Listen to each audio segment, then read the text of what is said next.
Ladies and gentlemen, yeah, we build on topics, whether conscious or cosmic. It's never nonsense, mega levels are microscopic. It's a Killah Priest project, AD control the rocket. Before we land the plane, many things we engage and explain. The unexplained, without mask. Welcome to the Killah Priest podcast.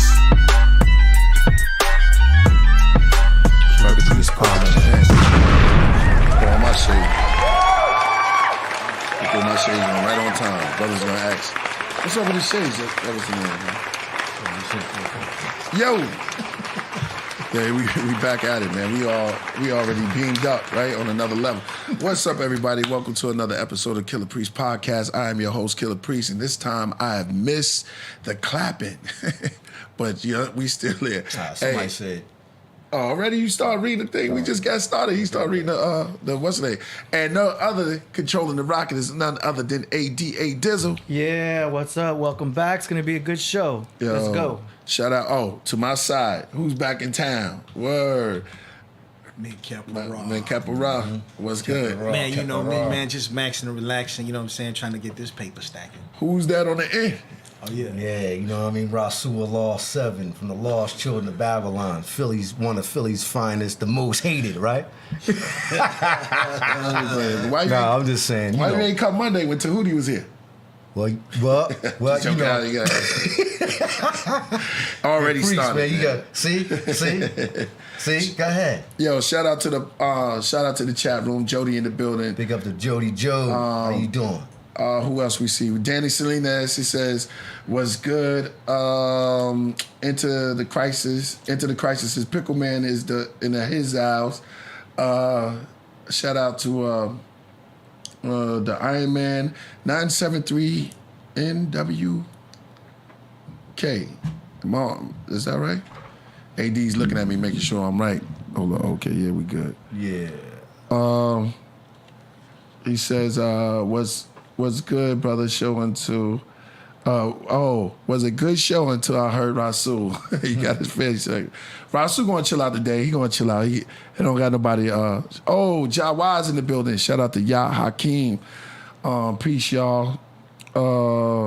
Please, AD. Oh, shout out to Mojito. Mojito was in the building earlier. So, okay. Let me see. Trouble Man say peace. Everybody got fire. Shout out to the whole chat room. Yeah. Shout out to, I'm gonna just say it this way. Shout out to the whole chat room, to the Rocketeers and the Craftmen. The best chat room online. What you think about the Haiti? Sun Lord. Shout out to Sun Lord. I'm Lord's son, that's Sun Lord. KP, what about Haiti president getting killed? You hear about that? I didn't hear about that. Yeah, it's kind of wild. For real? The Haiti? Yeah. Was he Haitian? He's Haitian. He was the president of Haiti. They assassinated him. And from reading the report earlier this morning, I was doing my little research. From what I read was they put together like a really strategic military coup and took him out. Right. You know what I'm saying? It was like planned. Like the What guy. did they kill him for? Well, apparently he Black. Well, he wasn't doing good by the Haitian people, and they in Haiti they live on $2 their economy is like $2 a day. Their economy is messed up, and I guess the people was looking at him like he wasn't doing right for the people. You're right. Yeah. Yeah. Somebody said something that I agree with. They said, Ghost, what was that? Ghost Cat, Tetramorph. He says Haiti was the first country to free themselves from slavery. That's True right. indeed. That's right. That is true. That's right. That is correct. You already know. Come on. So they ain't dealing with no fraud. They gonna take you out. Yeah, exactly. But they've been, one of the government's plan, though, is to keep Haiti destabilized. You know what I mean? Mm-hmm. That way they can't build. Right. You know, Haiti don't have a import-export business like a lot of the islands do. And that's one of the things that's really lacking in Haiti. They don't have no real economy set up. And then them people over there don't even really think about following European traditions because they still practice the ancient ways of voodoo. You know what I'm saying? Right. So they live on a whole different realm than we do. Yeah. You know what I'm saying? But the black folks that want to be like America, that's why the ones that be leaving Haiti be trying to come over here because they want to live in a different realm. Right. But the Haitians over there, they still practicing voodoo. Right, They're not even right. thinking about an economy. They surviving for wholly different reasons. I wouldn't be surprised if they put a hex on their president for all that to go down. You gotta think he But should have Trump- had some kind of military. The military didn't protect him. You know, they just went to the But they've been doing that in presidential- Haiti. Like they yeah. had a president in Haiti. They kidnapped him and took him all the way to South Africa. You know what I'm saying? And I kept him remember over that. there. Yeah, You're right, kept him you're over right. there and wouldn't let him come back in. Yeah, he escaped the people, huh? Like they tried to. He No, was doing. the United States military went in there, Oh. kidnapped him, and took him to South Africa. Oh, that's what happened. Wow. Okay. Yeah. So you know what I'm Wow. saying?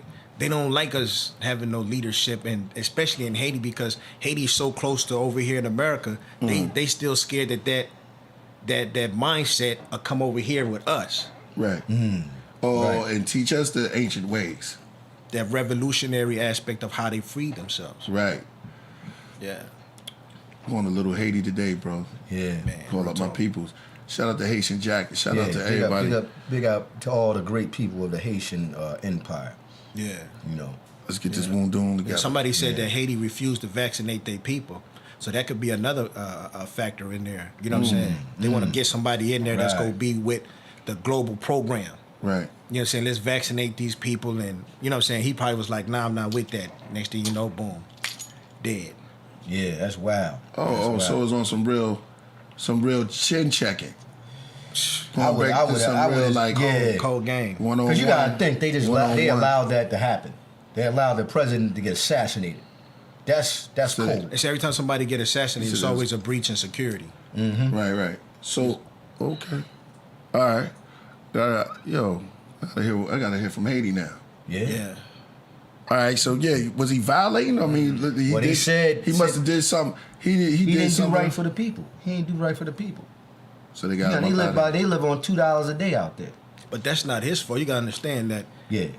Bill Clinton, Hillary Clinton, Yeah. you know, they got sweat factories over there. You know what I'm saying? Right, They got sweat right. factories over there where they're paying people the same amount of wage that they paying people over here in prison. Right. They pay people in prison over here 46 cents, 70 cents an hour.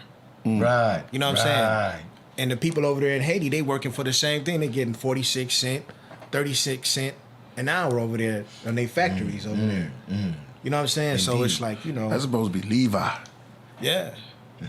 Yeah, know what I'm you know saying? about that. Yeah, because I'm bigging this up because you know who we got coming on Oh the show yeah. today. Oh yeah. You know we got Yeah, the infamous the infamous brother Garfield. Garfield, man. You know, Yo, I got Garfield's always been in the field. Maybe that's why his name Garfield. Garfield. yeah, indeed. It's gonna be beautiful. He's And always- shout out to Tiffany. Tiffany, we got our stuff up there. We got Tiffany, who has her tea company. You know what I'm saying? And I spoke to her through Unc shouted out before. So Oh, okay. she's making her own blends and stuff like that. She's gonna send something to the podcast. Nice. Now when you get on your own tip like that, that's cool. That's what I'm about. You know what I'm saying? Yeah. Self building. She built up her own stuff. We got to hear about her story. Yeah. Sooner or later. She got her own, like she make her own tea, blends Yeah, teas. yeah. And She asked me what kind you like. I was like, I like jasmine. Jasmine. She said, so you do the matcha, but she matcha. So we have to get into that. Yeah, We have to no get doubt. back into that. Going back to nature and bringing nature into You remember you and man, God bless, may she rest in peace. You and Tiffany used to take me.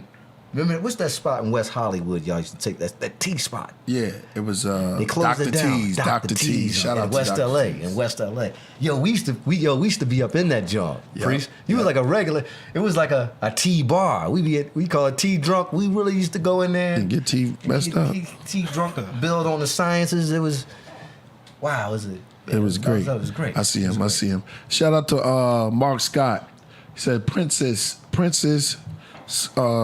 Skoda was descended from Nefertiti.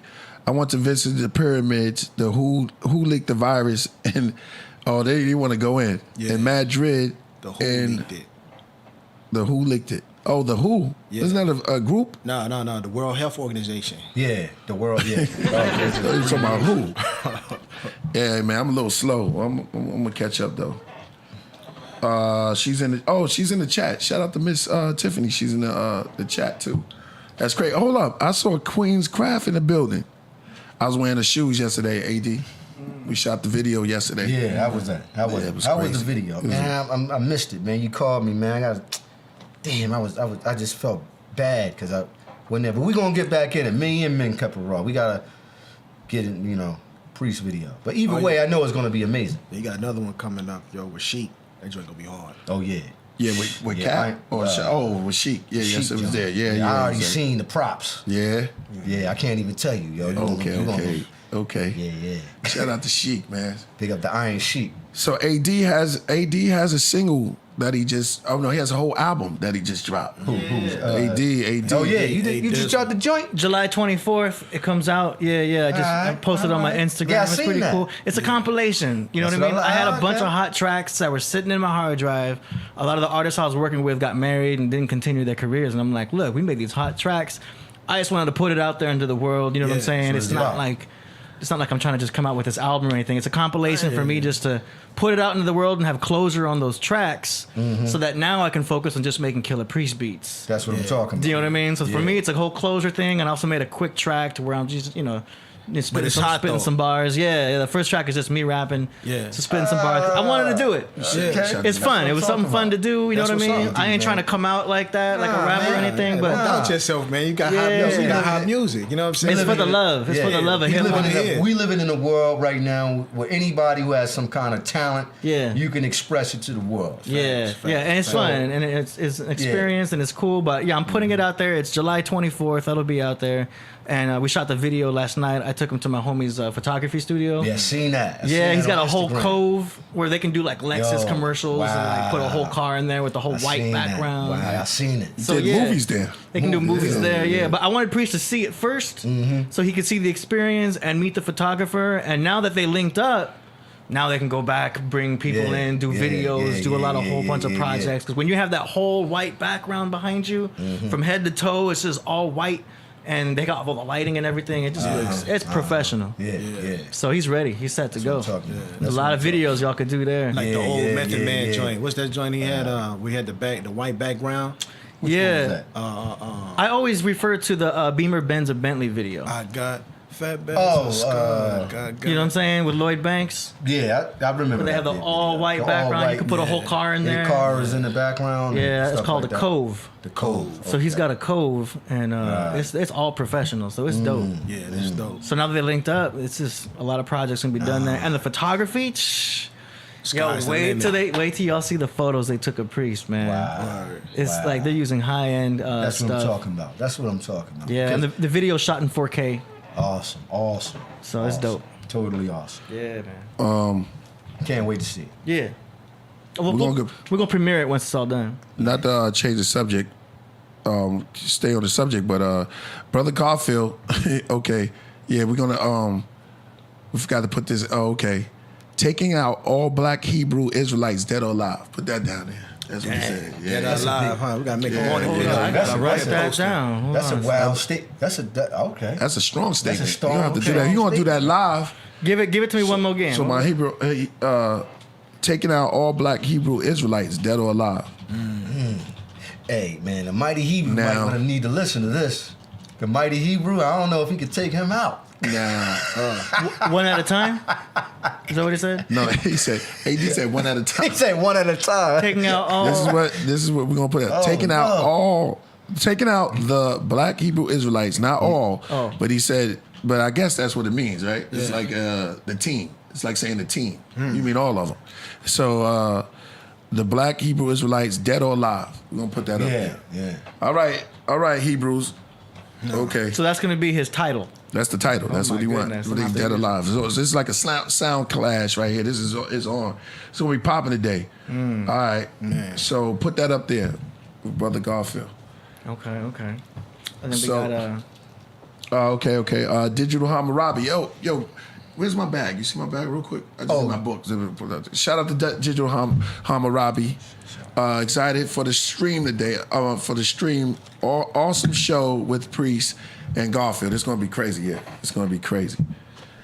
Thank you, brother. Yeah. Let me promote one of his books too. Now I'm because I always put this up, and then we're gonna go into real quick. We got to do this because brother McKepera got something to say, and we talked about this. And then we're gonna get into it, and then we're gonna get into the show. We're gonna have Garfield coming through. We're gonna let him get ready to take out all Black Hebrew Israelites. This is gonna be phenomenal. This is I'm gonna throw some darts with him. Yeah, okay. This book is from now Hebrews. Yeah, the number's gonna be up there today, so y'all can call in. So this is where. All right. So this one here is called "Learn to Read Ancient Sumerian." This is by Josh Bowen. His book right here. You can get it on Amazon. Yeah, I got this book. And he's like, Priest, what are you doing with that book? Learn to read ancient Sumerian. Learn to pray in a dead language by Joshua Bowen. These are his books right here. Let me put this in. I know the ghost is gonna come through. And check this out. We are wired. Not gonna. I told him that. Yeah. But we are already on a beam level right now. Before we do our tea and have our tea ceremony, so we are beamed up. Right. It's the spot we go to. Shout out to one more. So I'm looking for my phone. It's right here. And then we're gonna get into this. So we beamed up on some shots from Ethiopia. Oh yeah. And from Somali before we came here, bro. Yeah. You gotta tell them what kind of shots, because you could be talking about tequila at this point. You know. Nah, it was shots of pure coffee. Pure coffee. Yeah. Coffee. Concentrated Coffee. Mm-hmm. from the motherland. Man. That's it right there. He's still drinking. See, He told me told me though, he was like, take your time with it. You're not priest, you can't just, you know what I'm saying? Take it like it's Hennessy. Just take your time with it. You got the whole night to finish it. So I've been maxing and relaxing with it and not overdoing it because I don't want to, you know what I'm saying? Yep. I ain't gonna lie. You gotta be careful with that Ethiopian coffee. It's a slow steep. Let's give him a plug. Oh, you know, let's give him. Just give him a plug. Yeah. And we're gonna let you build on that. I know how you feel. Yeah, tell him how you feel. Hold on. It's at Bohemian House. It's called Bohemian House. This is his book. We're gonna read a couple of questions out of here because he has a book too by Farah A. Hagar. And the is at Wi-Fi is at Bohemia House. BOHEMIAN HOSE. I'm gonna give you the password. Password if you there. If you're in the LA area downtown, that's my man Bohemia. He has one of that tea? Yeah. Tell him how you feel about that tea. Yeah. I mean about the coffee, my bad. Man, I I was just telling Men Kept Raw earlier, right? Remember I was telling you I was down in Miami and I never had Cuban coffee before like that. Woo.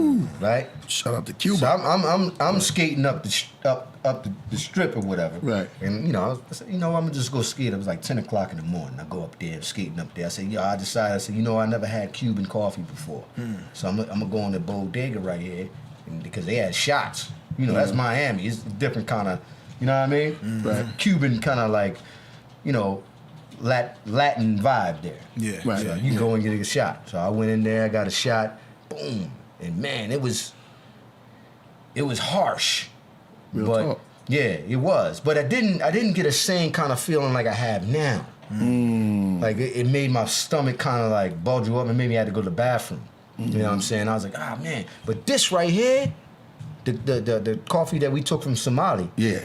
And man. It was Ethiopia. He's from Somalia. Ethiopia. Yeah. Yo, listen, I'm totally charged right now. Yeah. It is a great feeling. It's almost like it's getting the spirit, it's letting my spirit out, and I'm ready to go. You know what I'm saying? Yeah. I could take a shot like this and go skateboard all day. Wow. And probably just need water. And probably get some tricks, get a couple of clips. You know what I mean? Right. I just feel energized. I feel like I could run around AD's building like 5 times. There you go. You know what I'm saying? I feel really, really good. Right. And I think this. I can see why they take this in the morning time. The brothers and sisters in Africa and Somali, right? They probably boom, they take it, and then they go to work. Yeah. You know what I mean? Yeah. And then he keeps them up. It keeps them up at a certain time. But not only that, I don't feel like I have to go to the bathroom. Like if you take European coffee, and coffee from the Cuban coffee, I don't know. It didn't register with me right. But this right here. But you Why you going through that? Because you indigenous. That means you know what I'm talking about. Because it is what it is. No, I'm saying no disrespect to the Cuban coffee. Right. All right. It just didn't. Because you're indigenous. You're indigenous to that land. Right. So it's probably taken because when you indigenous to the environment, right? Indeed. You gotta remember we was taken from where we originally from. But see, when even Cuba in a certain way, but they was their mind. That's their land. You know what I'm saying? So when they take it in that sun and all that communication that's going through into that earth and that process of just that natural going through that earth, and we're gonna build on T too, matcha in it, because when it's going through that and it has that information that's gonna coordinate with you and your cells. Yeah. It's a self. Cell, CELL, but it's a self-learning ability to them to communicate with us through this spiritual vibration going through the soul. The process is the rain. Yeah. Then going through that information through the roots, and then coming through the roots. So you get the culture that's coming all the way through the tree, into the trunk, into the leaf, and then forming into what berries, fruit, or nut, or whatever, bean or whatever it comes through, and that information is saying here. Take this, and then you can communicate with the heavens. You know what I'm saying? The body, the celestial bodies, as some of them say. And then with that information, depending on what ground is you locked in, right? I'm listening. Yeah, and that information, depending on where your origin is from. That's why a lot of things are shipped from all over the seas, because the origin of people. Right. Yeah. Right.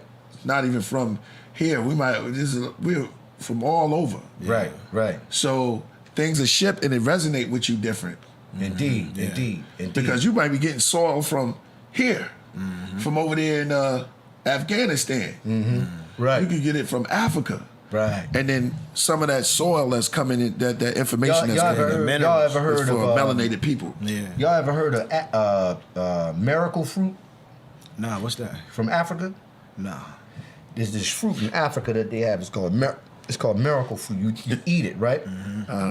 And it's so good it can make something taste like different. Like you say it's something nasty, right? You basically eat the fruit, and then like if you eat something else, it makes it taste better.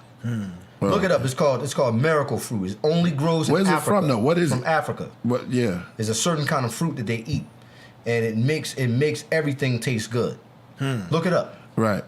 That's why they call it that. Right. You know what I Okay. mean? Miracle fruit.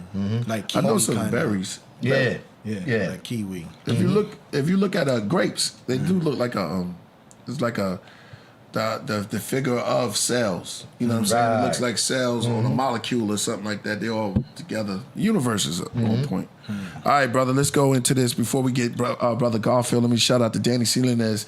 Go ahead, Rasul. You can read that because he asked you a question. He says, "Can you ask Rasul?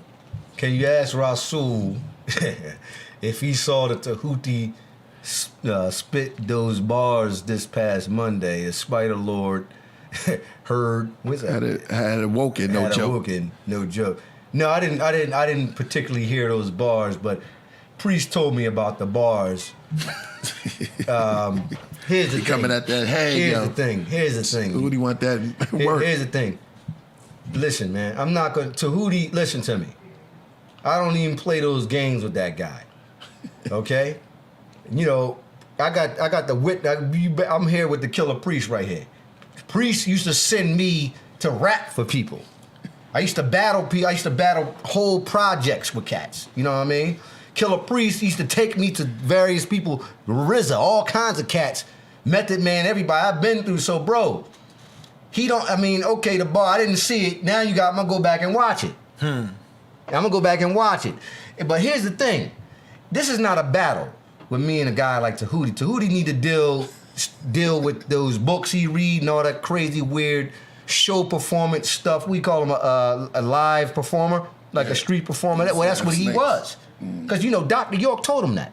He told him what? Yeah, you gotta be a street performer. When they was going to Ghana and all that, he said you gotta learn how to do magic and stuff like that. Oh. Yeah, so that's why he's a street performer. That's why he does magic tricks. And I told you he's an illusionist. Oh. You know what I'm saying? That's why Dr. York got cats thinking he shrunk from 5 feet or 4 feet tall to 9 feet tall like the Riskians. It's all illusion. So that's cool and all, but we deal you, Killah Priest, Min Kepper, well, you don't rhyme, Min Kepper don't rhyme.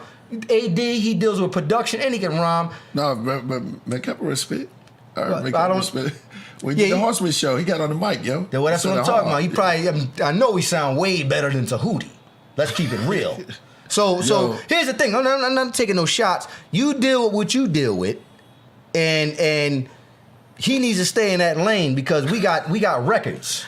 Yeah, I got records with Killah Priest. I got records with Cannabis and Killah Priest. I got, this is a real deal. It's an art form. If you don't got no songs, you don't got nothing to show and prove. I'm not going to even jump into that.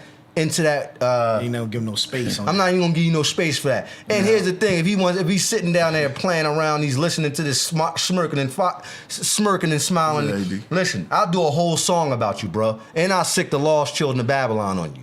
Oh. So it's not. Don't play those games. Stay in your world of debating. I'm an MC. You know what I mean? Now you know. There it is. Okay, you should stay in debating. All right. Yeah, you trying to get into the hip hop world, come on, man. Ain't nobody trying to. I wouldn't even battle a guy like that. I mean, okay. Now Tahuti's he gonna see this. You already know, right? So you put see what? What you just said. You know how I don't Tahuti, care. All I'm saying is like I'm not sure. We gonna keep it. We gonna if he going, y'all to it. I would never. Thanks, I would never battle. This is beautiful. What? I would never battle a dude like that. So you say you don't want to battle? No, because it's a bunch of. It would be like. Here's the thing. It would be like a theatrical, funny theme, and I got fans all over the world. So it's like I'm not entertaining that. If you want to write, you know what he should do? He should just. If you want to rhyme and all that shit, yeah, just put out a song, dog. All right, we might get this. We might get. I'm not even going to entertain it too long. You trying to sit up here? You trying to sit up here, and these guys is trying to sit up here and act like he can just jump in the ring with real MCs. It's like, come on, I'm not even dissing him. I'm just saying like, yo, stay in your lane, bro. Stay in your lane, man. Nobody, you gonna come on stage with a spider on your fucking head? Niggas gonna throw tomatoes at a guy like that, man. This is hip hop, man. This is not a game. Everybody saying you should battle them though. Shit. I ain't gonna battle a dude like that. He spit a dope. I don't care what he spit, man. If nobody know that Mayweather fight Paul, anything's possible. If what? If Mayweather fight Paul. Oh, you talking about the expedition battle? Yeah, then anything's possible. That's what that would be. Really came See, here's the thing. Now here's the thing. That confirms what I said. I don't want to be too long on this. No. Let's hurry That's up, what it would be, an brother. expedition rap battle. Ain't nobody trying to battle. Just stick to debating, brother. Stop trying to write rhymes. It might be on, though. It might be on. Because all right, let's move on because we have Brother Garfield. I got fans, yo. Yeah. They gotta make fun of that nigga, like, for real. Like, spider on his fucking head and shit. It's like, he ain't even got no style. Shout out to Coach Kadaka. On, she said Tahuti's headed to Iron Sheik's lab right now. Probably. Sheik wouldn't even let him in. Nah, I don't think Sheik wouldn't let that dude in, man. He'd be like, yo, man, get the hell out of here, yo. He just slammed the door in his face because Sheik, he respects the lost children. We was just over there. There's passion. Somebody said there's passion. You got passion. Yeah, it's like you a clown. Like you trying to get into the rap game now? Coming up there with the shit on your head, on your hat and all that. Come on, man. Come on, yo. Ain't nobody, wouldn't nobody battle. We got job wise done. I wouldn't even get into a ring with that dude. Hold on, cause I gotta set the mode, man. And we got the show going on. And That nigga crazy. That could be a whole episode, you and Tootie. One day I'm gonna just let y'all two come up here. I ain't gonna be here and just let y'all host together. No, and, you can't do that. Play some beautiful music and stuff like. All right, Men Doug Kevin says Raw, he gotta Rasul. be the. Okay, Go ahead, you read that. You read that. Rasul Wright. What do you say? To Fruity. To Fruity No. ain't in MC. I agree with that. Yeah. You just typed that. They called him. Who just typed that? They called him to Fruity. Okay. No, but think about it though. You come up here. This is the Killah Jeez. Priest podcast. You from Wu-Tang Clan, 36 Chambers. Like, get out of here, yo. Just stick to your platform. Oh, this is beautiful. Stick to man. your platform, brother. They're on the battle. Be, like So he you spent- trying to get me to battle this dude on the mic, call yo. him to Fruity. I already did the battle. I already on. did the battle, like the debate. Yeah. That's what it's about over here. Like he trying to come over here and promote You want a music. two? You want a two on that? I'm You just wanna saying. double- you want to double up on that debate? No, he got. We he got could do part 2. Okay, I'll tell him. But I'm not Mighty even Hebrew. actually. We got Mighty Hebrew Yeah. in the midst. Yeah, Mighty Mighty Hebrew Hebrew.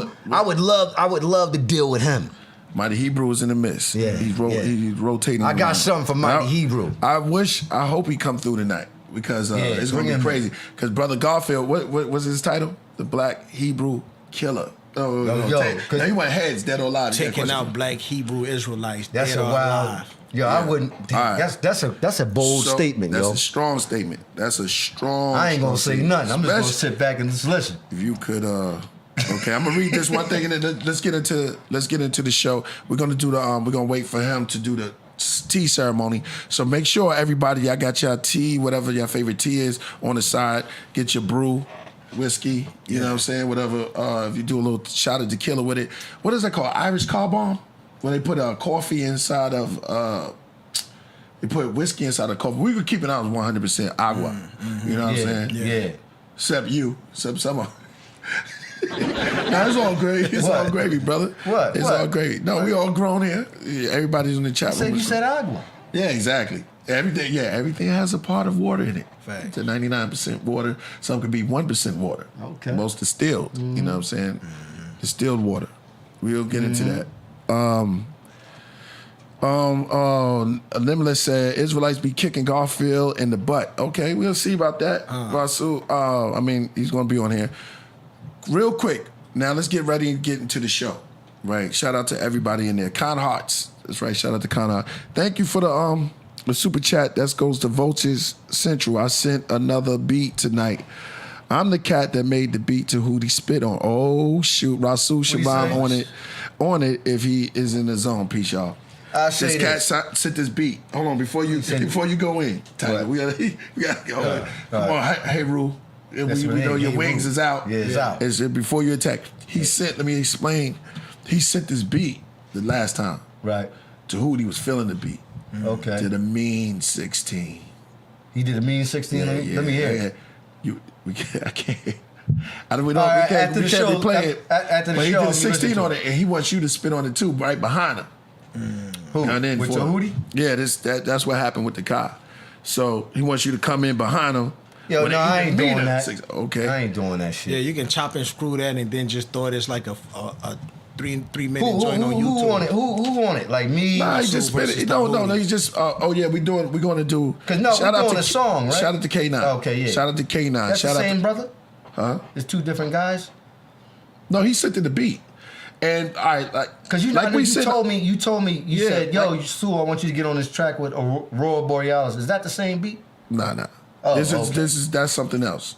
Like we sitting up here, right? Like this right now, and we play during the listening part of this show. Song Was I here? Thank you. Was I here? No, you wasn't here. Oh, okay. This is Monday. That was Monday. And to Hootie, and it was a beat somebody played. You know how Mark and the Buddha come through with beats? And he rapped over and the he beat. rhymed to it. Oh, okay. Oh, he said he want me to rap to it. Yeah, he said he gonna send. Oh, yo, send it to me. I'll rap to it. No, he's saying he's sending the same beat. It's getting complicated. He's saying that he's gonna play the same beat tonight. Nah, I ain't doing that. Right, Cause I ain't getting caught. This is about Garfield. This is about information. Right. It ain't about no battle.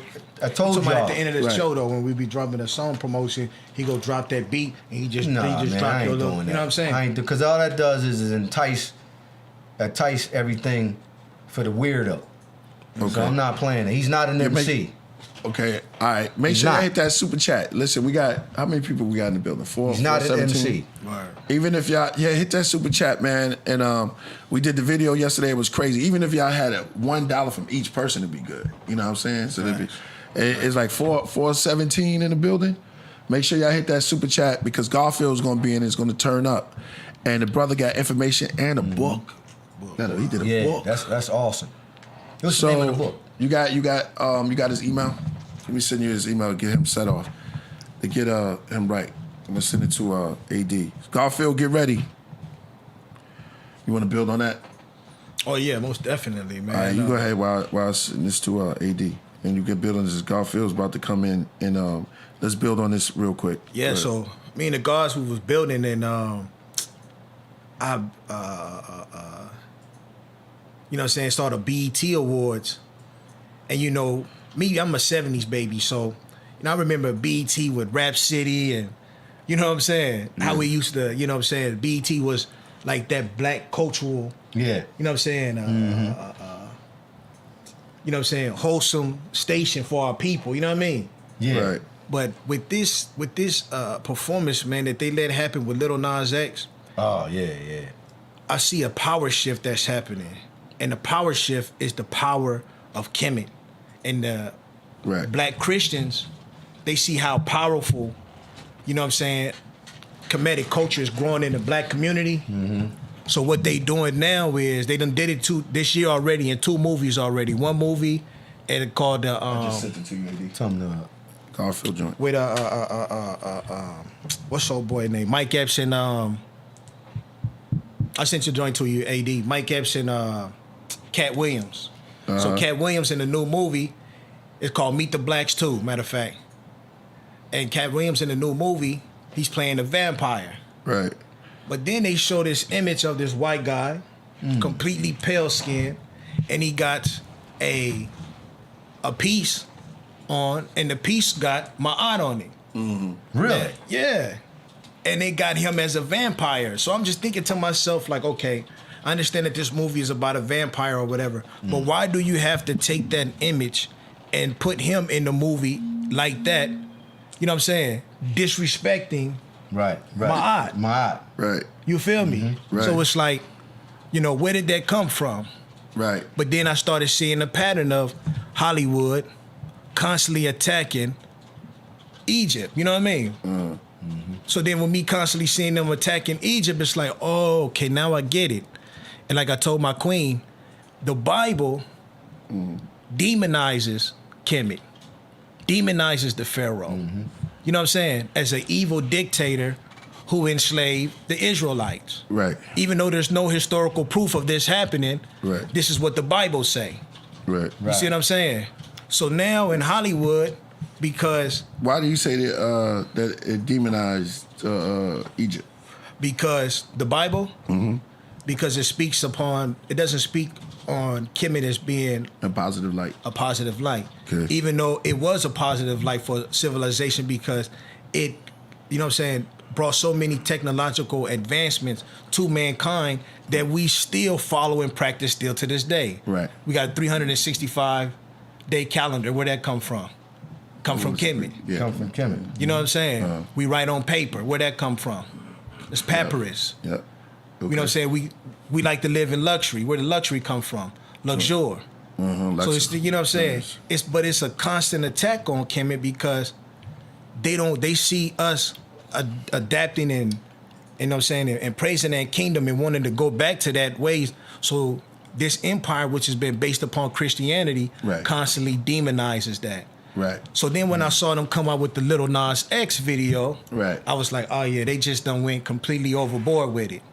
You know what I'm saying? They at that point now where they're showing Kemet in the limelight as being a homosexual nation. When everybody know Ma'at stands for balance, meaning that in order to create life, you have to have a man and a woman. So all the gods was represented as men and women. Right. You feel what I'm saying? Yeah. So now the Christians, the black Christians, especially on BET, they sanction this. This is who sanctioned Lil Nas X's know what I'm saying, performance. Yeah. Yeah. Remember?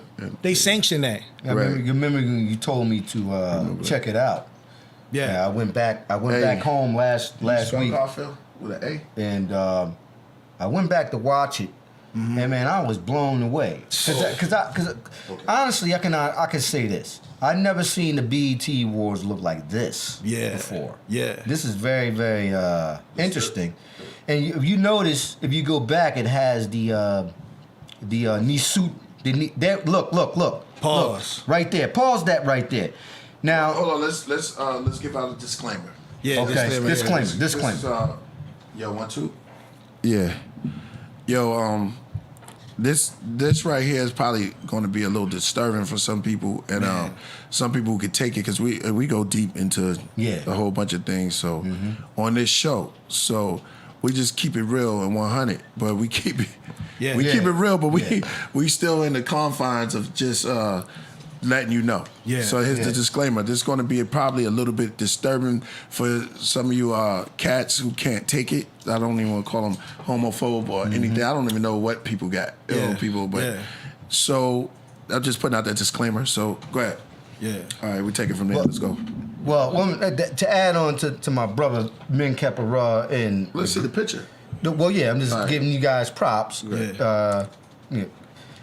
This was very interesting when you told me to watch this, and when this image came up, with the first image, where it showed on the plasma screen, it showed like a digital image of a Nisut, falsely called Pharaoh. Yeah. When it first came on, so that kind of drew me in. I was like, "What the hell is going on?" Yeah. And I said, "Ah, man, I think this is what Min missed some of Kepara that. was talking about."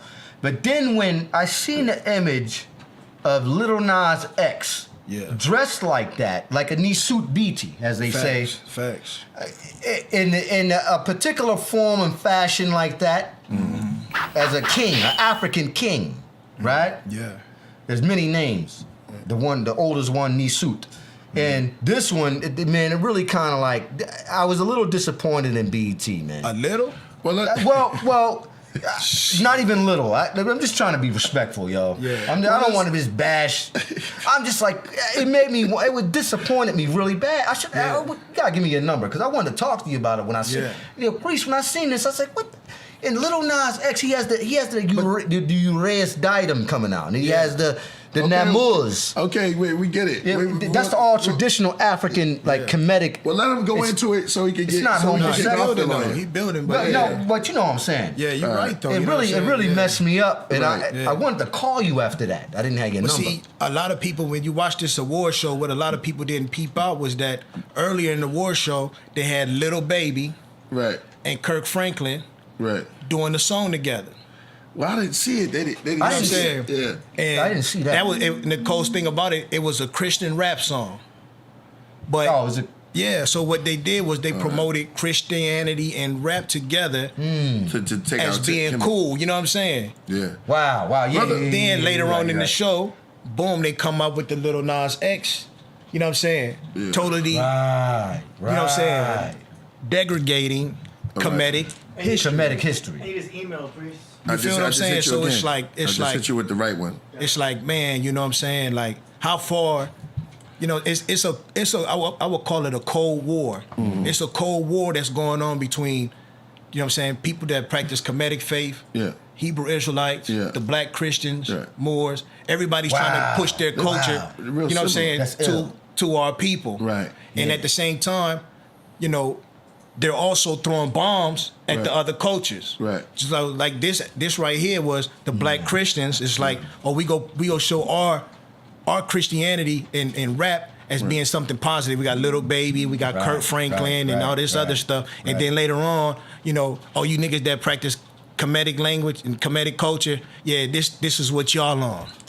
That's right. You know what I'm saying? Yeah. Right. Here was I y'all mean, king. well, and then at the I end they can't have disagree with that. they had the pharaoh. I mean, they had the pyramids upside down on the back of the screen. Right, which makes Like it. that- demonic. Makes it. Well, for years, Hollywood has been doing this. Facts. Right. For years, if you Right. go even back to Exodus, right? And what's the movie? Ten Commandments. Ten Commandments, right. So they've been doing that for years. Hollywood has been. Hollywood is crazy. Yeah. Just like Paul Mooney said. But I'm gonna get to K. Brax. He said something that was very important and deep. It's kind of deep what he said about the Bible and Egypt. Yeah. He said something. You took his what's the name? Yeah, I sent it to him. Okay, I'm talking about his super chat. He had a question. K. Brax. I got it. You ready? But Hollywood is crazy, and it's all a ritual. Yeah. It's all a ritual. The curtains, the red carpet. All that means something. Yeah. You know what I'm saying? Before they used to roll out the red carpet to go see the king. All of those are symbolic. When you go into hotels and you look at the walls, and one time I went to a hotel and I was like, Red carpet. Tahuti. Go ahead. Yeah, exactly. Tahuti. Yeah, you look around and you see these drapes hanging out, and they go, "Ladies and gentlemen, please rise." Yep. It's all like a part of a ritual to get us started. Super chat real quick? Yeah, that was dope. Yeah, AD, shout out to AD, man. You don't say much, but but I was in the middle of a bill. But we K-Back Practice says the Bible does speak Egypt in a positive light. The prophecy of Jesus out of Egypt. Yeah, that is true. All That's right, what I'm telling you. but see, No, because let me say this. go ahead. Let me say this. Because what McKepper is saying is right, but it's the interpretation of how Europeans, the one that got on it, and spoke about it. You know what I'm saying? They demonized it. Yeah. So both of y'all are right. So it's like if you look at it, because it starts off with Abraham going into Egypt, so it's there. Yeah, it's already there. They didn't say anything bad. Yeah, it's there. It's already there. It exists. Yeah. So we know that the kingdom was there and built up. They said it was a mighty kingdom. And then Moses had to learn the ways of Egypt. That's right. He had to learn. Even if his name is not even I think it's an Egyptian name. Mos means child. Yeah. Moshe is the Hebrew rendition or the Aramic rendition. Right. And they say, some of them say that means basket. When you start to translate the Aramic Hebrew. That's where it comes back. Yeah. But the word Mos is the Kemetic translation for child. And they say that they found Moses along the line, along the Nile in the basket. Yeah. So it makes sense. Yeah. So it all makes sense. You know what I mean? Moses from the river. Yeah. But they say Moshe. Yeah, Moshe from the river. Moshe or Moshe. Go ahead. Proceed. Yeah.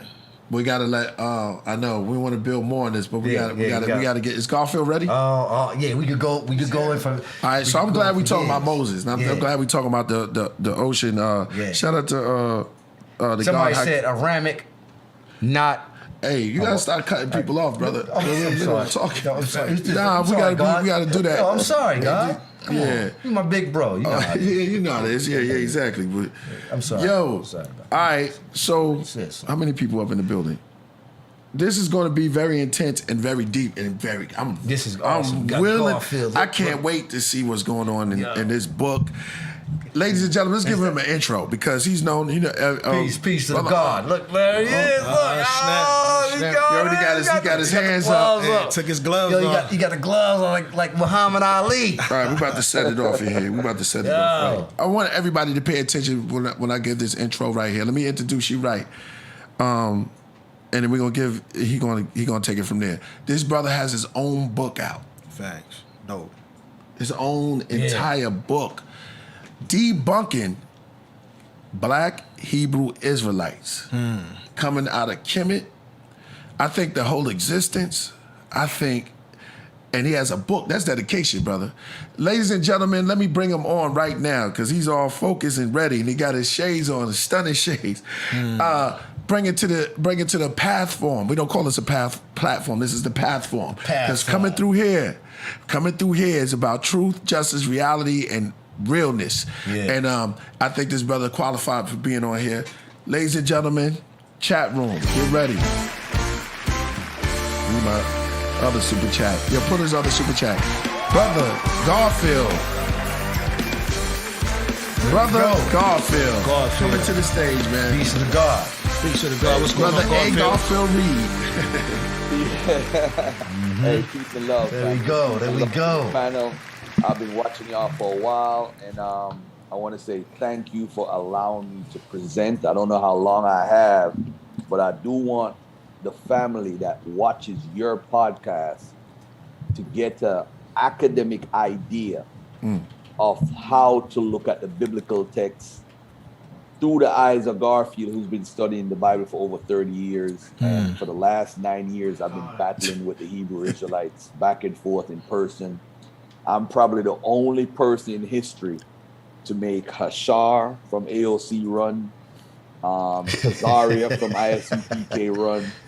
I'm probably the only person. Hold on. Bring that back, brother. Yo, Slow that down. Do y'all want visual evidence? Hold on. Before you do that, just say the names one more time and real slow. And you had them running across the hot Arabian desert? Or What's going on, yo? Yeah. I mean, Go ahead. running. Say the names. I'm just an information guy. You know, I don't throw no hands. I don't do none of that. But I basically fight with the sword. They call the Bible the sword. But I'm giving the Kemetic community, the black community on a whole, a book that's going to be like a double sword to destroy all the foolishness that we've been watching for the last probably 30 years. Okay. You know, it's crazy. We, in the community, they say a sucker is born every day. And it seems like we have been sucked into something that we really don't believe in, but we admire them because they do their little good thing here and there, like the Jehovah's Witness.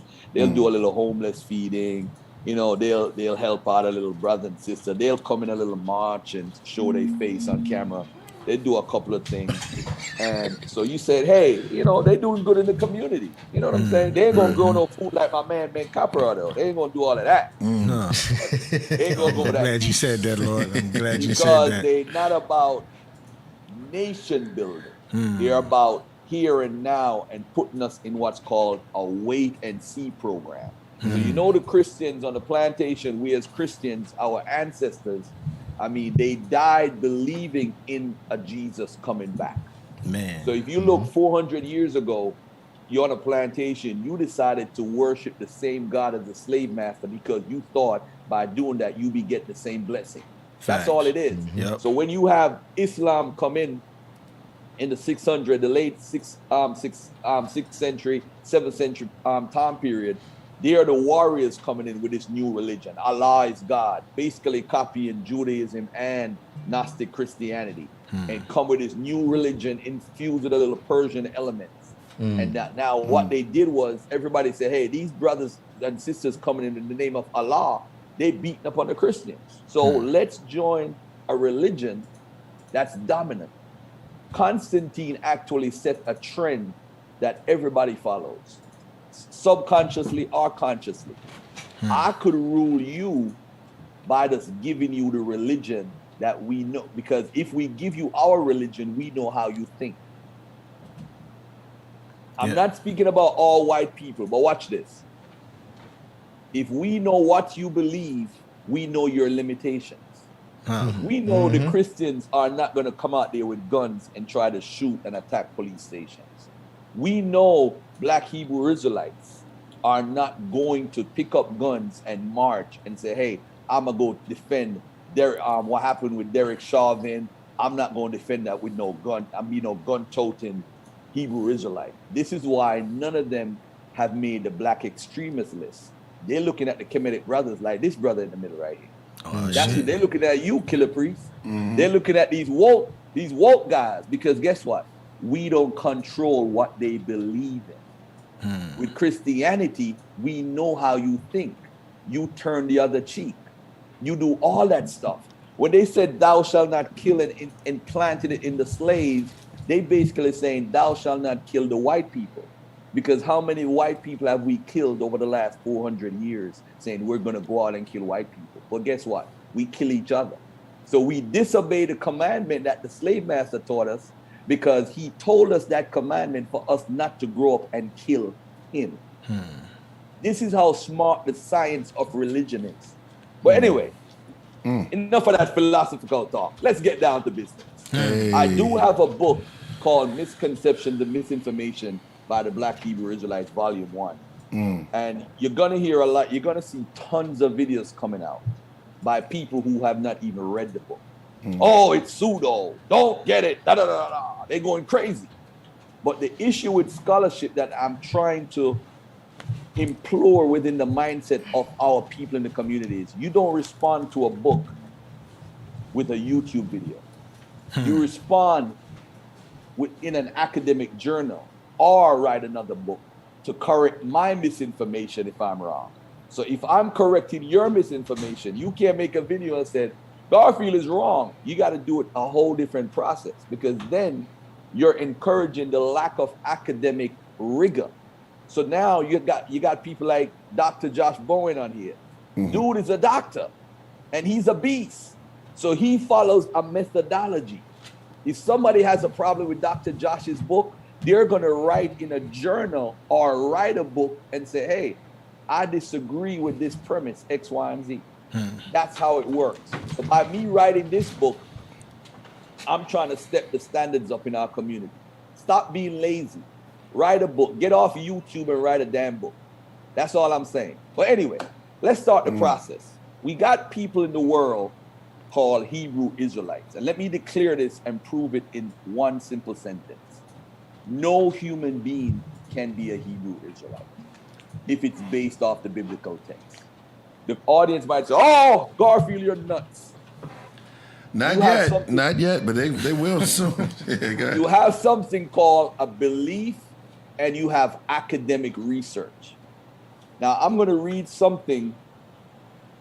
Well, actually, you know what? Yeah, let me read something here out of my book. I said out of this book. I'm about to say out of this book. How dare I trying to diss my book right now?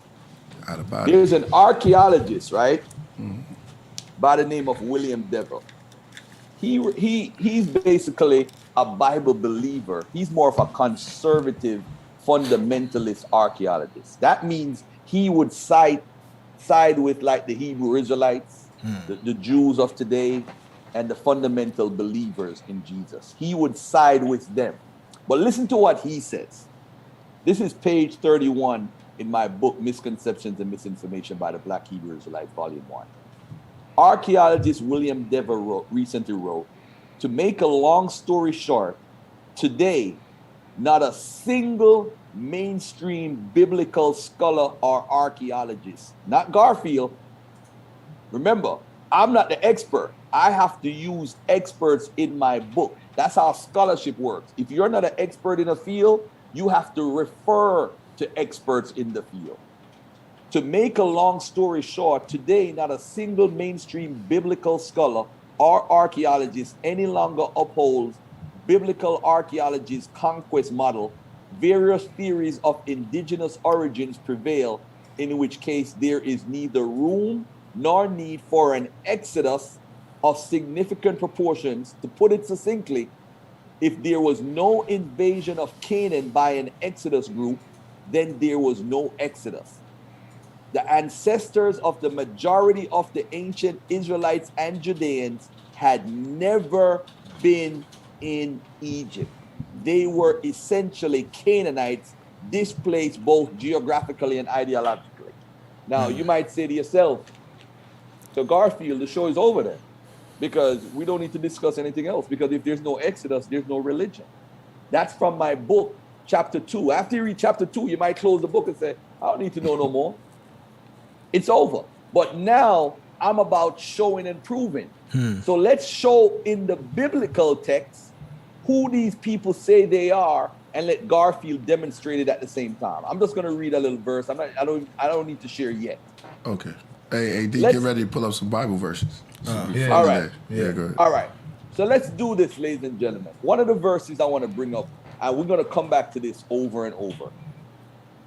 Ezekiel 16:1-3. The word of the Lord came to me. More, by the way, why ain't nobody say read? You're supposed to say read. Oh, read, brother, read. The word of the Read, Lord brother. came to me. Mortal, make known to Jerusalem her abominations, and say, thus says the Lord God to Jerusalem, your origin and your birth were in the land of the Canaanites. Very interesting. Your origin, when you talk about origin, you're talking about a genealogical type of thing, going back into time. Your origin. where your peoples come from. And then your birth were in the land of the Canaanites. Your father was an Amorite and your mother a Hittite. That might throw you off. You're like, what? The Israelites ain't no Amorites. Listen, look at this now. Let's go to verse 44 to 46 of the same Ezekiel 16. This is what a lot of people leave out. Everyone who uses proverbs will use this proverb about you. Like mother, like daughter. You are the daughter of your mother, who loathes her husband and her children, and you are the sister of your sisters, who loathe their husbands and their children. Your mother was a Hittite, and your father an Amorite. It says it again. Right. Garfield's not making this up. This is Ezekiel 16, 44 to 46, Ezekiel 16, 1 to 3. Now watch this now. Okay.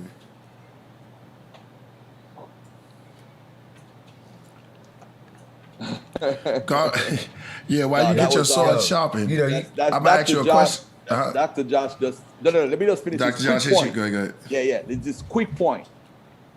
The writer could not be clearer. He locates Israel's origins in Canaan, not Ur, not Haran, not Goshen, not Sinai, but Canaan. Bear in mind, when you hear the term Amorites, it's tricky. They're trying to throw you off. I'm going to tell you it's a code word. They don't mean the Amorites of history.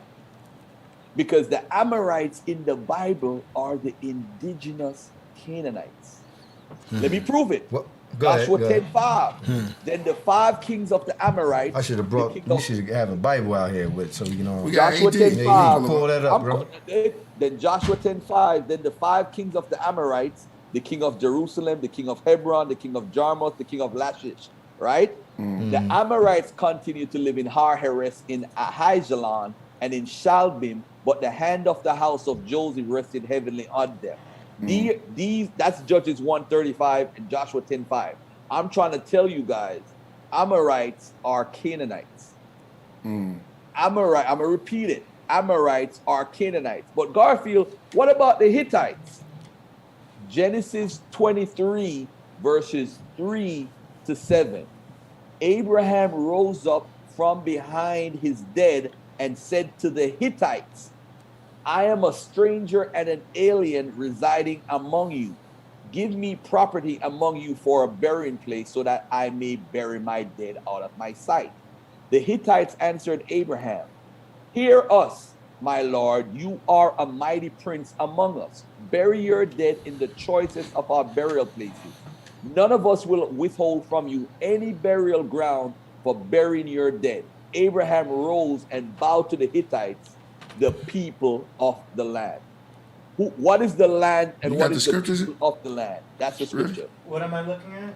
Genesis. Yeah, just have the scriptures ready because we're gonna. Genesis 23 verses 3 to 7. So basically, the Hittites was also another code word for Canaanites at a certain time period in Genesis. Because when you hear the terminology, the people of the land, when you hear that, you know they're talking about Canaan.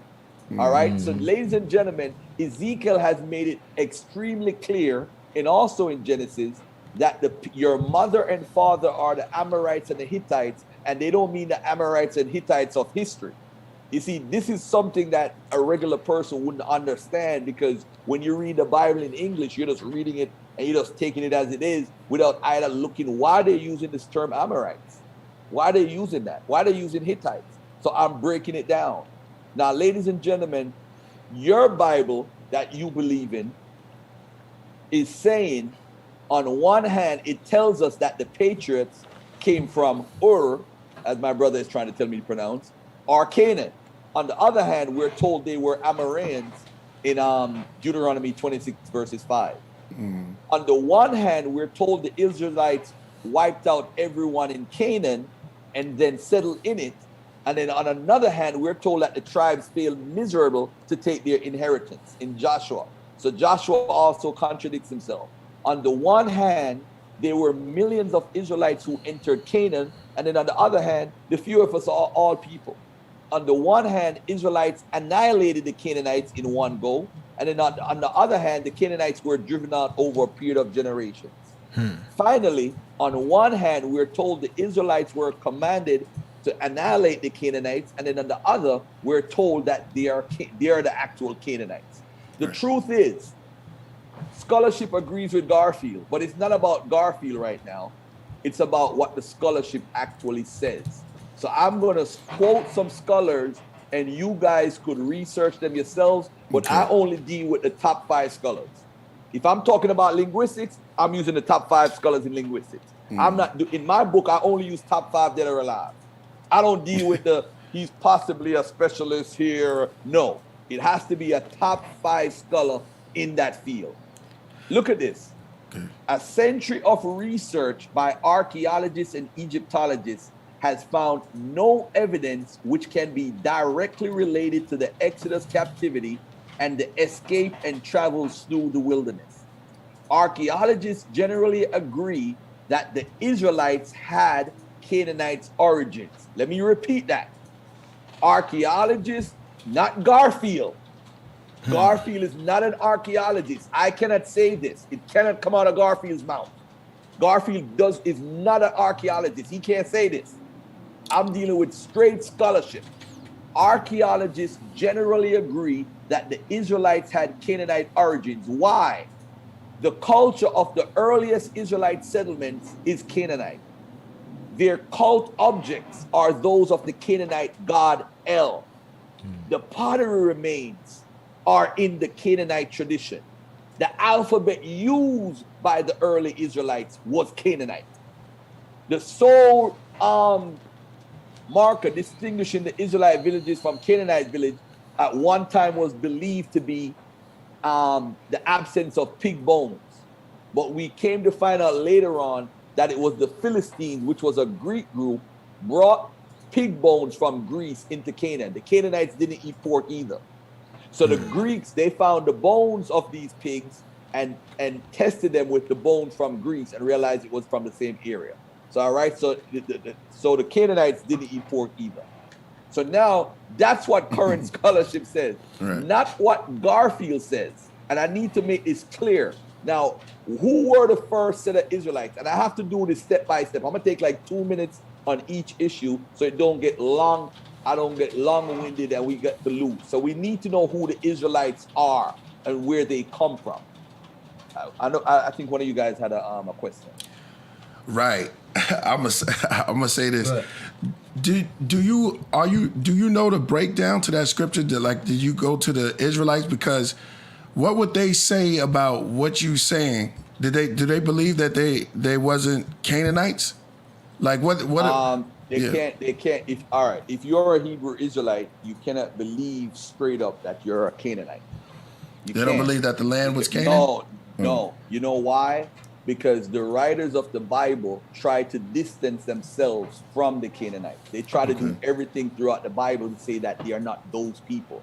In fact, the holiness code was pretty much made for Canaanites and Egyptians. It tells you in 3 different instances that, remember, these codes are because we don't want you to be like the Egyptians or the Canaanites. Right. Like the law that they have about beard, it's actually misunderstood. Right. The law is made because the Egyptians or the Canaanites used to cut their beards a certain way. So the law was put in place to say, don't be like them and do your beard like that. Don't shave it here or don't do certain things. That's what the law is. The law is not saying don't cut your beard at all. Because you have Hebrews and Jewish, you have all type of people that follow Judaism that's clean shaven. Why are they clean shaved if it's a law not to shave? They just outright want to break the law? No, because they understand that you could shave and do anything, but just don't cut your hair the way how Egyptians or Canaanites did it. Right. That's what the law is for. Right. I want to know what the like, cause that scripture you read, Israelites, do they have the same interpretation? No, they're not. As I said, they can't, because throughout the biblical text, the writers are trying to distance themselves from Canaanites. Right. You see, what happened is Got you. the Israelites are really an amalgamation of different people from different cultures that lived in the region of Canaan. Canaan was not one people like you have African Americans in America. It wasn't like that. It's an amalgamation of different people who were probably some were Arameans, some were probably Assyrians, some were Bedouin people, some were this, some were that, some were little Egyptians, maybe that was living there. Then you had different the Shasu of Edom and all that stuff. But to find out the truth of the Bible, you get little hints that are left by the writers unbeknownst to them, that people 2,500 years would be reading between the lines as experts, textual criticism, or evaluating text, trying to find out what they were trying to actually say. Because technically, when you study history and you take a history class, for those who don't know, your history class teaches you about probability. And the reason why they tell you it's probability, there's a high probability and there's a mid probability, low probability. What happened is you don't say something is 100%, although you know it may be. Right. You say there's a high probability that this is true. That's how we're supposed to speak in terms of history, because technically, bro, we weren't there. That's So we don't know what That's right. happened. Yeah. In every history, I mean this with Egyptian, Mesopotamian, Hittite, it doesn't matter if it's written down, you were not there. Yeah. And we got to always keep that in mind if we're dealing with scholarship. If we're dealing with emotion, that's a whole nother thing. I'm going to say, yo, they did this and that, and you could argue about it on the street corner. I'm not into that no more. All right? Trying All to right. build. All right, let's deal with something that's important. All right. The first set of Hebrews, the first set of people that were Israelites worship the god El.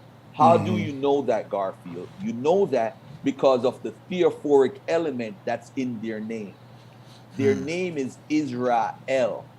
It's not Israel God, G-A-D. It's not Israel Ashur. It's not Israel Meshe. It's not Israel Moab. It's not Israel Yah. That's right. Israel. Now, Right. what happened, ladies and gentlemen, need to understand and respect this. If you don't respect this and you want to disagree with Garfield, bring scholarship, call in. You have the opportunity to disagree with me. Yeah, I heard that. Call in. Yeah, Because call I already know what they're gonna say. Go ahead. The names in the ancient Near East, if you look at every culture, the That's right. Arameans, if you look at what's called the Tel Dan stele, you will find out that they think that a guy by the name of Ben Hadad or Hadud Hadad or whatever, Hadad was an Aramean deity. So most of the people in that culture would have the name Hadad, Yeah. right? Now, I love to add on to that, but go ahead. Go ahead. now look at the reason why we know there's no 12 tribes. One of the things that I use is there's a tribe called Gad, G-A-D. In Canaanite culture, you find that there was a god by the name of God, G-A-D. Now, Gad. the Bible leaves us a hint. In Isaiah 65:11, we see the verse talking about the Israelites sitting down and worshiping a god named God. Now, when you look at the Hebrew, it shows you that the God that they believe in is the God of luck. That's what Isaiah 65:11. If you read it, you're not going to see it. You got to look into the Hebrew and the translation with Bible Hub, and you'll understand that, just for the record. Now, watch this now. In the Mesha stele, in the 9th century BC, the Mesha stele says that the god of the Moabites killed all the Israelites, right? But it also states that the god, that the tribe of God, the men from God, G-A-D, and then it said the men from Israel. It separated them. So they weren't in the same group together. They weren't considered a part of the 12 tribes or even a part of Israel at that time. That was later on by the Deuteronomic Judean writers who added God as a tribe.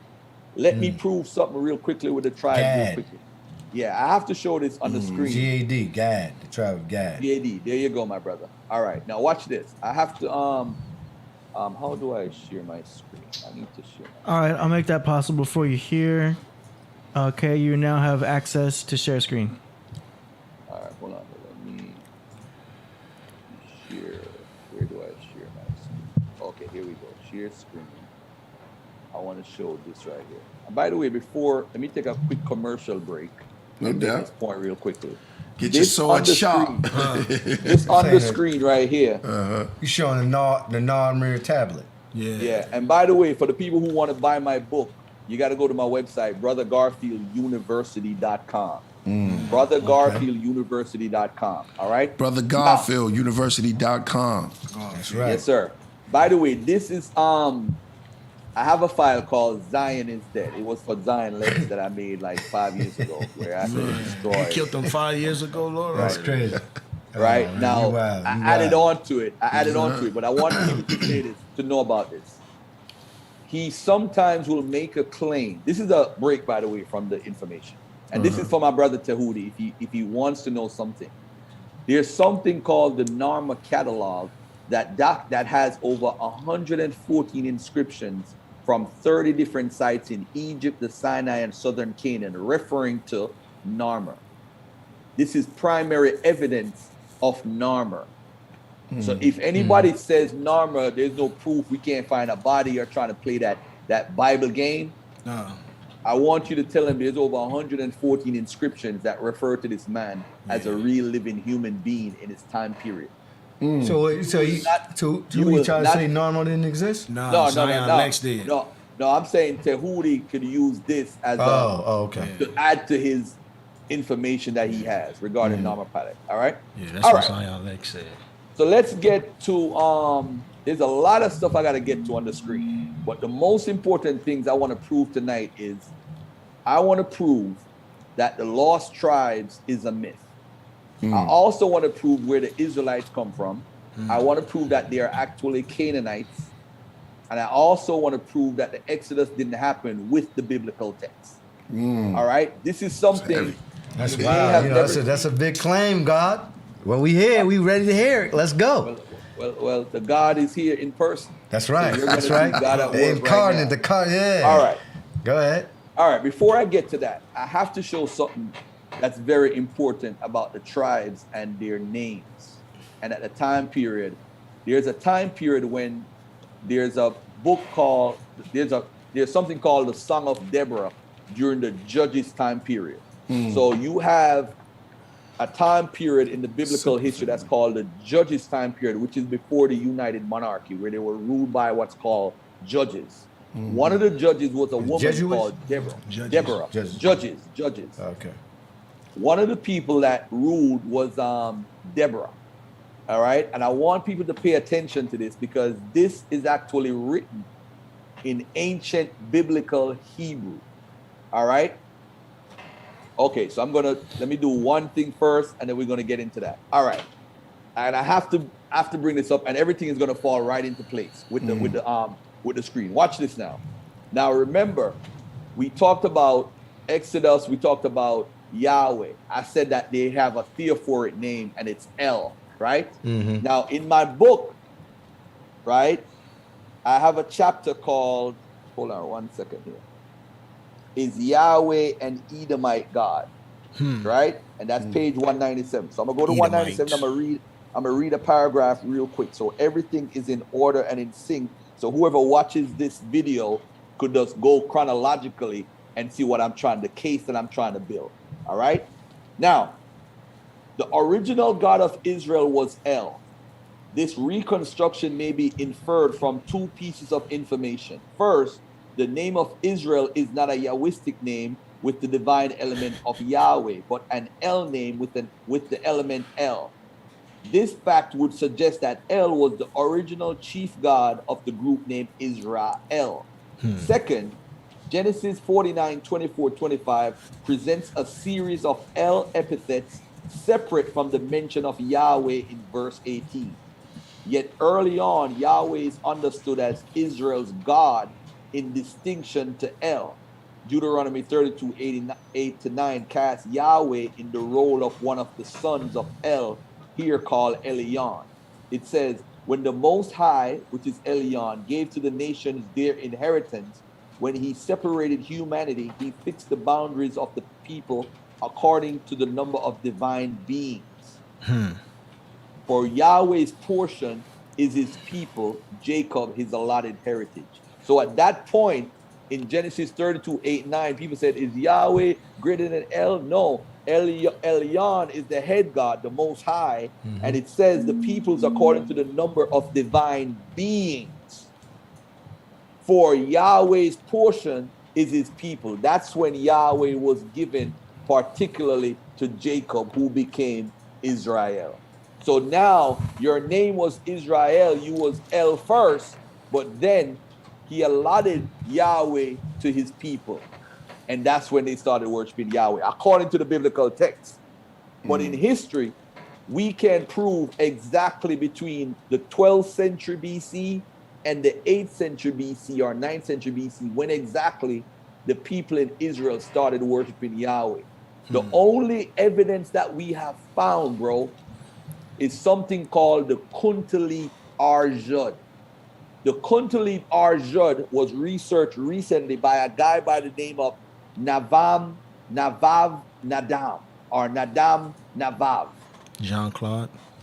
Kuntalit Arjud has on it Yahweh and Asherah, and have Yahweh of Samaria and Asherah, right?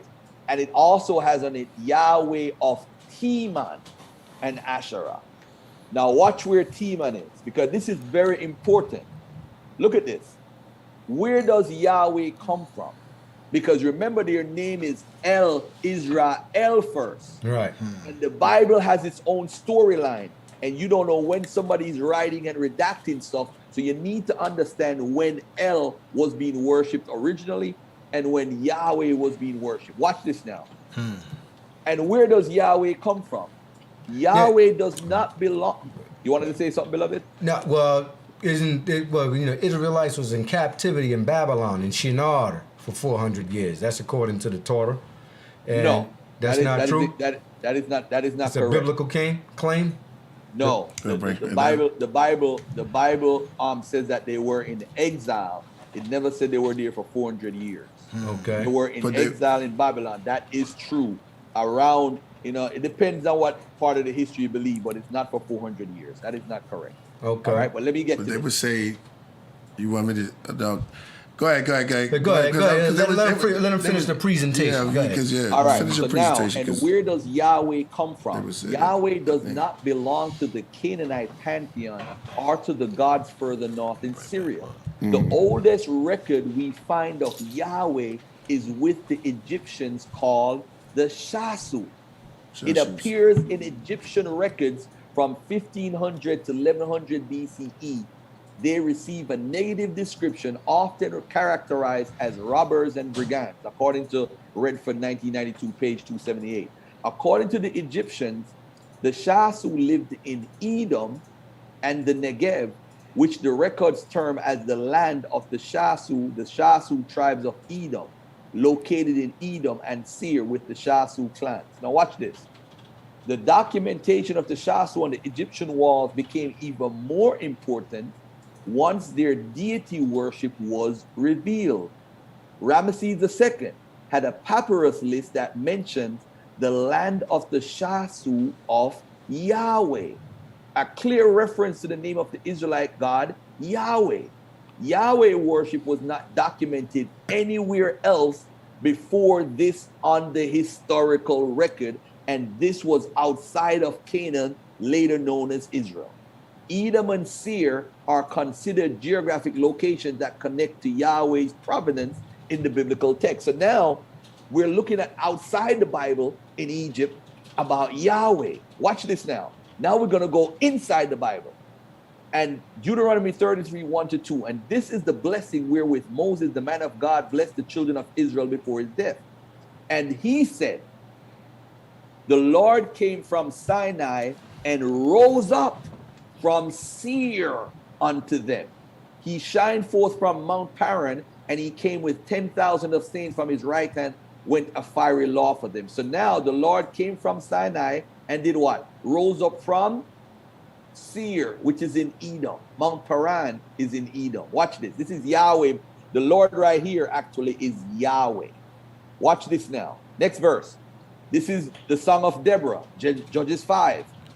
Lord, when thou wentest out of Seir again, when thou marchest out of the field of Edom, the earth trembled and the heavens dropped, the clouds also dropped water. Watch this now. The book of Habakkuk, which the Nation of Islam always uses to prove that God is a man, they always use this verse.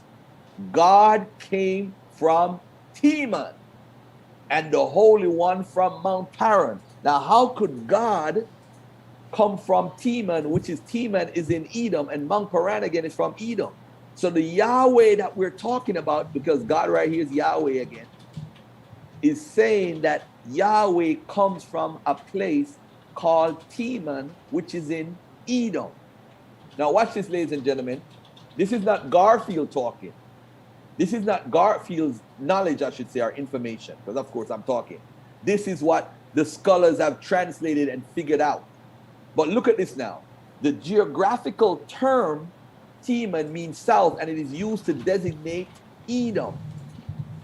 Yahweh's links to Teman also appear at Kuntalit Arjud in northern Sinai.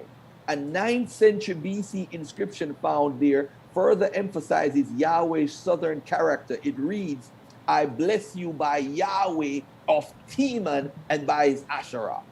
So again, Yahweh is an Edomite deity. If you look at where Edom is, look at where Judah is, and look where Israel. Now watch this. Why is this important to Hebrew Israelites?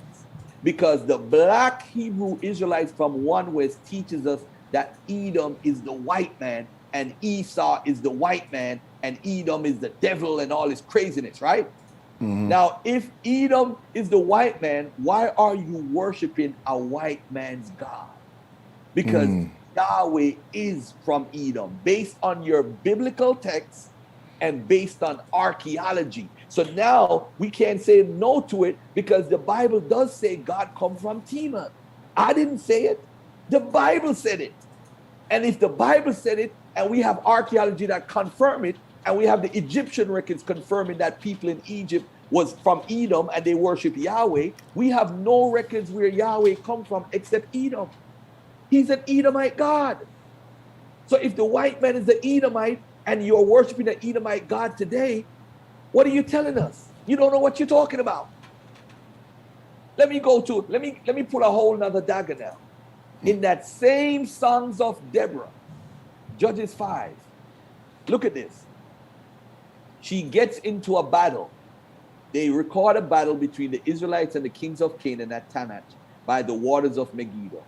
In the period of the judges, in the days when there was no king in Israel, and the monarchy began around 1000 BC. If this event recorded in the song happened, then it happened somewhere in a 200-year period. But anyway, the song locates the battle at Tanakh.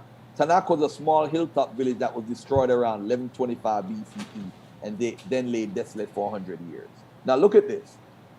The Song of Deborah is priceless because it's written in archaic Hebrew poetry. That's how they date scriptures at times. They said this story is old because look at the poetry and how it's written in the type of Hebrew that it's written in. It's old. So now, ladies and gentlemen, I'm not even going to get into this. This is technical, early biblical Hebrew. These are some examples. Standard biblical Hebrew, and you have late biblical Hebrew. All right. This is how people date scriptures and date stories. All right. Now, during the course, watch this, ladies and gentlemen. During the course of the song, Deborah praises tribes that turned up for the battle and others that didn't. Now remember, she's representing the Israelites as a judge, right? So all the tribes that are fighting in the war, she starts to name them. So Wu-Tang went to war, man, and we took RZA, we took Jizza, we took Method Man, we took this one. But guess who ain't show up? Killah Priest. So now she documents everybody in Wu-Tang Clan that showed up. RZA gives a Method Man, everybody. And then she has a whole nother list, Killah Priest, that says who ain't show up. So watch this. Remember, these are all the tribes in Israel at the time. This is very important.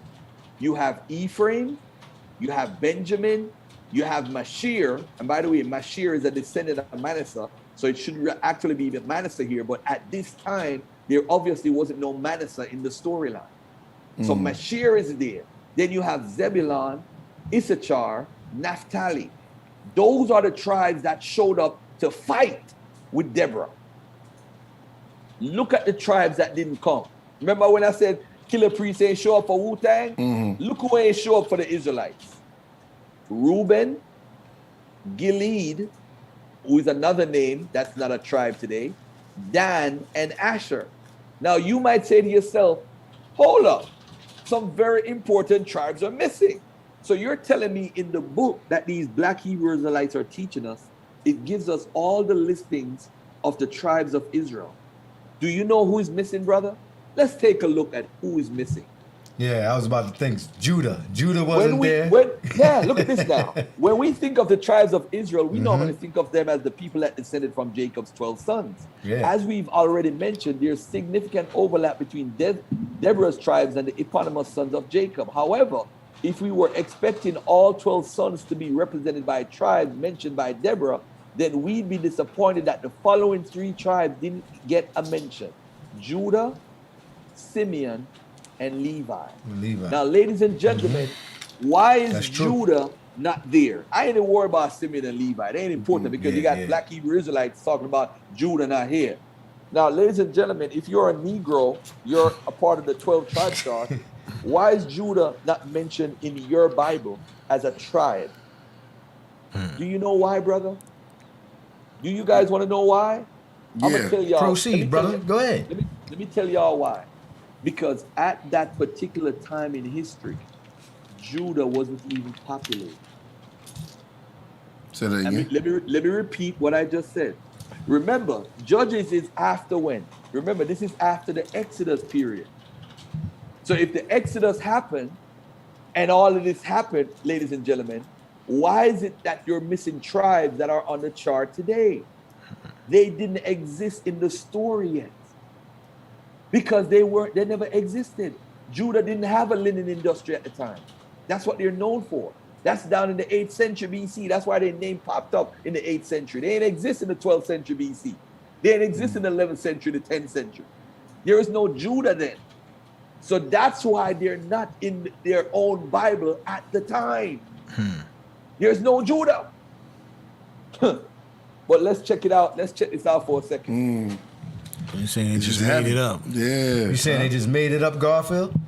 They made it up at later on. No. Judah did exist later on. But at that time period, they never existed as a land. So they couldn't be in the, Simeon and them could not be in a conversation or in a writing because they never existed. So if Judah came out of Egypt, as the story says, why he ain't on Deborah's list? As a tribe that showed up or didn't show up, because she said everybody. Remember what I said, Killah? Killah Priest. I said Wu-Tang went to war and all these people showed up. Method Man, RZA, GZA, and guess who ain't show up? Killah Priest. And they documented it. So you're going to say to yourself... It's been a couple of times. Go ahead, brother. All right. What I'm showing on the screen is this is a little break from the whole show. I'm just here to teach anyway.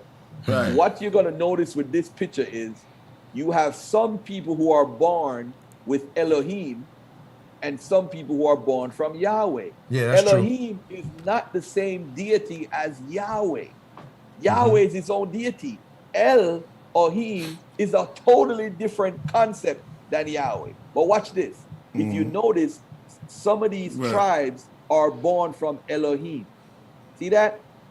So these would be from, if you follow the documentary hypothesis, from the priestly tradition or whatever other tradition.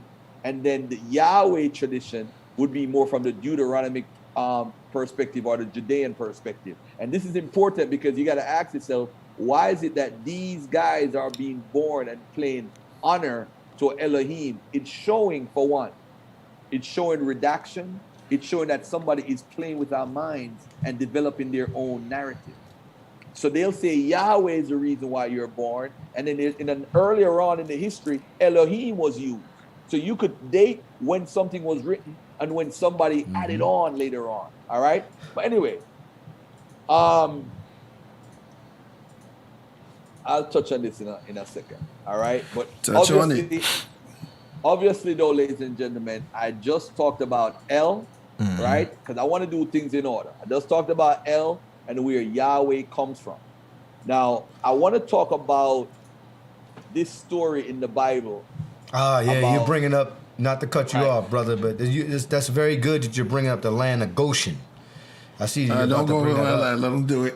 All right, so watch this. No, I see what he's doing, though. It's correct. All right, it's correct so information. Go ahead. But now, look at this now. We talked about that they worship El first based on the name Israel, and that's a Canaanite deity.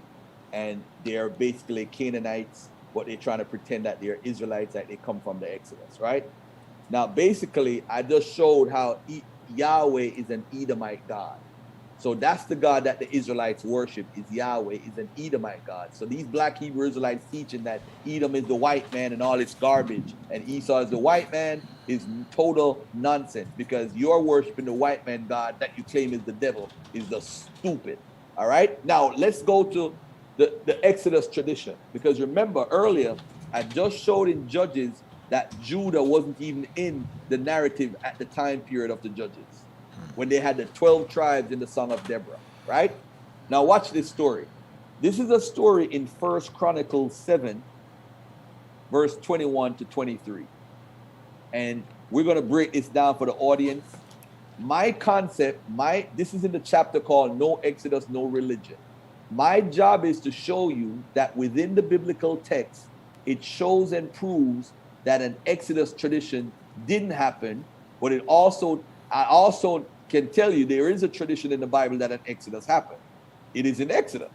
But I'm also going to show you a logical tradition that's an alternative tradition that exists within the same Bible that's being inspired by God to the people to write down. Why is God inspiring human beings to write contradictory stories in the same book?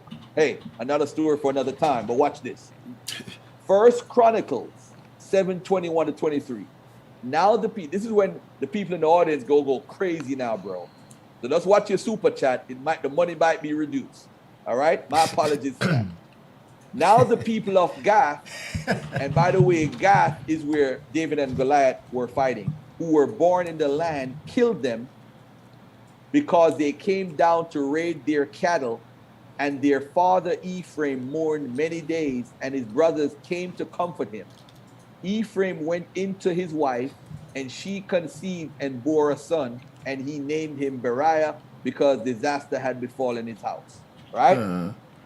Y'all read that and say, let me ask y'all this on the panel. You notice anything about this story? Say it again. Do you notice anything about this story that's fishy? He went down to Ephraim. Ephraim's children went down to Gath, and they tried to raid some cattle, try to steal some cattle, and the people of Gath killed them. Then Ephraim came down and mourned. He went into his wife. She had another son, named him Beriah. Do you find anything fishy about this story? Well, the fact that he said that they killed him, but then he came back. All right. What else? That's it so far. What else do you see? All right. All right. Watch this now. Just before getting back to the genealogical details, the short story concludes by telling us that Beriah had a daughter, Shira, and that she was credited with building both Lower and Upper Beth Horon. Anything you notice about the story so far that's fishy?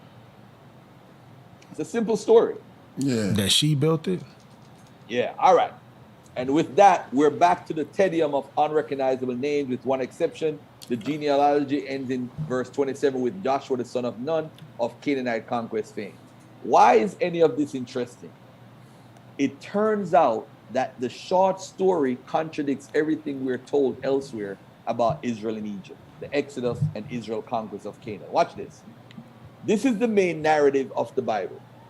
Ephraim, the head of our genealogy, was born to Joseph, Asenath in Egypt. He had one brother, Manasseh. Many generations later, Joshua, the son of Nun, came out of Egypt on the Exodus and acted as Moses' right-hand man. In the intervening period, the Israelites were in Egypt.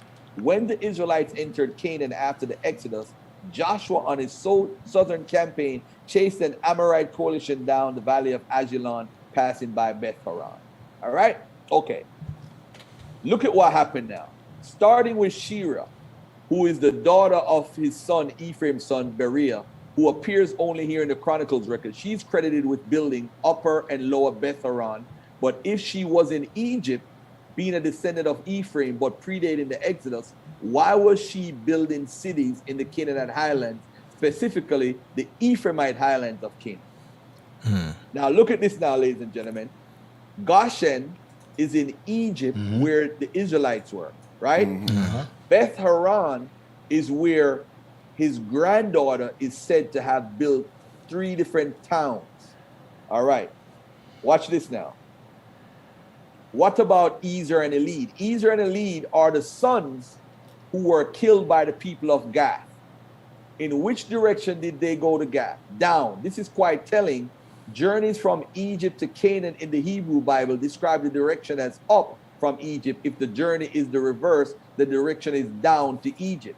So if they went down to Gath, then they can't have come from Egypt. If they had come from Egypt, the text would say, now the people of Gath who were born in the land killed them because they came up to raid their cattle. So this is the map. The Bible says they went down to raid the cattle. So that means if they couldn't have been in Egypt. Pay attention, family who's watching, because this is very, very important. So you could get what I'm saying. I'm putting a visual in your mind. The Bible says they went down to Gath, not up to Gath, down to Gath. That means they were already in Canaan. They couldn't have been in Egypt if they came down to Gath. Gath is down here. Watch this now. Yep. All right. Unless they looked at it different. Make sure you hit that super chat too, man. Just do a little break. Make sure y'all hit that super chat. Look we at are the in map here right for here. questions. This is the Ephraim Okay. of the biblical text. And this is where Beth Horon is. Those are the blue dots, upper and lower Beth Horon. That's where his granddaughter built towns. Now watch this. Finally, all right, the ramifications of all of this. Finally, who was it who came to comfort Ephraim? His brothers, plural. This goes against Scripture's main narrative that tells us quite emphatically that Ephraim had only one brother, Manasseh. The ramifications of all this is that 1 Chronicles 7:20-27 give us a picture of the origins of the tribe of Ephraim that don't fit the usual story of Israelite origins. In fact, the two contradict. The Chronicles short story has Ephraim living in the Canaanite highlands and not Egypt, not going on any Exodus, and having no need to conquer the land. They're already living and building it. Hold on 1 second here, fam. Let me skip all of this. No doubt. Hey, Garfield, while you going in, I'm about to read some of these super chats that's in there, okay? All right. All right, what's the first one? We got K-Bar Practice. Oh, K-Bar Practice. He's okay. We're gonna, yeah, you're going there. We got to do it. K-Bar Practice 2 on it. He says, "One love to Killah Priest podcast." No doubt, brother. We enjoy you. K-Bar Practice once again. He said the Bible does speak on Egypt in a positive light. The prophecies of Jesus out of Egypt have I called my son. Moses was learned in the Egyptian wisdom. K-Bar Those are Practice. just statements, though. That don't mean it's positive. But to each his own. Yeah, K-Bar Practice says Garfield is not aware of Bishop Henry McNeil Turner and the Marcus Garvey were Christians. Also, they had military minds. Garfield, FOH. Forgive us, Hebrews. Yeah. Yeah. We know it. Forgive our Hebrews. That's what FOH means, right? Jeff F20 on it. He says, for Garfield, Gad was a part of the 12 tribes before Deuteronomy in Genesis 49-19. Also would like his opinion on Numbers 15, tassels on the clothing, and how the only people who used that clothing were Taino aka Indigenous Americans. That's it. Yeah, you know they coming. I told Garfield. You know one thing about this show, They coming at you. they're gonna come. They're gonna come. Listen, So family, I don't let this phase me. I've been doing this for 9 years. hey, 9 years. I wanted to get your I've origin. been a son knitter. I've been a son knitter for years, family. This is nothing. You ready for the smoke? Okay. The All smoke right, is let me- coming already. I already see the chat room heating up. So that's good, man. Finish your presentation, brother. All right, so let's look at this now. The tradition is unique. In its storyline nature, it resembles the tales in Genesis. Ephraim's eponic identities of scourge, phrases such as, and Ephraim mourned many days, or, and his brothers came to comfort him, have no place in an eponymic legend. They belong to a literary portrayal. Thus, the verses describe the individual Ephraim, Joseph's son. Tories? Yet the details they relate are in total opposition to what Genesis tells us about Ephraim. According to Genesis, he was born in Egypt and died in Egypt. He never visited the land of Israel. In short, he and his only brother Manasseh share the same fate according to the tradition. Now, look at this now. In Chronicles, Joseph's son Ephraim lived in the land and lost his sons to the men of Gath. His brothers also lived in the land and came to comfort him on his loss. Ephraim's daughter built 3 cities, Lower and Upper Betharon and Uzen Shirah. The close connection between Ephraim and the land is manifest in every detail of the story. Now, if you look at the story of Ephraim in the First Chronicles 7, what you realize is that Ephraim couldn't have never went into Egypt, because if he's down there mourning his 2 children, he's supposed to be in Egypt in bondage with the rest of the tribes, but he's down here and his children are down here. So you find you find a total contradictory tradition from the book of Genesis, and then you find another tradition in Chronicles. What happened, family, is that you find in the Chronicles they don't support the Exodus tradition at all. So all the 12 tribes in the Chronicles tradition don't support it. Now look at this now, because this is very important. I'm going to talk about one more Chronicles story, and then I'm done with this. You remember on the phone, Killah Priest, I said to you, Judah ain't going to Egypt, bro. He said, that's wild, man. That's wild. If you read the book of Exodus, it tells you who goes into Egypt. All right? Now, watch this. First Chronicles 4:21. The sons of Shelah, the son of Judah, the father of Leka, and Leda, the father of Marishah. The genealogy is significant from a historical point of view in that it associates the inhabitants of 2 cities, Leka and Marishah, with the Judean family of Shelah. This tradition may be based on an earlier historical source. However, from a literary point of view, the subject is not the family descended from Shelah, but Shelah himself. The passage therefore connects to the story in Genesis 38, as the 2 traditions are combined and uninterrupted line is drawn between Judah's son Shelah and the people of living in certain Judah. Can somebody pull up a scripture for me real quick? Genesis 38. I want to point out something real quick. You know what? Don't you have to pull it up? They could pull it out. Okay. Watch this, family. Genesis 38. Judah is with his brothers. He deviates and going to Judah. He meets a woman called Shua, a Canaanite woman who's a Hamite. He has sex with her. He has 3 children. He has Onan, and Shelah. On and are killed. God kills one, and the other one did not want to ejaculate inside of Tamar, his brother's wife.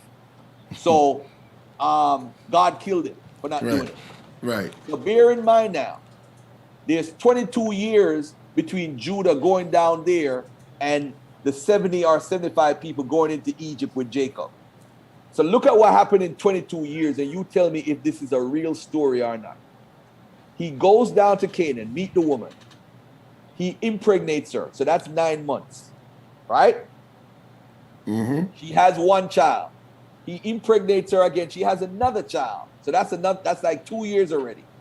He impregnates her a 3rd time. So that's 3 years. Those kids grow up and Jews could be married between 14 and 18 years old. Those kids grow up. He marries, the first son marries Tamar. He dies. Then the brother goes in now. So he had to turn 14. So how many years is that passed? So you have 3 of them, and you have one born first and the other one. So let's say he's around 15. This is like 15 to 17 years out of the 22 years so far. Look what happened. God kills the second son. The third one, Judah said, no, I don't want you to have sex with them. Look what happened now. Judah now goes have sex with a prostitute. The prostitute is Tamar, who was the wife, the original wife of the first son. He has twins, bro.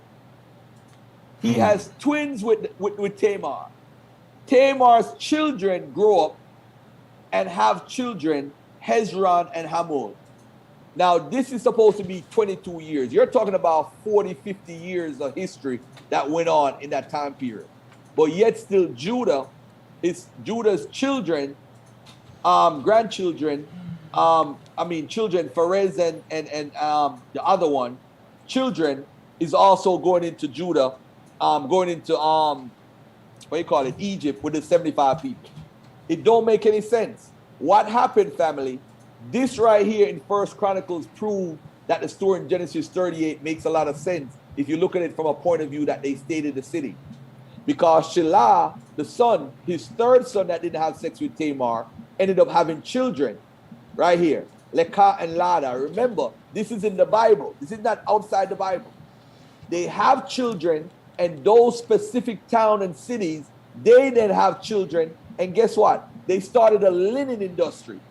This is now historical because that's what Judah is known for, a linen industry. That's what people used to trade from Arabia in different areas in the 8th century. So this now is more of a historical point of view, while the Genesis talking about them going into Egypt is more of a ahistorical. They're making up a tradition, and out of Egypt tradition.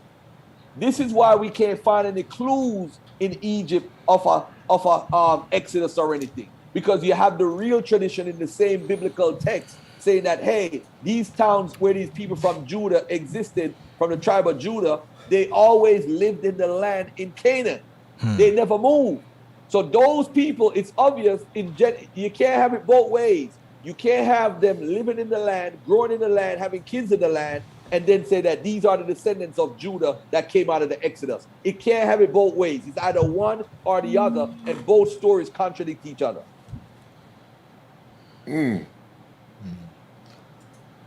All right. Well, I like that schematic of how you had showed it from the land, how they traveled from the land of Canaan, and you gave it from an Egyptian comedic perspective. I like that instead of a biblical perspective. That's pretty fire. All right. You know what I Now, mean? watch this now. Now, one of the big stories for the Black Hebrew Israelites, I have a chapter called The Lost Tribes Have Been Found. Again, if you want to get my book, Misconceptions and Misinformation by the Black Hebrew Israelites, Volume 1, you can purchase it at my website, brothergarfielduniversity.com. Now, watch this. The Assyrian kings, I want to show something. I got to scroll all the way back up for a second. Before we get into the whole Assyrian thing, I want to point out a problem with the text for a second. Manasseh and Ephraim, when they went into Egypt, Killah, they had sons and grandsons. Now I want y'all, all three of y'all, to pay attention to this. These guys were either 5 years old or at the most 9 years old. How could they have children and grandchildren? I want y'all to think for 5 seconds. They're between 5 and 9 years old. Manasseh had a son named Mashir and a grandson Gilead. You remember on that Song of Deborah 12 tribe list? She had, one of the tribes was Mashir and Gilead. Do you see how the text evolves? Now, these guys are no longer tribes, but they're now sons and grandsons of this guy. He's not on the list, but his son and grandson was on the list. So now what this means is that the area that Manasseh controlled is probably an area where geographically Mashir and Gilead is, and he now controls those areas. So now in the storyline, they are now his son and grandson, when literally he's probably taking over Brooklyn. You know, Killah, he take over Brooklyn and Bronx. Yeah. He controls Brooklyn, Bronx, and Queens now. Uh-huh. And so now he controls that area. So now the name of the tribe is New York. But before it was called Brooklyn by itself, Bronx by itself, and Queens by itself. But now it's called New York because geographically Manasseh covers Mashir area and Gilead area. I hope I'm making sense. What they're doing in the Bible, the names that we're using for tribes is really geographic location. That is correct, though. Like cities. Mm-hmm. Mm-hmm. You understand? So now they'll say it's a real guy named Manasseh. It's really not a guy named Manasseh. It's really a town named Manasseh and an area. But before it became Manasseh, you had a town named Mashir and a town named Gilead. I hope I'm making sense for the audience. So they could understand the biblical text better. Because technically, this doesn't make sense. No 5-year-old and 9-year-old can have grandsons. You can't have grandsons. You can't have great-grandsons. It don't make sense. Mm-hmm. We know that as human beings. So the writer is creating a narrative, an out of Egypt narrative. This is why there's no proof of the Exodus. Because you're creating a narrative that can't happen. So we argued, the Exodus happened. Yeah, man. It happened. No, it didn't. It couldn't have. It don't even make sense. Mm-hmm. All right? But I just wanted to point it out. What about how people connect the Kemetic stories like me, Priest, Men Keparah, and the likes? We go over the different kings that reigned over Egypt that conquered lands, like King Thothmoses III. They'll tell you that he's the biblical representation of King David. Or they'll say Taharka is mentioned in the Second Kings in the Torah. Mm-hmm. So what do you have to say about those kinds of stories and how we can find the biblical narrative is basically confirmed. We have the bodies, mm-hmm. we have the locations, but we don't particularly have all of the biblical locations. Like some places they can't even find. You know what I'm saying? What do you say about that, brother? I said, whenever we making a comparative research, I said, let's look at all the information before we draw a conclusion. And by the way, mm-hmm. a lot of characters in the Bible have personalities or characteristics or life stories that are similar to many people in the ancient Near East. If they have a storyline that's similar to Thutmose III, I would never be shocked. Right. I would never be shocked because what the Jews were great at, they were great at taking your history and making it theirs. Exactly. Exactly. You understand? I totally understand, yo. I'm not agreeing with you 100% and saying you're correct as far as the stories was copied or whatever. But I'm saying I would not be surprised if a story that you find in Egypt as a king, mm-hmm. you find it with the Jews. Because what I would tell you though, you got to be careful with that. Because if you say Thutmose III, you would have to tell me how they got the story of Thutmose III, because you might be giving the Exodus story some sort of legitimacy. Not to cut you off. Understand? So hold on. Mm-hmm. This is what I'm saying. Go ahead. When you're doing academic research, you gotta develop a chronology and show how they got the story or how they could have got it. You develop what's called a hypothesis. So I would say that did the Jews or the writers of the biblical text know about Thutmose III's story and used it to develop a character named David in the Bible? That would be the research question. Right. So now, to answer that research question, you would gather all the information about Thutmose III that correlates with David or Solomon or whoever, and then pinpoint. Now, you would have to develop a thesis, ask the question, the research question, gather all the information, and then go step by step. So there's a process with a methodology, and that's how the scholars do it. And that's what I want to encourage. So we got to be careful. Mm-hmm. When we say that stuff come from Egypt, I have no doubt that Egypt influenced a lot of cultures. But don't forget, hold on. That's what I'm saying. I'm going to say something that I'm gonna be challenged by my brother in the middle right now, and he's gonna be mad when I say this. But we could come back and talk about this another day. All right. The Egyptian kings worshipped Canaanite gods in the New Kingdom. They literally did that. Now, there are thousands. Yeah, you're right. We are gonna disagree on that. Hold on. We have thousands of Semitic words that's in Geneta. All right. Can I say what that is? Don't cut them off. Right. Let them speak, and then we gonna come in and what that is? It's called loan word. Say for example, we in the street talking, all of us in the street talking, and we hear a Spanish dude said, "Spaligio." Spaligio means let's get money. So all of a sudden now, Killah Priest and my brother in the middle and the brother at the end, we said we want to make spaligio a word in English. So we start using spaligio, let's get money. That's what it means in Spanish, right? I'm just making up a word, by the way. I don't know what spaligio means. So now we're going to now use spaligio, and we're going to spell it a different way to fit into the English language. So it won't be spaligio, it might be spaglegio. It won't be spaligio, it will be spallegio, but it's the same word with the same structured roots of how you build a word. And so now you've drafted that word into the English language, but it's actually a Spanish word, which probably came from a French word, which probably came from the Indo-European language. So now we've drafted a word, it's called a loan word. So the Egyptian hieroglyphics and the words in the Kemetic language have a lot of loan words from other cultures.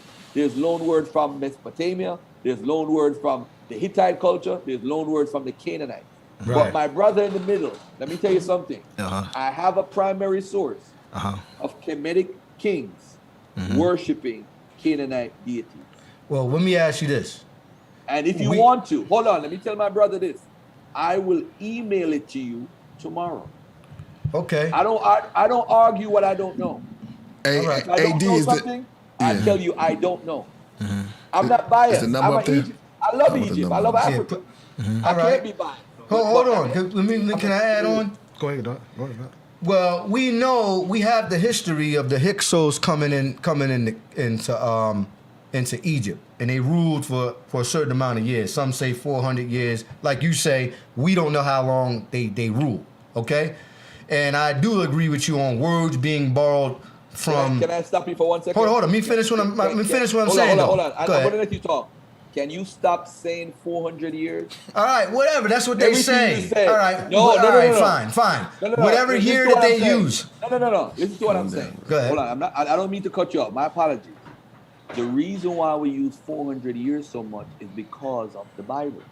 All right. You mentioned Babylon earlier. You said 400 years. Yeah. Well, I'm only going by what people say, brother. I don't care what. All right, fine. But you got to understand, people are caught up in the Bible, in the Torah, and the Quran, and that they use those narratives. So we have to. You ain't got to yell, bro. No, I'm you just talk saying. to the brother. He's right there. He can hear The narrative is with those books. I'm not saying that they're right and exact. Okay, I'm not saying that they're right and exact. I'm actually agreeing with you a little bit.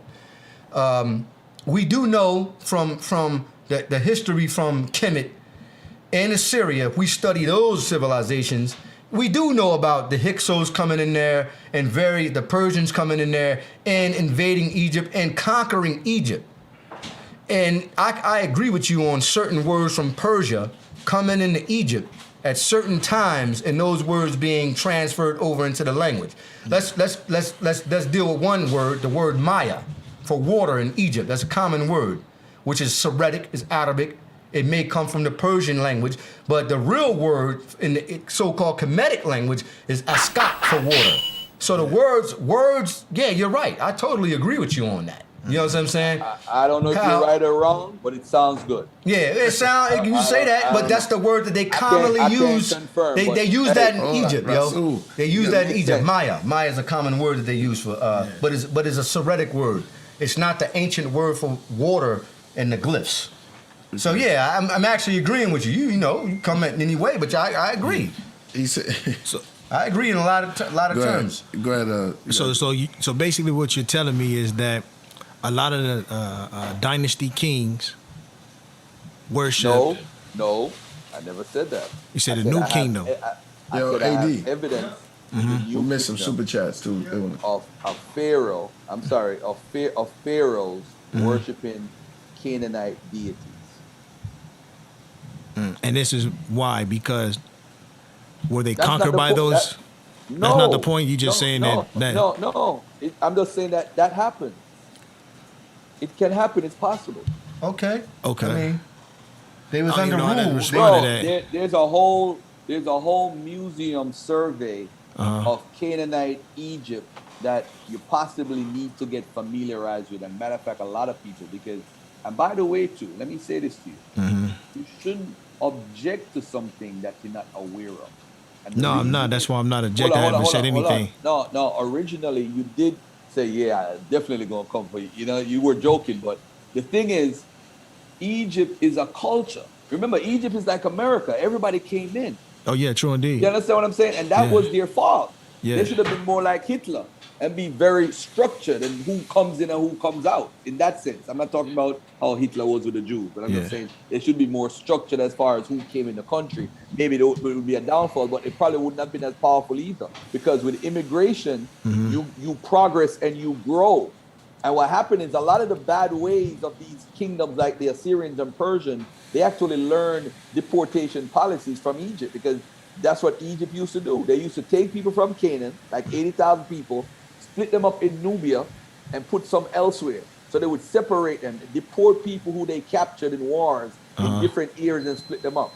So when the Assyrians did it, but that's how you build up your empire. Yeah. You bring people to join your army, and you bring people who are smart to your country. Yeah. And it just so happened that some of these Jews in the BC time period were extremely smart.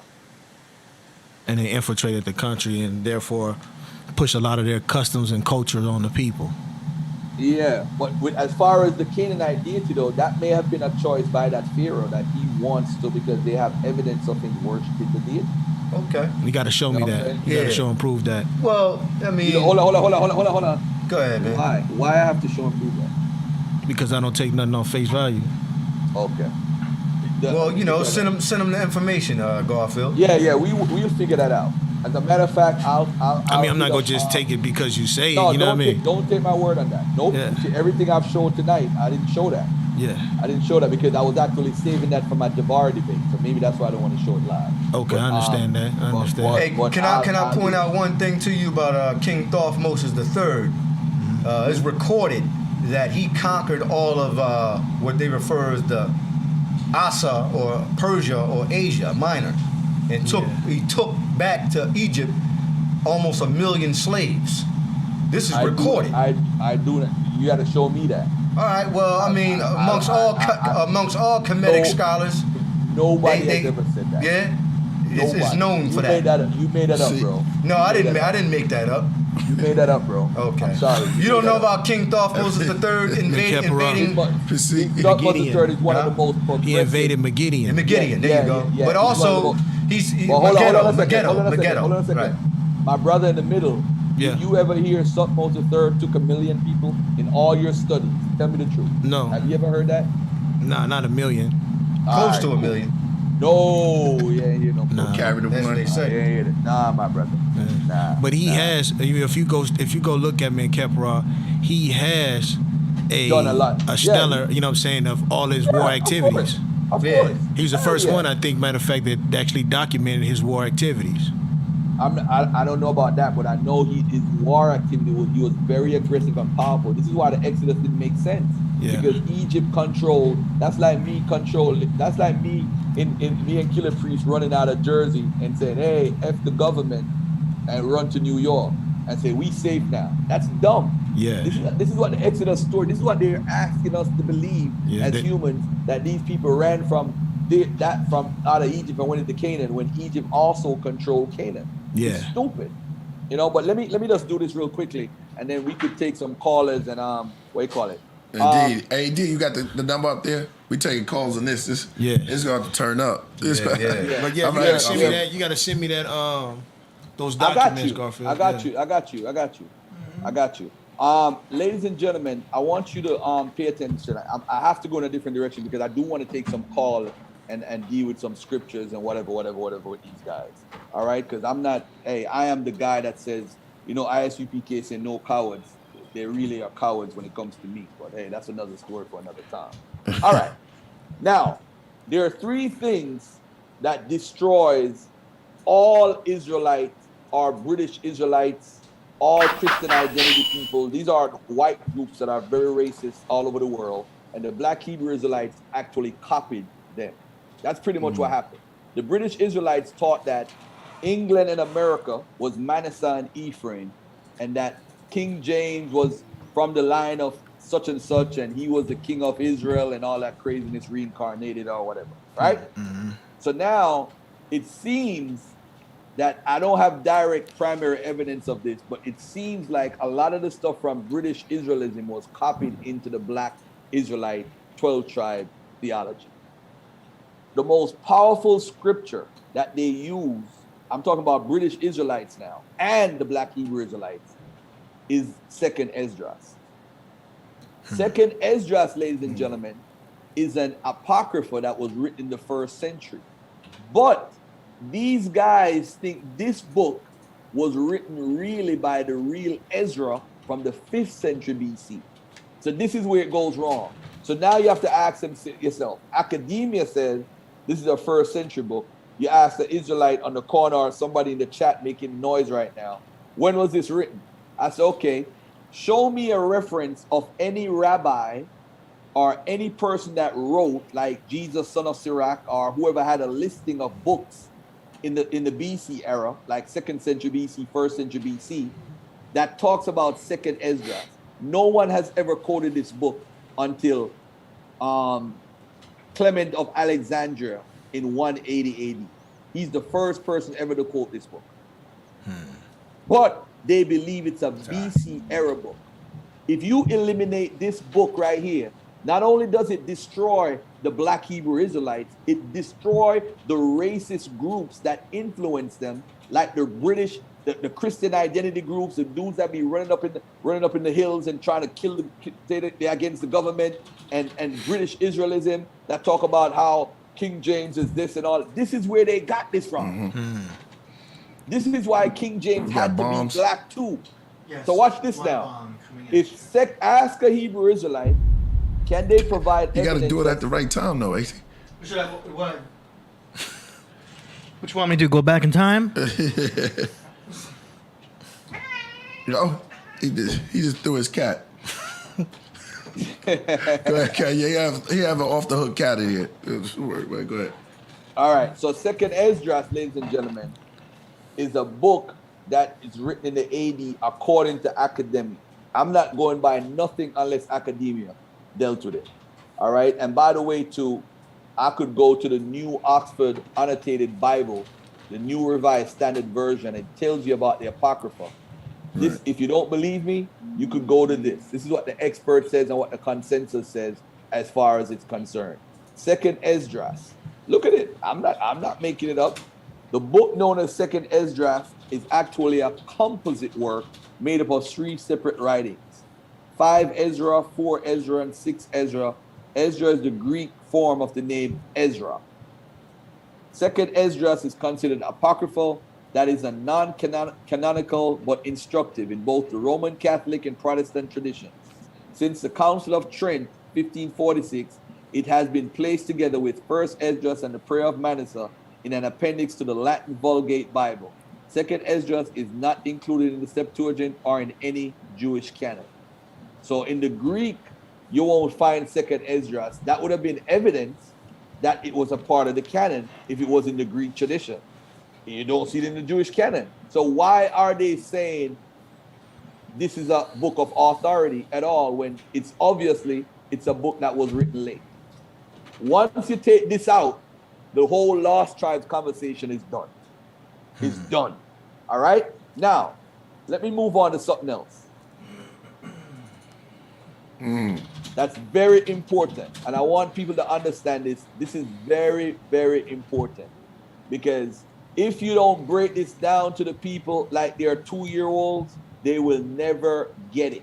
You gonna walk us real slow down this valley. Across the desert. Put my easy Real- walkers All on. right. Look, I want y'all to look at this right now. This is the archaeological surveys when they compare by, you know how they count how much people lived in an area. They do it by what's called hectares.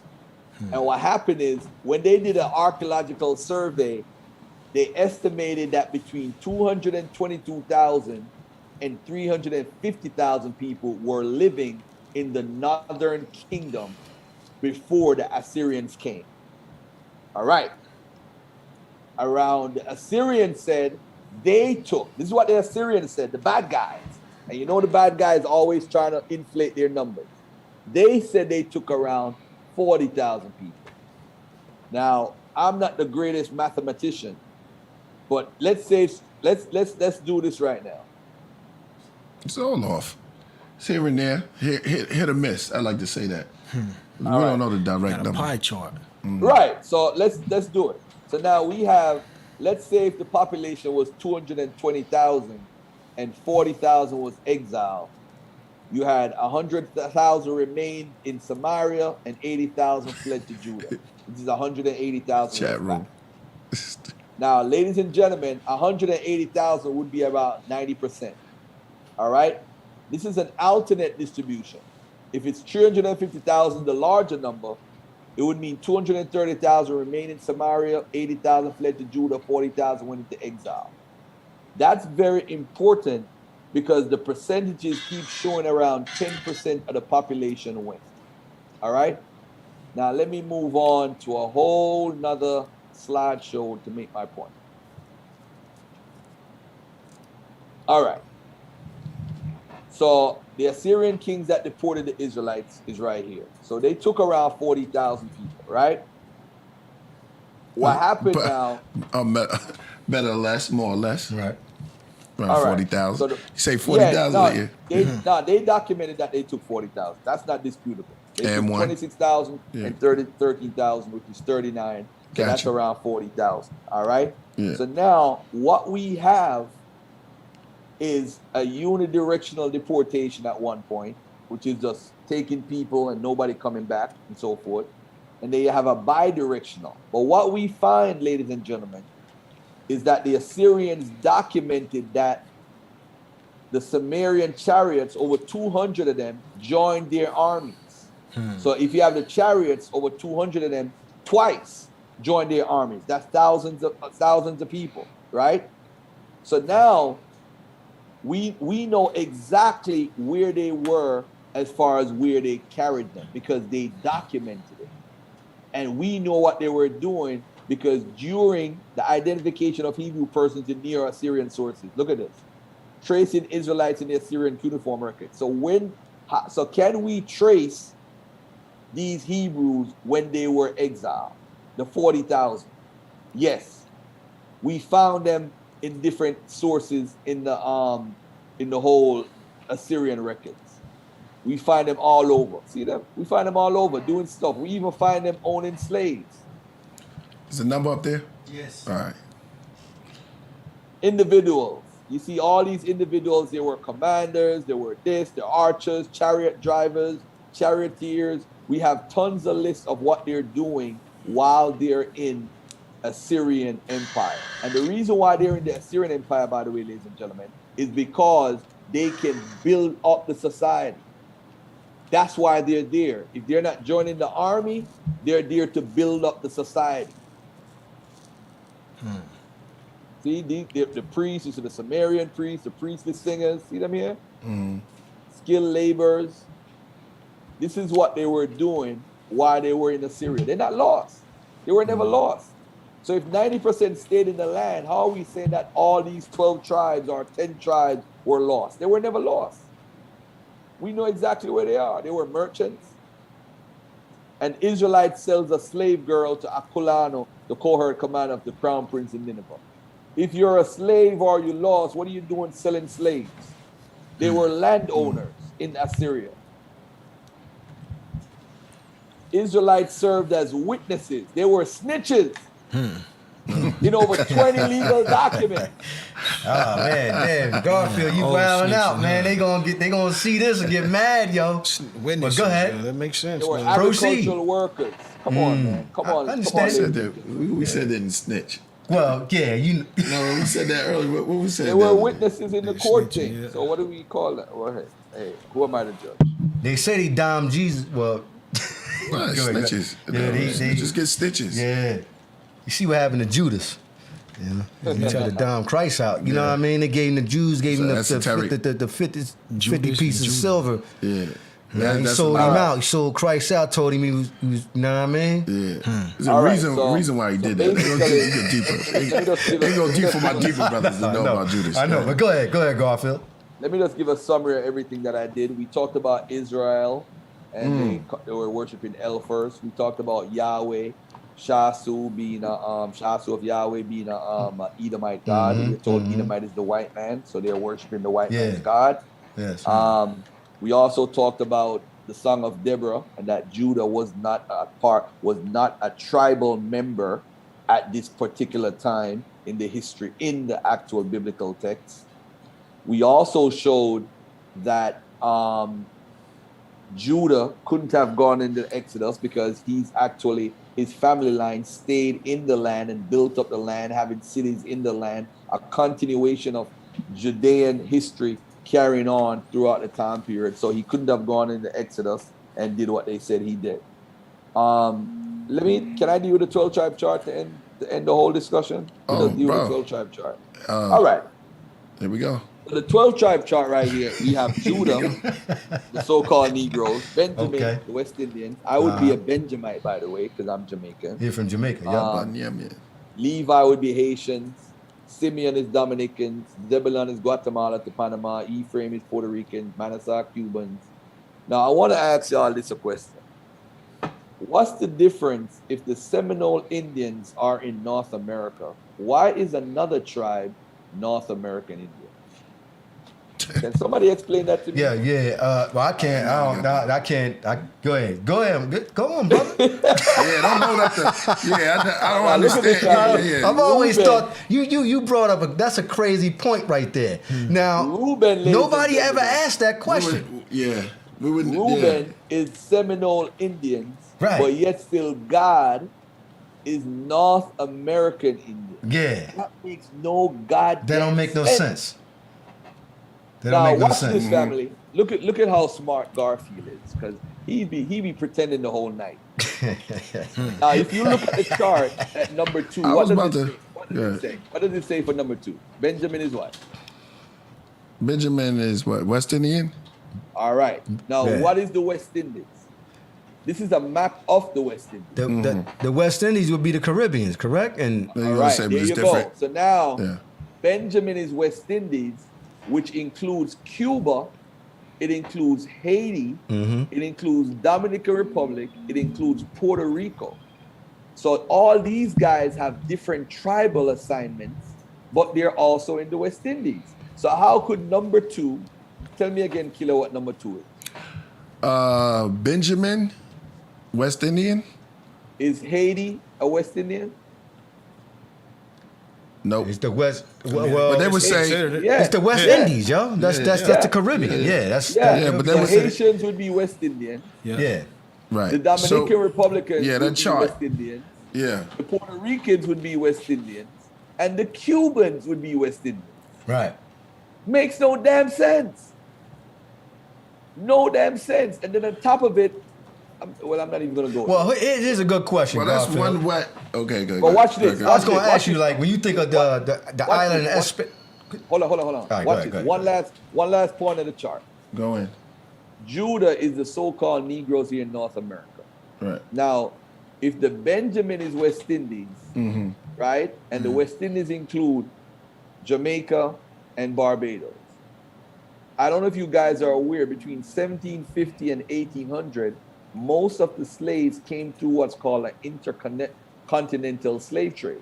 Yeah. So that means the Negroes in America were actually a lot of Jamaicans and Barbados, because the same slave owners that owned plantation in the British 13 colonies owned slaves plantations in Jamaica and Barbados, the British. So basically, what So you saying? they would bring the slaves here to Yes, facts. America. Yeah. That's Facts. true. That's true. Thousands. Yeah. So Right, that means the so-called Judah Negroes actually are Benjamites. Facts. Because Yeah, right. man, I can't deal with I mean, this you, stuff. yeah, I Anyway, go ahead. understand. I agree with you, God. That's facts. Because that's facts. That's just that's facts. a- Because he's that's a saying, You don't know. Layup. Yeah. yeah, because maybe they're a little confused. With the guy who wrote that chart, and I think we're all sitting on the platform here. I think we all knew that. You're pointing it out.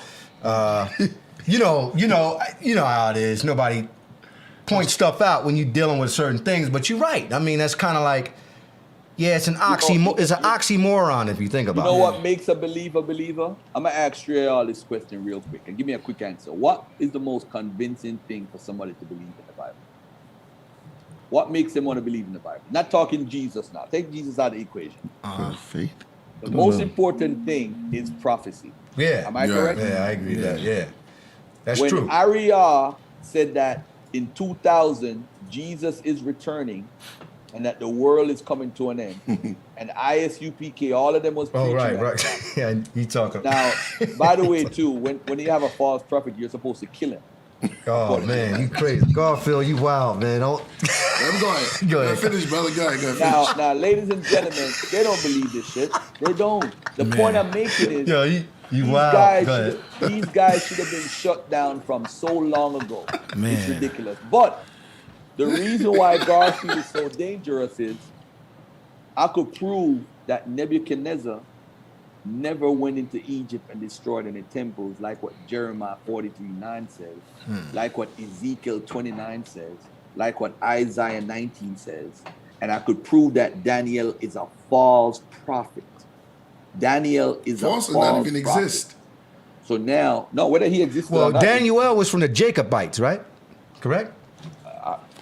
I don't know. I don't care. But I'll tell you Okay, this. you just, all right. I If see what you're dealing with. Go Nebuchadnezzar, ahead. if Nebuchadnezzar is a false prophet, that means all your prophecies on Ezekiel has to be thrown out. All the prophecies in Isaiah and Jeremiah has to be thrown out. I could show how how three prophets contradict each other. Jeremiah contradict Ezekiel, Ezekiel contradict Daniel, and Daniel contradict both Ezekiel and Jeremiah. All right. I Show got. and prove. Okay, I want you to show and prove this.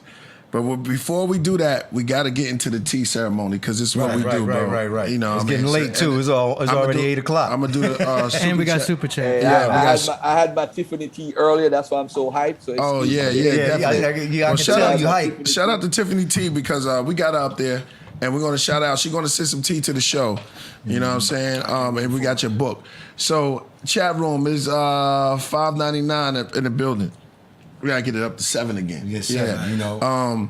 Yeah, listen, we got $5.99 in the building right now. We got Brother Garfield. We're gonna put the number up there so y'all can call. They go calling right now. Also, my book. They calling from Jamaica? You got somebody calling from Jamaica, brother. Yeah, I you got got you, somebody brother. coming. Chill. What's wrong? www.brothergarfielduniversity.com, the website. Okay. You all right? AD, what's going on, bro? With what? Nah, you was like, we're gonna get to the chat. Okay. Somebody call? Yeah, somebody was calling me from Jamaica. I was about to be on. Hold on. All right. Oh, let me put this right. All right. Listen. All right, here's the super chat. It says from Oz 99. Killah Priest, what you know about those Dr. Josh books though? Yeah, I got them right here. Got them right here. Got Dr. Josh books That's right right. here. Yeah. Make sure you read them. Of Make course, sure you I read don't. them. Yeah. A lot of people get a lot of books and they just let them Yeah. sit up there for decoration, put Indeed. coffee on, tea on top of them. No, we actually open them up. We're gonna go into them. Divine, Unique, put 10 on it. AD. Oh, K by practice. Garfield does argue what he doesn't know. They're throwing shots. Garfield ready for that. I think he has thick skin for this. Divine Unique said, put 10 on it, says, Priest, peace God, peace AD. What's that? My motherfucking My brethren. motherfucking brethren, Rasulullah 10 on the strength. Oh yeah, whatever y'all do, 10. please don't change the tea ceremony music. That John is perfect for the occasion. Oh, that's Peace. sounding right. That sounded Hey, right. John, you must be from Philly. Shout out to that brother. Yeah, he right said there. John. Yeah. Yeah. Okay, you read that one. Ifatunde Fayumi says, this is Son Jedi. Incorrect. The word for water is Kemetic, is MW. Moya. That's how I miscon. You corrected I pronounced it wrong. It's Moya. Yeah. But he's right. It's MW. Moya. Okay. And then he said that word is not the common word. Well, sakat. Sakat is the actual ancient word. I said that Get it too. right. Let's get it right, brother. You don't have nobody. Well, you gotta tell them. You gotta tell them the word. You gotta tell them the word that's common, and then you gotta tell them the ancient word. Yeah. Because if you go to Egypt, It's okay. Okay. They gonna We don't have to say keep going. they gonna say Moya. Moving on. Kabbalah Praxis says, Once Malcolm X said before there was a Jew, Christian, Muslim, we were black. We were black people. Our culture predates all the schools of thought. So we were black. Like Shout the way he out said to that Kabbalah too. Praxis for that. Black. Combat practice, man. Shout out. Is On that fire. it? All right, brother. Where the callers at? I'm ready, man. All right, the callers coming in. We have somebody from. Make sure y'all hit this. Shout out to Coach Kandaka. They don't want to. Oh, okay.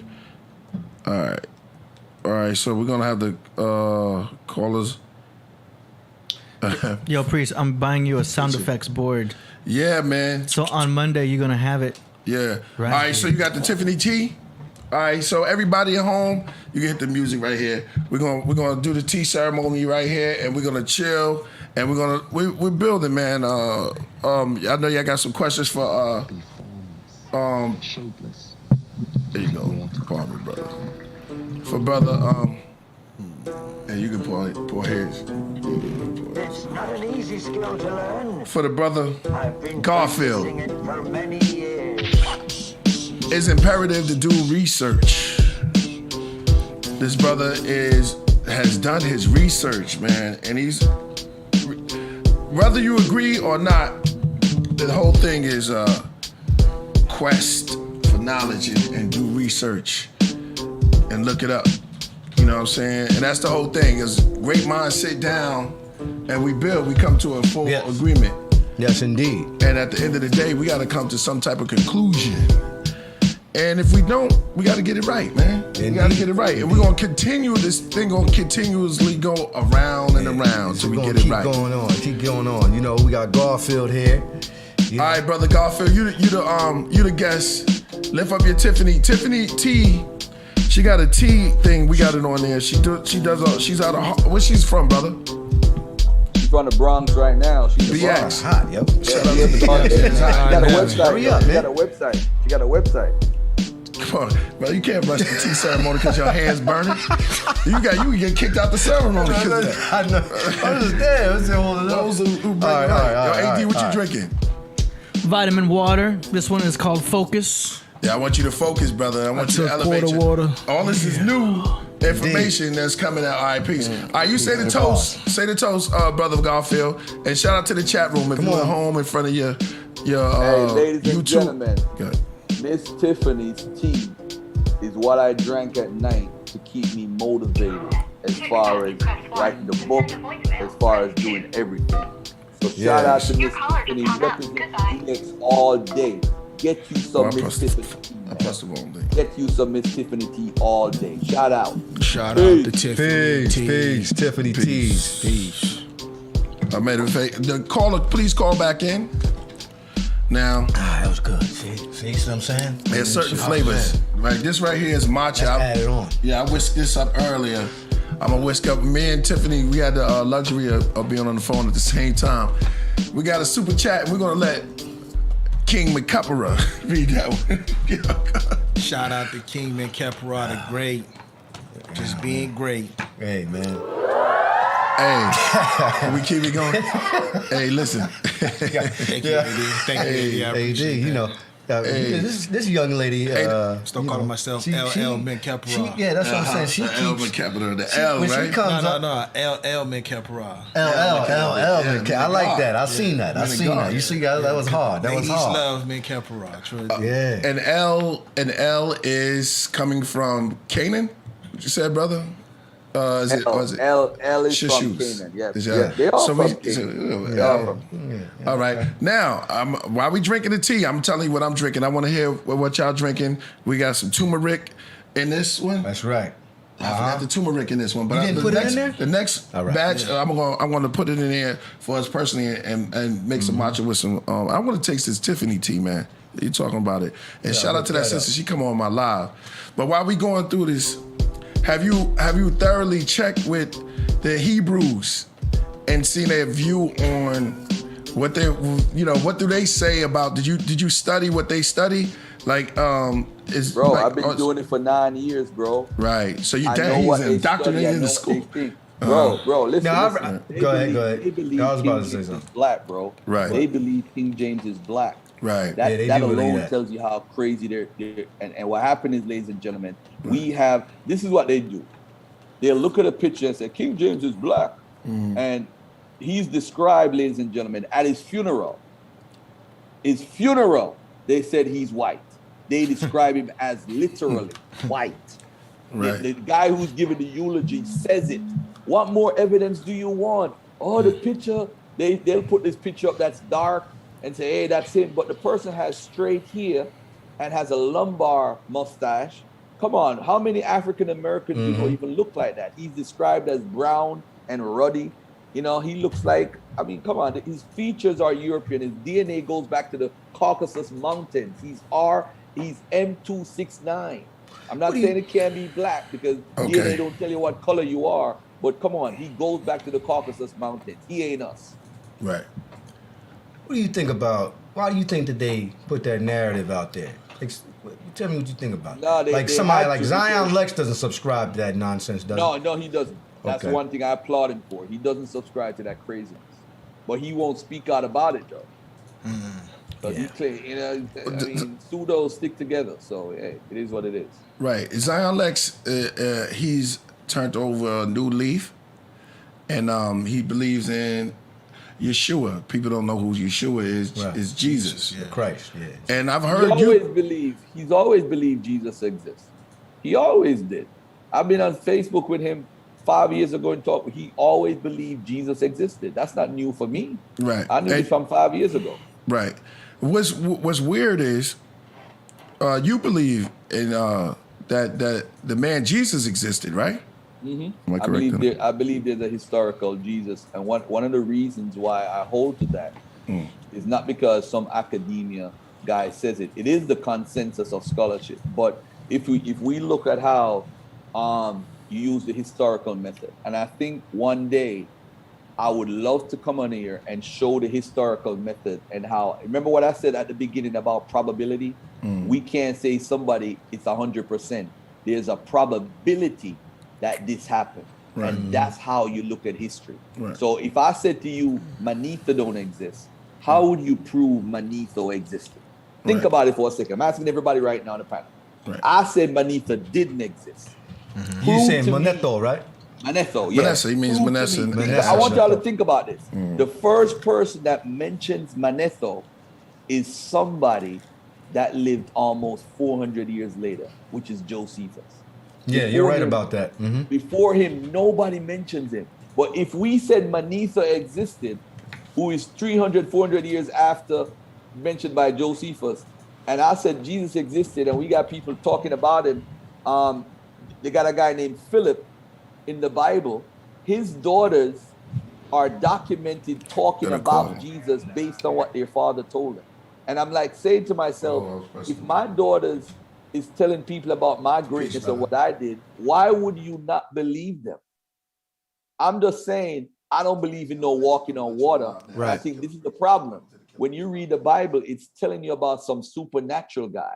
That guy is not a real person. That's just how the writers wrote at that time period.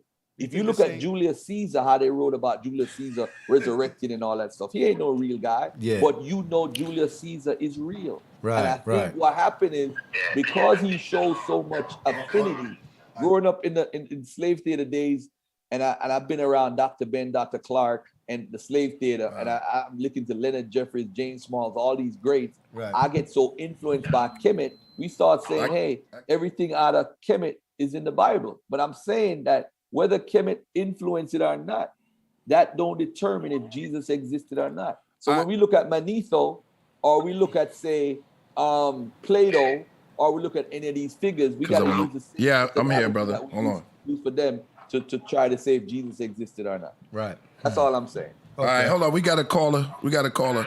Hey, man, state your name, where you from, and... Okay. I sent the caller voicemail. Goodbye. Oh, shit. Hold on. That was Hood right there. Yeah. I had waiting for. Damn. That's why when he come on, I hope he call back, man. For y'all to just come out there, that was call on back or whatever. I only got one phone because we just started this until we get the phone for the studio. So we got to get that. They had a question for you. When they call back, I'm gonna get it. I got it. Press 1. Got you, priest. I was pressing 2 this time, hanging up. But this brother was actually waiting for a minute. But okay. Yeah, we'll get him back on there, man. Make sure y'all call back. I know that was crazy. All right, Mamit, and I agree with you what you said, because you know when you talk about the Allens, the Manasseh, and Benjamin, and Judah is interact. I mean, Jamaica. Right. That's you might as well call them all Judah.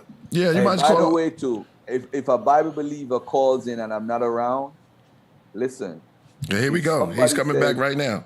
Here we go. Just let him in. You there, brother? All right, state your name. Yeah, I'm here with you. All right, this is another cat now. All right, okay. State your name, where you from. Welcome to the KPPP, Killah Priest Podcast. Yeah, I'm from Virginia. All right. What's your question, brother, or your statement? Yeah, no, I just had a quick question for him if he know anything about Melchizedek, since he know all this knowledge. About what? Yeah. No doubt. He said, do you know, since you have all this knowledge, do you know anything about Melchizedek? Garfield, you ready, yo? Oh, this is right here. Oh, shit. Yeah, go ahead. Oh, man. You heard the question? Is he Melchizedek? No. Are you Melch? He asked. He said, no, he asked. He asked, "Was you Melchizedek?" He actually, do you know any information about Melchizedek, since you know all this other stuff? What information? Him being a high priest and coming in later on, or is he real? I mean, like, what are you asking? Yeah, let's make it clearer, brother. You said, what is he asking? What are you asking? About Melchizedek. Oh, you gotta turn off your TV back there. You can hit it. Yeah, go ahead. You there? Yeah, did he? Yeah, I'm here with you, man. My bad, man. I'm watching your show at the same time. Jesus, what you say? No, you gotta mute it. Listen on the phone. Yeah, you gotta mute your TV and listen on the phone. Yeah, no, I'm muting it right now. What's your question about Melchizedek? He said he knows that, he knows about him. He knows a few things. Ask him if he knows who he actually is, rather than just knowing that he comes in that Jesus comes in the right of Melchizedek. Did you hear that? All right, so now this is what I was gonna say before the caller call. You gotta learn how to separate academia's work compared to somebody's theological work. It's light a little bit. Melchizedek is a theological figure that you're dealing with theology. I don't care about no theology and belief. I don't argue belief. I leave that alone, because nobody's gonna win that conversation. You're gonna think you're right. I'm gonna think I'm right, and we both gonna walk away.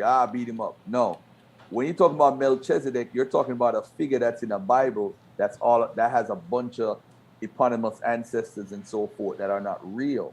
So when you say Melchizedek and Jesus, I'm laughing because we don't know who Melchizedek is. It's just based on interpretation. I'm not no expert on interpretation of the biblical text. I run away from it all the time. But I deal with what I could prove with archaeology, anthropology, history, linguistics, and DNA. Those 5 things. If they ain't got nothing to do with that, I don't care. No doubt. He disappeared. Melchizedek ain't coming back. Jesus ain't coming back. I'm sorry. Ain't nobody coming back. The wait and see program, I'm through with it. Ain't nobody coming back. No more wait and see program. 200,000 angels out of the sky. It's not gonna happen. 200,000. Yo, all right, so okay. All right, so Neil DeGracie asks, does Brother Garfield consider Black Hebrew Israelite culture vultures? It's a good question. That's a good question because I did say they took away from the racist British Israelites and tried to make it blackface. So in a sense, maybe I don't know. I don't want to beat them up that bad. Yeah. You gonna read that? You read that one. Okay, I'm reading a super chat. Just so y'all know, this is not AD talking. This is the super chat talking. Because I got to make it clear. I don't want people thinking I'm saying this. Nah, you're reading the super chat. I'm reading the super chat. It says, Jesus and Christ are two different people. Jesus is the ladder to Christ. Christ is from a completely different era. The elite perverted the name and used it against the masses for control. That was a super chat by KZ. End quote. Yeah, that got us both stuck. Thank you for that super chat. Thank you for $10. What do you got to say about? What do you think about that? I'll pass on that. Yeah, me too. That's I'm pass on that too. I'll pass. Hold on. Let me say this. I This run brother from that. Garfield is a seasoned. So he's ready for all that smoke. I can see it. And yo, I got to give it to him on this because as far as research and then putting out a book. You know what I'm saying? Now, I'm not saying that everything it could be right. I'm not, but the research, the work, and here we got somebody else coming in. And what he's doing is beautiful. Okay. I sent the caller's voicemail. Goodbye. What the must be what's her name, man? I did not press nothing. You saw that, right? Stalkers, bro. No, that's the cat from Alabama. Yo, call back from Alabama. He's gonna give Montgomery. you a little smoke. Leave from Montgomery, if I'm not smoke. mistaken. All right, yeah, Montgomery, right? Mm-hmm. All right. You have any questions you wanna go in on what you was asking him? No, I mean,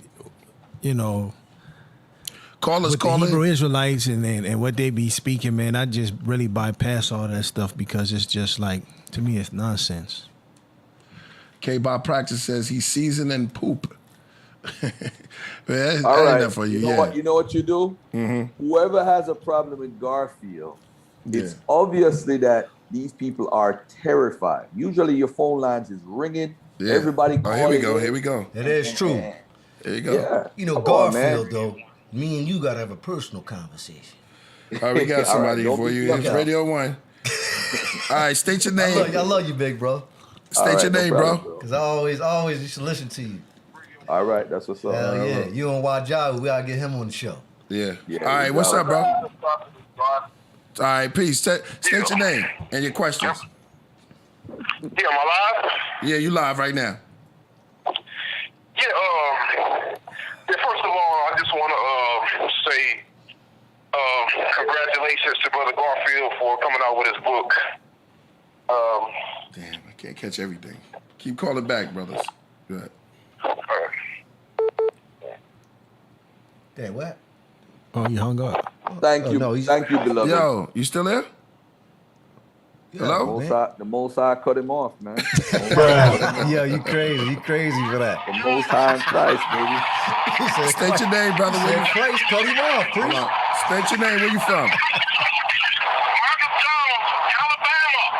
Alabama in the building. Was he on a roller coaster? Yeah, it sounds like you driving in a... Yeah, where you at, brother? You driving? You gotta pull over. You gotta pull over. Windows up, brother. Yeah, you got too much interference. Driving up and down the highways and the byways. I got to get it in like that, All right. But I'm always listening to y'all show. Hey, roll your windows up. I just can't just sit here and I'm listening to Garfield. I just want to make sure. I want to say hello to the whole panel, the family, AD. I got a little break. I want you to do AD because I got to make this question. And the question is to Garfield is, do you say that there wasn't an Exodus story that took place in Egypt? Okay. Hey, that's a very, Did you hear the very, question? that's a Yeah, very he heard important you. question. That's a very important Well, I was question. asking, is Garfield saying He heard you. there wasn't an Exodus? No, there wasn't an that Exodus. took place in Egypt. That's what he's saying, brother. Hold on. Okay, That, if he said that is false. That okay. is completely false. And I don't want you to take my word because I'm saying it false. AD, I need you to go to the YouTube and pull up Ashra Crazy. Ashra Crazy. That's right, crazy. Oh, he pulling out big guns. Yeah. Dr. Ashwa's crazy. Yeah. And pull up the Exodus out of Egypt. Okay. The Exodus out of Egypt. Now, you have to sit and listen to that. I just can't find what point to start, but I will just fill in for him when he addresses that. He says the story that was in the Bible about the Exodus story does not have anything to do with a Hebrew Israelite being driven out the land. That story is talking about the dynasty of Ra, who was at that time the king at that time. He allowed the Hyksos into the land, which was forbidden to allow foreigners to come into the land, and mixed in with some of the people at that time. And they began to want to take over Egypt at that time too. So I think I'm trying to paraphrase the best that I can, but I think it was first of all Stockbosses and them, they got together to drive the Hyksos out of their land because they was bringing mischief into the land.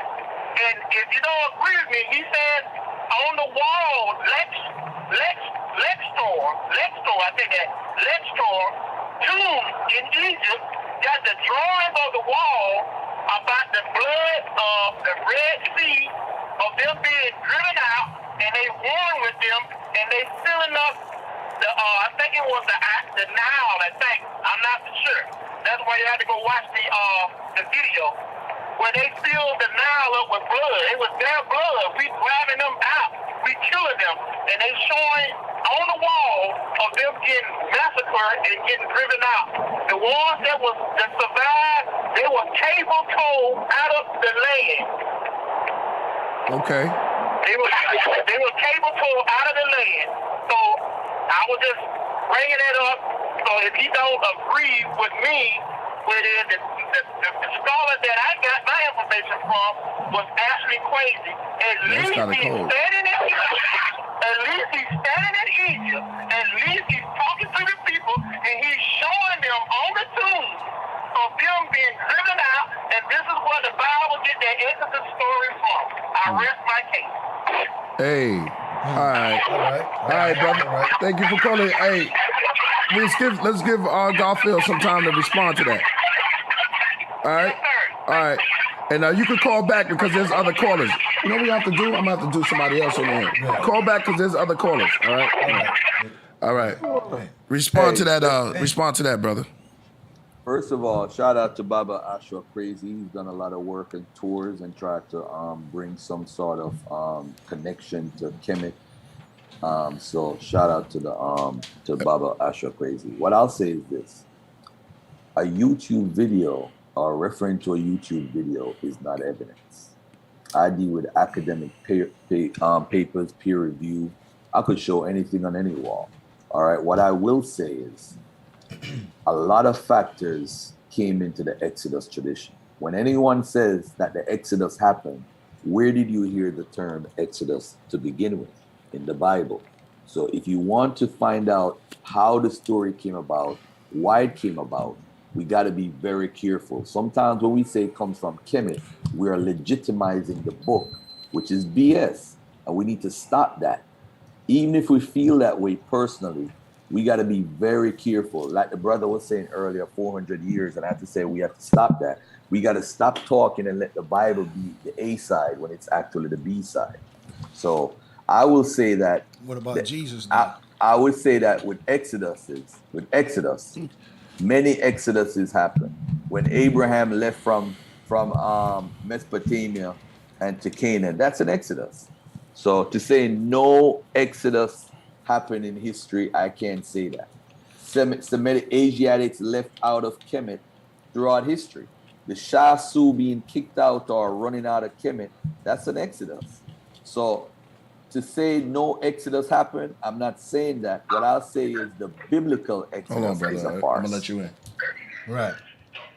You basically saying the word exodus, I got somebody else in common there. word.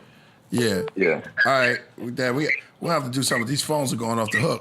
All right. That's what you wanted. State your name and tell us where you from and your question. Peace, just Infinite Mars from Jersey. Okay, Jersey in the house. Garfield. New Peace, Brother Jerusalem. Garfield. Peace, Killah, please. Peace. Peace, family. Peace. I just want to say, We should put your number down there too. We can catch two I've been calls. following them for years.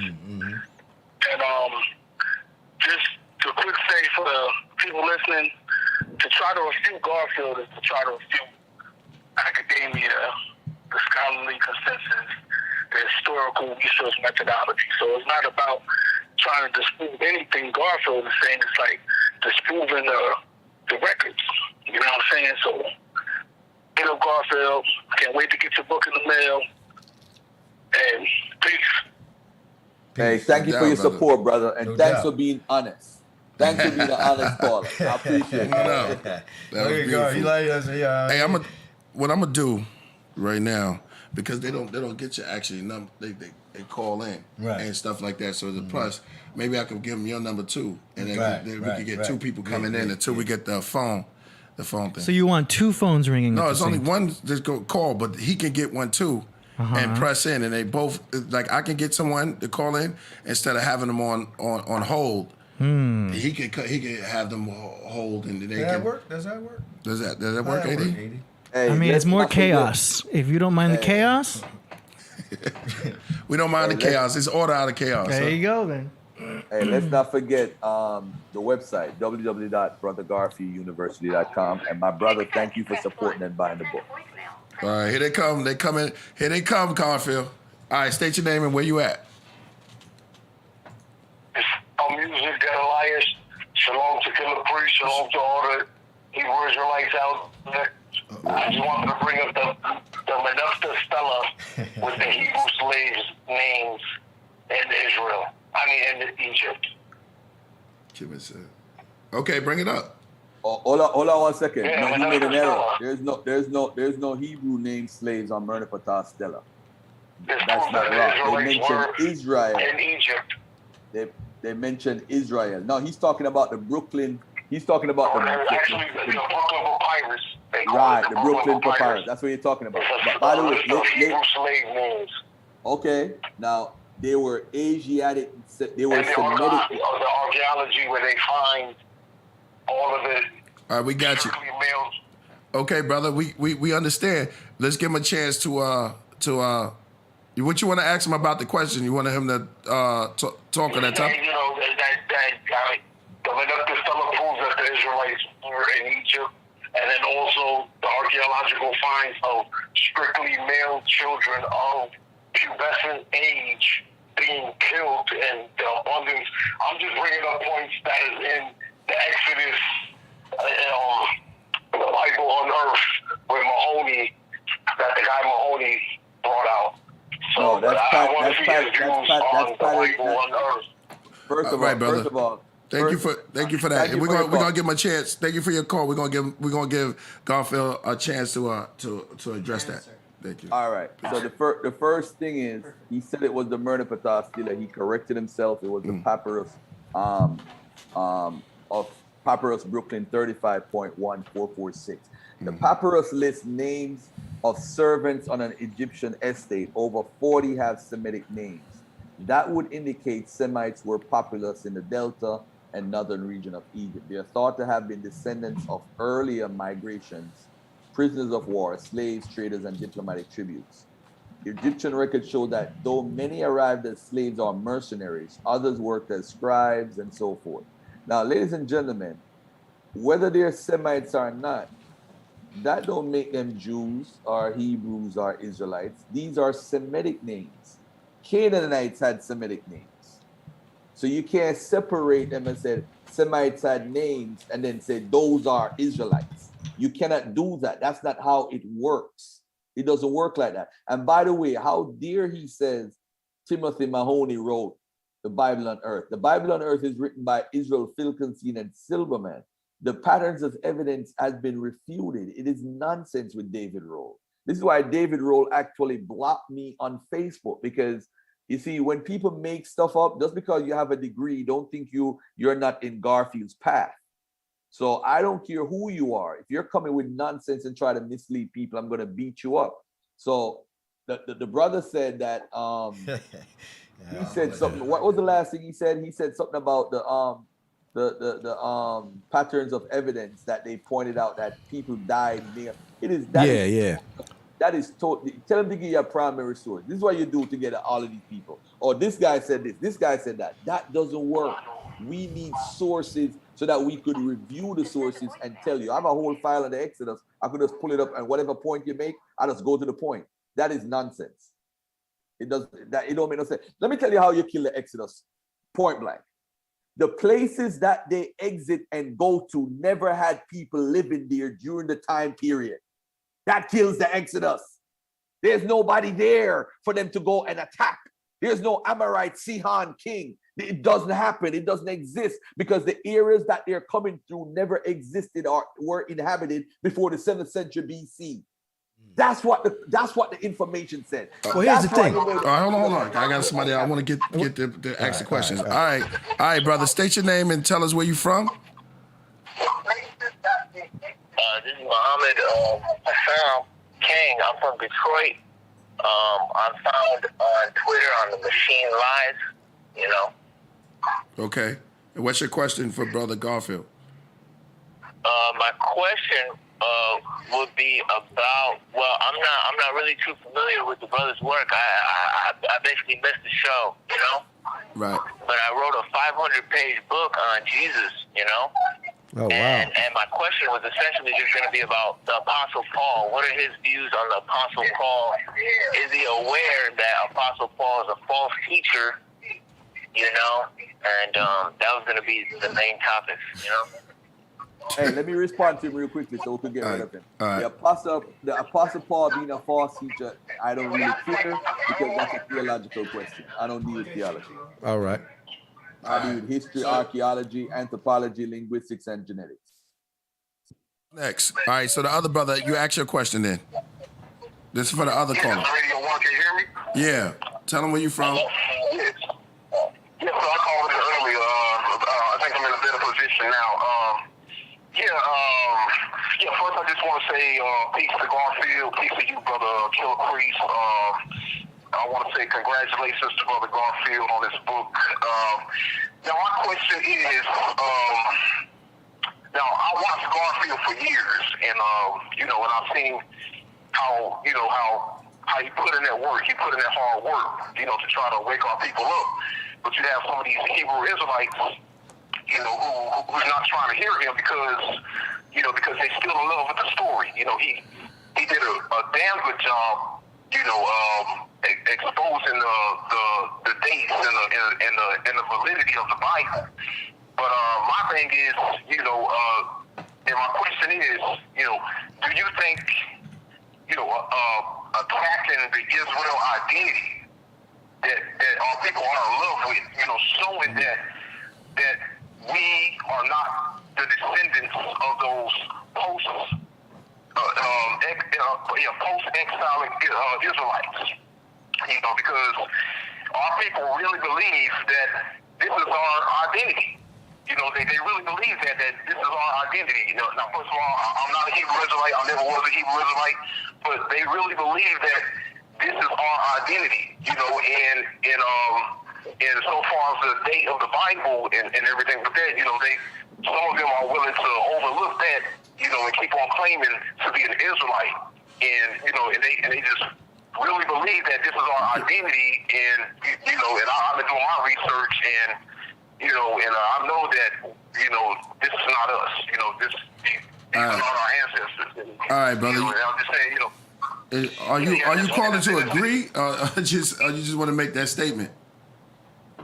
All right. First of all, brother, thank you for the call. I want to say, I have my minor disagreements with Garfield, but I definitely agree. Yeah, okay. And I'm asking him, I'm asking him, would it be more effective, attacking that lie that we are the Israelites in the Bible, more than, attacking the Bible. He did a good job exposing, the fakery, in the fakery of the Bible, but our people, they're still in love with this "we are the Hebrew Israelites" thing, What's your question to him?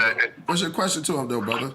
Let's get to it. Yeah. My question is, I just asked my question. Okay, would it be more effective to attack this Israelite identity, more so than attacking the Bible, because they really believe that they are the Israelites, regardless. All right, brother. Thank you for when the Bible was written. All right, we got you. All right, thank you for calling.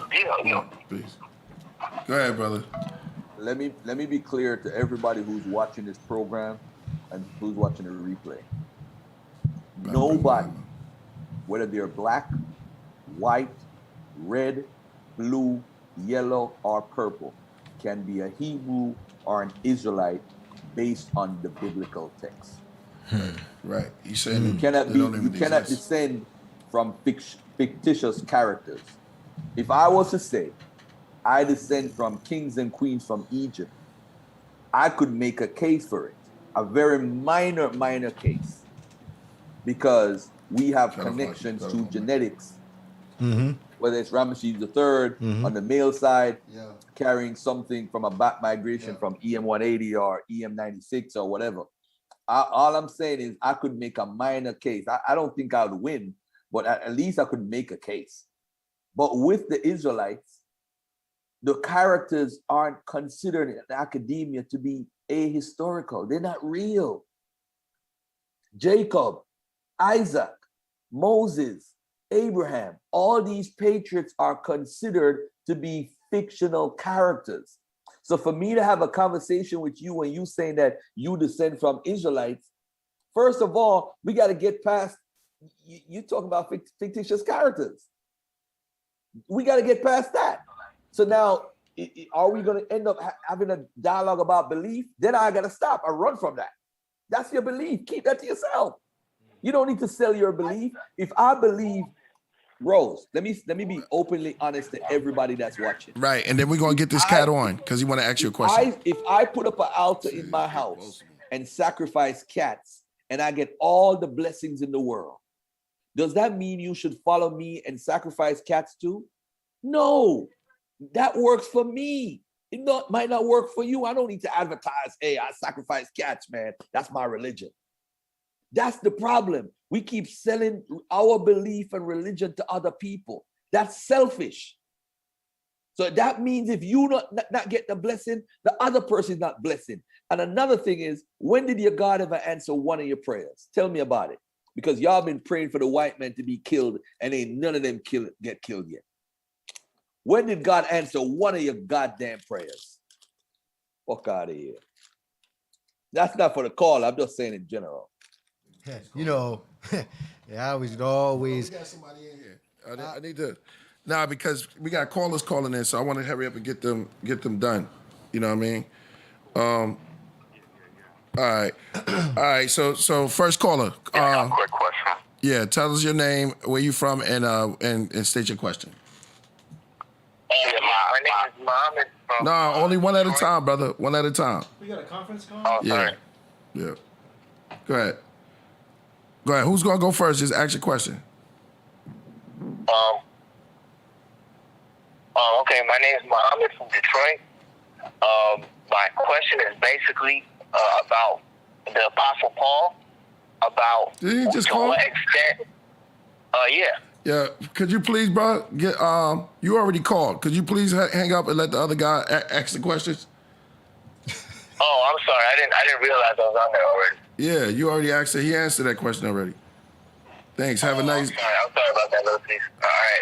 Yeah, I'll just go back and check it out. Yep. All right. Yeah. So the other cat, could you? What's your question? Yeah. Yo, I'm Bob Iboka. I'm from Philly. Shout out to Rasul and KP. All right. And everyone else. My question is, what's up, brother Garfield? Yeah, I'm wondering, Brother Garfield, how familiar, like what your research is regarding lost Hebrew tribes in America, and like there's a lot of people talking about that. Specifically with Christopher Columbus, that when he arrived, according to his actual journals, his historical journals, a lot of people are saying how he brought Hebrew interpreters, and that his Hebrew interpreters spoke to Native American tribes in Hebrew, and they came here to find the city of Zion. I'm not sure how much of this research went into that and rebuttaling or whatever, but very interested to hear and definitely respect the research, man. Peace out, y'all. Appreciate All right, y'all. thank you. Well, love. That's what I like, man. When y'all call in, ask your questions short and sweet, and get off, because we in the primitive state of the phone calls. You know what I'm saying? We just start taking phone calls. So just ask it. Let Garfield come through and answer the question, and that's it. Go ahead, Garfield. Wherever Europeans went, colonizers, they always said they found Jews. No claim has ever been made in history without the quote-unquote white man going into an area. Oh yeah, those people are the Jews. You could take callers too. You got to press 1. Go ahead. To be honest, my chapter, The Lost Tribes Have Been Found, does address this, and it goes into the history of why the Lost Tribes argument. It has to do with Eldad the Danite, the Prester John, a battle between Christianity and Judaism. And basically, you guys might not be familiar with this. If Eldad the Danite never said that he had Ethiopians and he was from the tribe of Dan, the Ethiopians today would not claim that they come from the tribe of Dan. A lot of people don't know that. And another thing is, if Eldad the Danite never claimed that there were tribes in Ethiopia, the Christians wouldn't have invented Prester John. Now watch this, ladies and gentlemen. If Prester John wasn't invented, look at this, my brothers. Prester John was said to have gold in Ethiopia, but he never existed. They made him up. The Portuguese in the 1400s, in their exploration tours, they were supposed to go and look for gold in Ethiopia. They ended up in West Africa, which eventually led to the slave trade. So who knows? Maybe if Prester John Stewart never was invented, or Eldad the Danite, we'd have probably never been here right now. It's possible. That's my own personal theory, by the way. That's a theory. I'm not saying that's facts. All right. But I will say to the guy, a lot of claims are made about America and Hebrew and people living amongst the Native Americans. Ask the Native Americans if they are Hebrews. They'll tell you. They'll tell you. The people who speak the language, ask them. There's no connection between Hebrew. It's a total different language family. People just stop it. Read my book. Speak on it. There's every time, listen, and I'm not disparaging any white person, but everywhere the white man goes, he tries to name you, and then he's going to tell you, oh, you the lost tribes or some shit. That's all. It happened all over the world. Family, they got a group in Afghanistan right now saying that they trace their roots to Nebuchadnezzar, and that bin Laden was a member of the whole tribe. And yo, bro, yeah, get my book. It's in my book. Get it. Talk about the tribe in Afghanistan.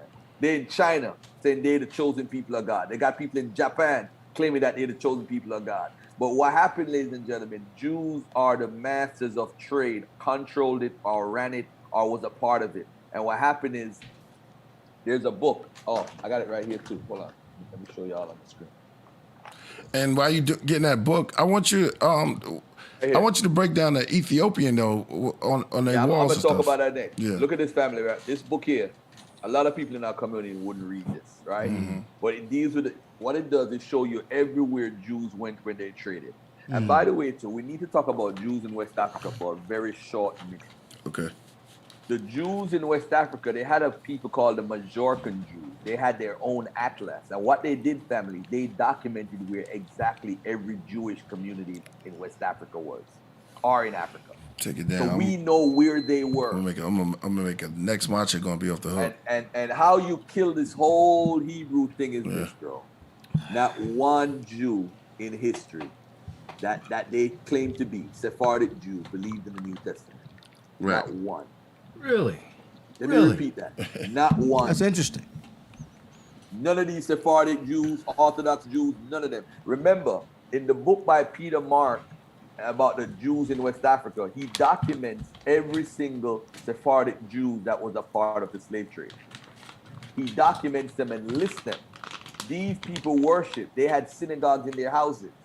Every country that they went to, Curacao, Jamaica, Barbados, they built synagogues. Ireland, Scotland, England, they built synagogues. They followed what's called rabbinical Judaism. Yeah. Those people don't follow none of that I believe in the New Testament shit. That's some new age 1800s, late 1800s black Hebrew Israelite garbage. Ain't got nothing to do with us. They made that up. Let me ask you a question. Do you think that the story of Akhenaten, me and a priest was talking about this last week, do you think the story of Akhenaten is really the Exodus story that they talk about in the Bible? No. Why not? Isn't that more a believable version? I don't know if you're familiar with it, but there's a theory. Mm-hmm. It's actually in my book, by the way. Hold on a second. Let me get to it right now. There's a theory that says, by Richard Freeman. This is page, let me tell you right now. So I don't want you to think that I just don't agree with the theory. Mm-hmm. He makes a lot of sense where he says the Levites were the only people that were a part of the Exodus, because if you look at the Levites in the Bible, they all had Egyptian names. Yeah. Yes, Moses is an Egyptian name. Yep. Merari is an Egyptian name. I was going to ask you that too. Glad you brought it up. So the theory, it sounds cute and everything. It's possible, but I just don't. Listen, bro, I don't want to give no form of validity to that story. And I'm just saying the reason why I say that is just because, me and Priest was talking about it, about how, Akhenaten went to what they call the father of monotheism, and then he changed the capital from being, one part of Kemet to the next part of Kemet. He make an exodus from that part of Kemet to the other part of Kemet and strive to build a whole city. To me, when I was thinking about it, I was like, that does sound like a more believable version of where they would actually get that story from and then try to incorporate it within themselves. You see what I'm saying? Thanks for calling. Actually, right, at the end of the chapter, I give an idea. I did a summary of an article. All right. I used some information from Philippians and from Thomas Romer. And in that story, I gave an hypothesis of what may have happened and how the story developed. What happened is, ladies and gentlemen, before the exile, the Exodus story was not written down. So come back to it, brother. Moses wasn't a part of it, so it kind of like it's kind of confusing. But anyway, we got a question. Yeah, we got a question. Here you go, brother. You on live, and tell them where you from, what tribe, and go do your thing. Go ahead. All right. Yeah, I'm out here in Jamaica. My name is I am that I am. That's what I go by, for real. I heard God saying that he's been doing this study for 9 years, man. I've been doing this since '88, man. You feel me? No disrespect, though, for real. But, when you eat this, you got to know your thing, for real. Because you know half the thing, but, look up Zeus. Find out who Zeus is. And I bet you'll be on point. That's for everybody who listening right now. Because Zeus is the key, man. Zeus? This nigga is Satan, man. Zeus, yes. His race of people is Mexicans, too, man. So the Mexicans, the Javidians, the Caucasians, and the Asians, man. These 5 nations, that's over our 3 nations, man. And they come up with these vaccines right now, and it ain't no joke, because the same time I'm talking about vaccine, this Bible is telling you the same thing, This is Revelations again. The riders, you know about the riders, right? The 4 riders, right?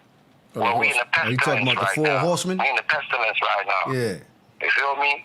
And this is what the COVID is. Guess what? Guess who the brimstone and fire is, Who's that?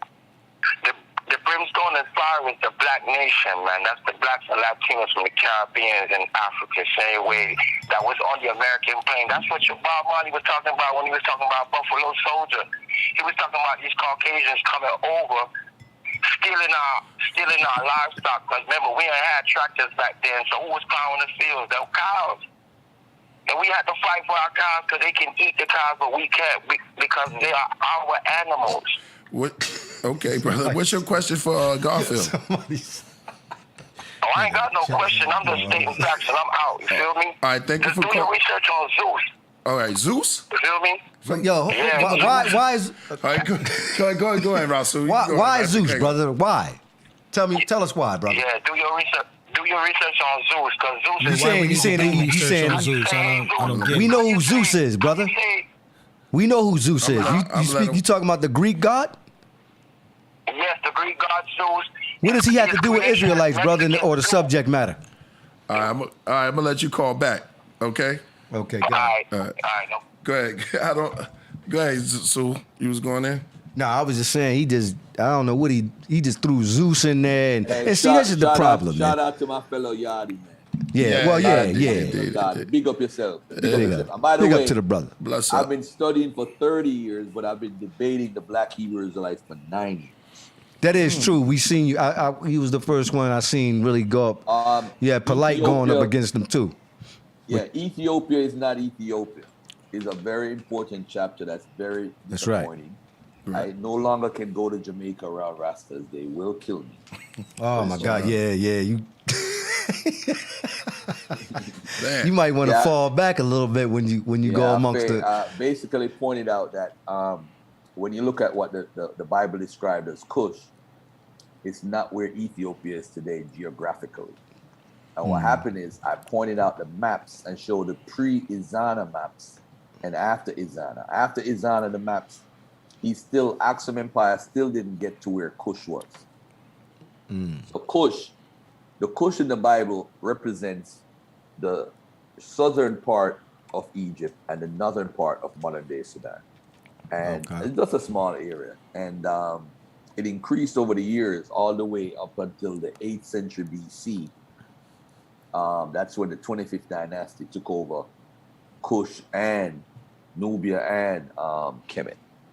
So they were the ones that were trying to control the Levant by being like a protectorate. This is why on Hezekiah's seal you find the Ankh, the Egyptian Ankh, showing reverence to the Egyptian kings at the time. When in Lachish, when the Assyrians came in 701 BC, they killed a lot of Egyptians. They had pre-dynastic skulls that were reminiscent of or just like the pre-dynastic skulls of Egyptian men in Nubia or at what's the name of that site? I forgot the name of the site. Napata. Yeah. So ladies and gentlemen, the Cushites or the Africans, the Hamites, as you call them, were protected your ass. And a lot of them died because they found over 1,500 skulls. Another thing I wanna emphasize before I leave is Shem, Ham, and Japhet are made up eponymous ancestors. We should never allow anyone to call us a Hamite. We should never allow anybody to call us a Shemite, because those words being misconstrued led to us being mistreated as dark-skinned African people throughout the world. It made it a justification for the Muslims to enslave us, and the transatlantic slave trade, it was also grounds to enslave us and say, hey, they didn't feel bad about enslaving Black people. All right, so They say we had the curse of Ham. They used that, right? yeah, that's a story that I've researched in the last 2-3 years, and it's kind of not the truth what I've heard. So there's a lot of that story that needs to be studied. Well, Hey, Europeans. hold on. We got another brother on. Okay. I've been wanting to keep this going on before y'all keep on interaction and people's calling in. So I want them to get it off. All right. What's up, bro? Say your name and let us know what your question is. Hey, it's Richard James from Baltimore. Okay, be more in the house. Shut Okay, up. and Garfield, congratulations on your new book. I'm gonna check it out. I've been watching you a long time, and I've been seeing your growth, so I appreciate that. You heard him? Garfield, Thank you, bro. Thank you. Garfield in the comfortable zone. You didn't know it was gonna be this easy, huh? You just Garfield's eating seeds or something like that. Yo, let me tell y'all something right now, man. Hey, Garfield, quick question. Right. So I got the elephantine papyrus in front of me, right?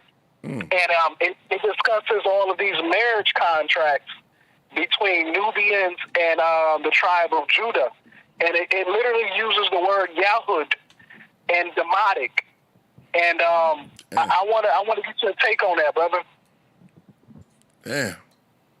It's very interesting that he brought up the elephantine papyri. I used it twice in my book, and the elephantine papyri Chat room, actually brings evidence that the people celebrated Passover. But the craziest thing is, and I want y'all to listen to this carefully, ladies and gentlemen, they celebrated Passover, but it wasn't for the Exodus. I'm gonna repeat that, because that's a serious dagger. That's the dagger you put in the heart and you turn it. You know when you put the dagger in the heart and you turn it? All right. So you turn it, huh? The people in Passover, they are celebrating Passover, but it has nothing to do with Moses or the Exodus. And you know when this is? This is around 400 BC. Now, ladies and gentlemen, there's supposed to be a Bible at the time, right? There's supposed to be an Exodus at the time, right? You're supposed to be a Moses at the time, right? How is it that these people are corresponding, and the caller will confirm this, they're corresponding with Judah, and they're also corresponding with the Samaritans in northern Israel about rebuilding a temple. But in the law, in the Bible says that you can't build no other temple outside of Jerusalem. So how is it that the priesthood in Jerusalem is blessing them and said, yes, go ahead and build your temple? How is that? The elephantine papyri is one of the most important documents. How is it that you have a document that they don't talk about Abraham, Moses, Noah? None of these Bible names is mentioned in it at all. This elephantine papyri shows what the people believe. They believed in other deities. They were polytheistic, which is just like the Judeans before that. So it's not like they were doing something different. These were Judeans, yes. I agree with the caller.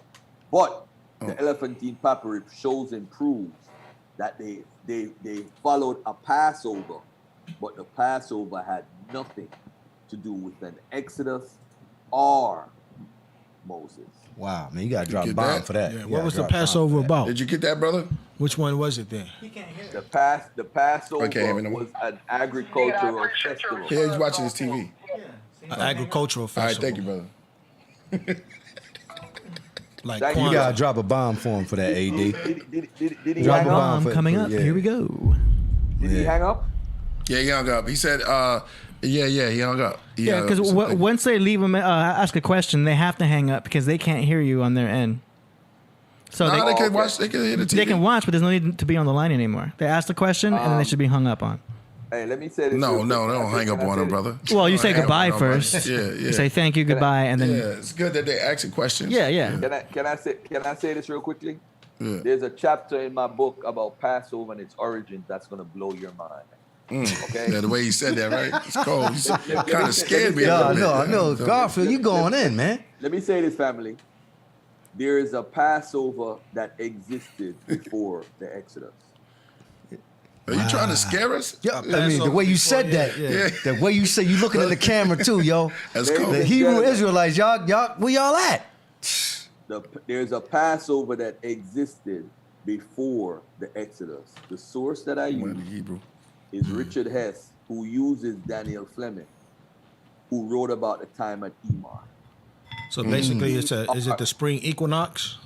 It's like it's funny you brought up the spring equinox because again, this is a Canaanite agricultural festival, and I did say that they are Canaanites, right? Right. You did say that. So when they call the Passover festival, what are you doing on those days? It has to do with the agricultural spring equinox, as the brother just brought up, and other things. But one of the craziest things is, my brothers, look at your table. You look like you got a Passover Seder set up. Did you know that the Passover Seder is not in the Bible? Right. Did you know that? But guess what? You have Israelites and Jews all over the world who sit down and they drink wine. Am I right? And they eat lettuce. Right. Do you know where they got that from? Where? They got it from the Symposium by Plato. This is from the Greeks. Sounds right. About right. As far as the Greeks drinking wine, I know that. And Romans. Right.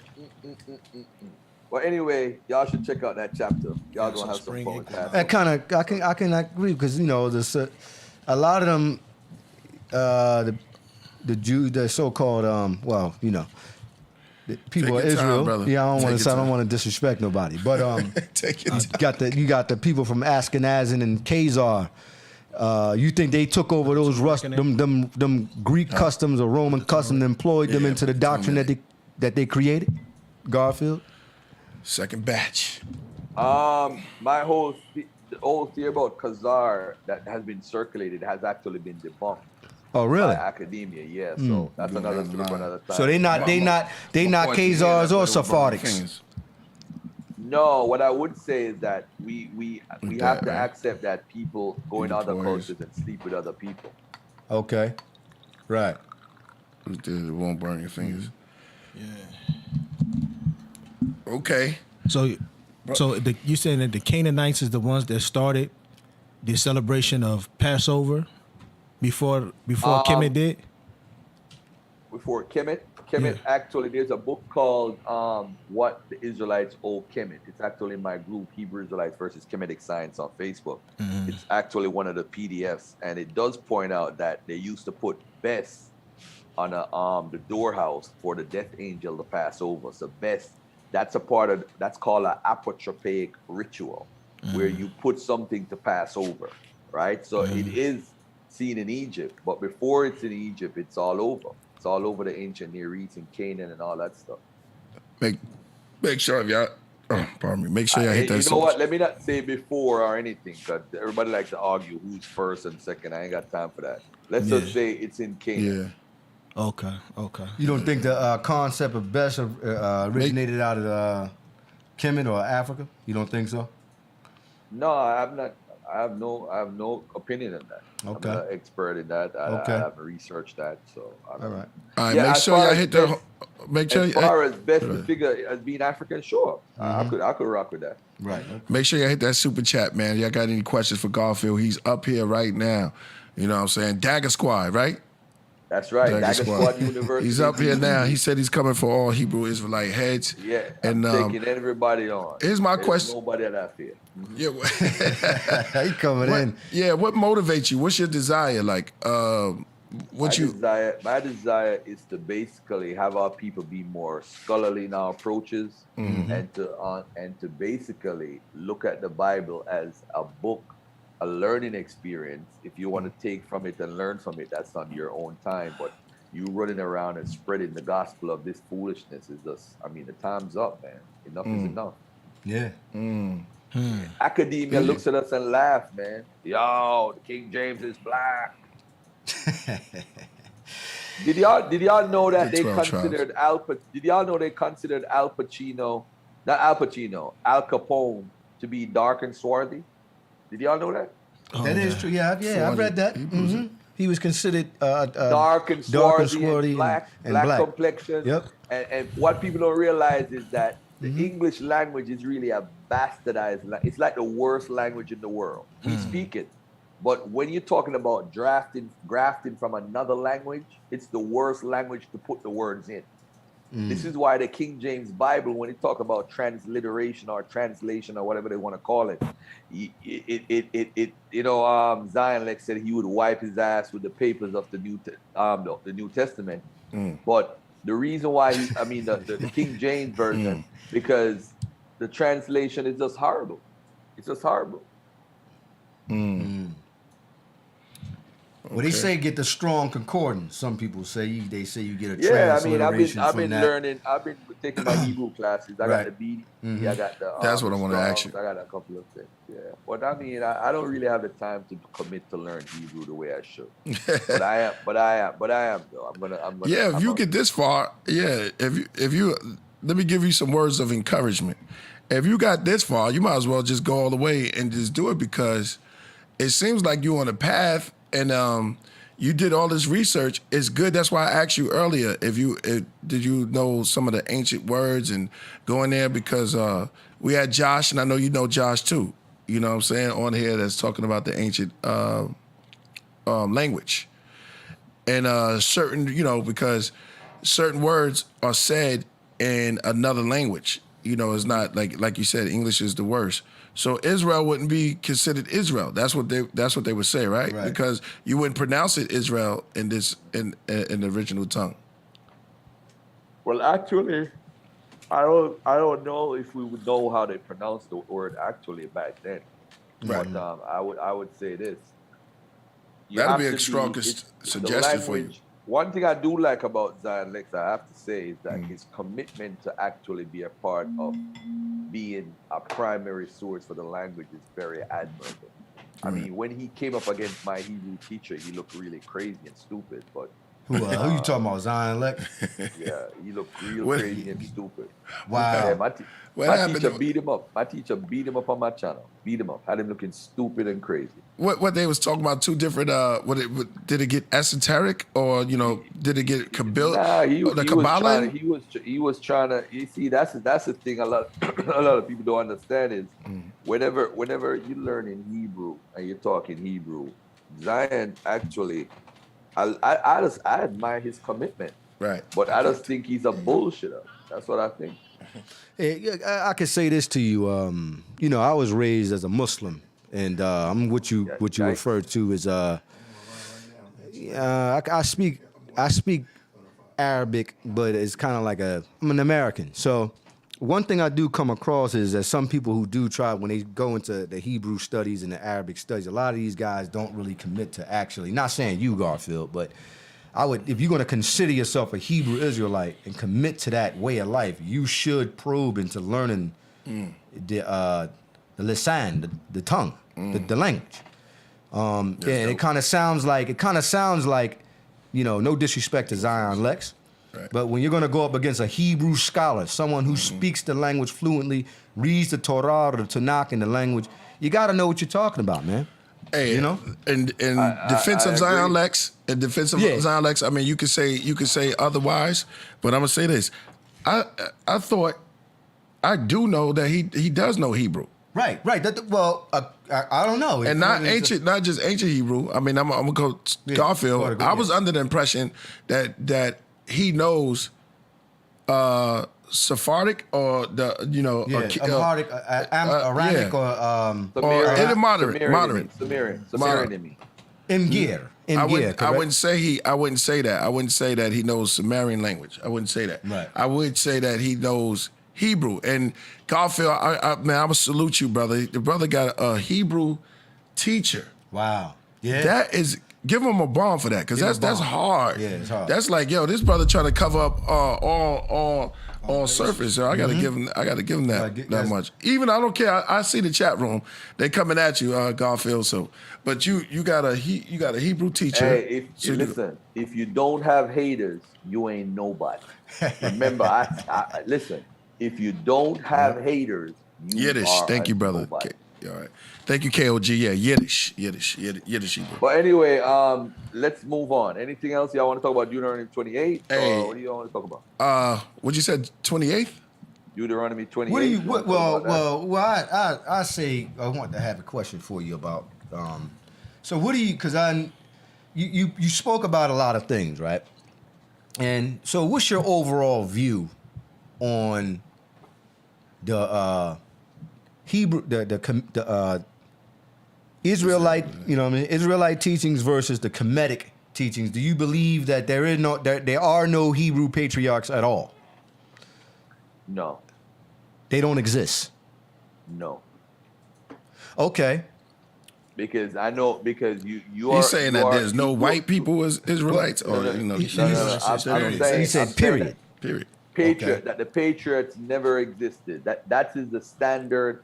Academia has found no evidence that any of these patriots were real people. But what about? Now, hold on a second. Okay, go ahead. Because now I'm talking to the 4 billion. I'm talking to the 700 million Jews. Mm-hmm. I'm also talking to the Christians, the 4 billion Christians, and I'm also talking to the 1.5 billion Muslims. Mm-hmm. Because you grew up in a Muslim household, and Ibrahim is very important. That's right. That is correct. Very important. That's right. And other figures that's also in the Bible and in the Quran are important.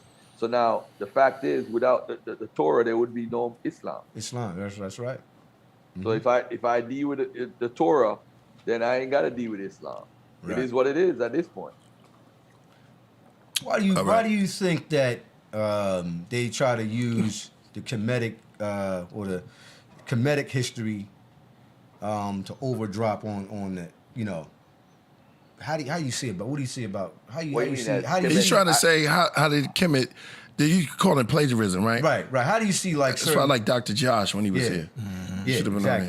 on here. I don't think in the ancient times people were plagiarizing. There you go. And I have something called in my book. In almost every chapter, I try to put this in there. It's called "Stories Have No Borders." I made that up, meaning that I could live in America, right?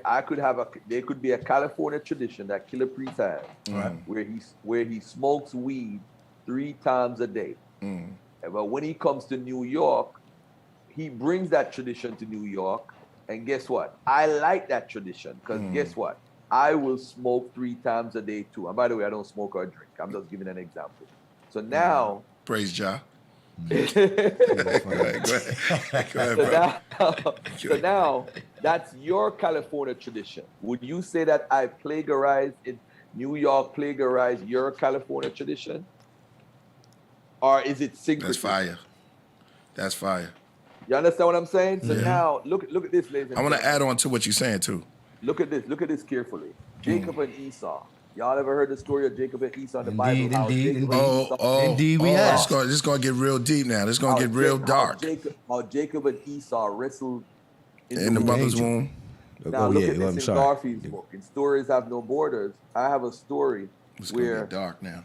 2 guys are It's about to get dark. wrestling. They're It's about to wrestling get in dark. the ring, and one stole one's kingdom over the other, the same way Jacob stole Esau, or how Esau stole Jacob, or whichever way it happened. Right. This is the story. So I'm not saying that the Bible writers copied it. I'm just saying that stories have no borders, and there's no plagiarism, because these stories are there's a plethora, as my brother Gorilla Hebrew would say, there's a plethora of stories that people copied. I showed a story where in 43 BC, there's a guy writing Metamorphosis, and his story is as similar as Sodom and Gomorrah in Genesis 18:19. It's the same story.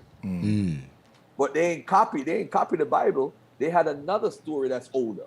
You understand what I'm saying? Yeah. So it's not about plagiarism, it's about trading and people sharing stories. Thank you. Right. It's You called understand what I'm intertextual. saying? So sometimes it's not that. But listen to me carefully. I love Kemet. But Right. we gotta be careful when we say people take from Kemet. Because Now, this is different. I like the way he's. This is different. Yeah. Yeah, This is what I was because trying to tell AD the other day. Remember, we was over there. AD. What you trying to tell me? Remember we was building over there by the kitchen for the cat, and I was just saying that a lot of things is took it from different ways, like Catholic. They took a lot of things, but some of these stories are, as Dr. Josh said, it was what is it called, intertextuality. Intertextuality, intertextuality. Right. So they were meant to build on, and a good example is like putting Biggie Smalls song, Right. and like Dr. We built on Eminem, but like Biggie Smalls did Between the Sheets over, Right. Between the Sheets is the actual song made by Isley Brothers. Okay. But when you listen to it, it's Biggie. It's Biggie. But you know it comes from somewhere else. He just Right. made it in He just advance. made it up. But you're not gonna go in there and go, play that Isley Brothers song. Biggie made it his. Yeah. Go ahead, brother. Garfield, it's your floor. This is your night. Yeah. Can I say? Well, I wanted to say something. So, what do you think about? Listen, we have some order on here. All right. Brother trying to come in. No, I'm not coming on you. I'm just saying. right. Let brother Garfield, because I know he want to go in. I can see him. I see him getting ready. We're gonna have the order there. Go ahead, Garfield. Yeah, I do want to say that we gotta move forward from the copying argument, because if we get into problems, it's like, I'm supposed to debate Brother Jabari about whether Christianity stole from ancient Kemet. I don't believe that at all, and the reason why I don't, because you would have to show that the writers of the text actually could read Mejanetta and would directly take from Kemet. Now, what makes sense I'm gonna let for y'all get Kemet? him now, because I know. No, that's fine. They could come. Right. They could come get me. Right. But the truth of the matter is, if you go by the stories that are written in the New Testament, you could tell that Kemet ain't had nothing to do with nothing. I could prove that in 2 seconds. 2 seconds. I could basically show that they are taken from the Old Testament and copying the Old Testament. I could show how they are copying actually the storylines of the Roman culture. So if you want to say, hey, they took it from Kemet, you're going to have to show me the direct source that they got it from at the time, because that's what Jabari is apparently claiming, that, hey, they stole this from this. Nah, if you want to tell me the Roman Catholics in the 5th century stole shit from Kemet, the images and the pictures and all that stuff that Jabari does, sure, take that. But I'm talking 1st century Christianity.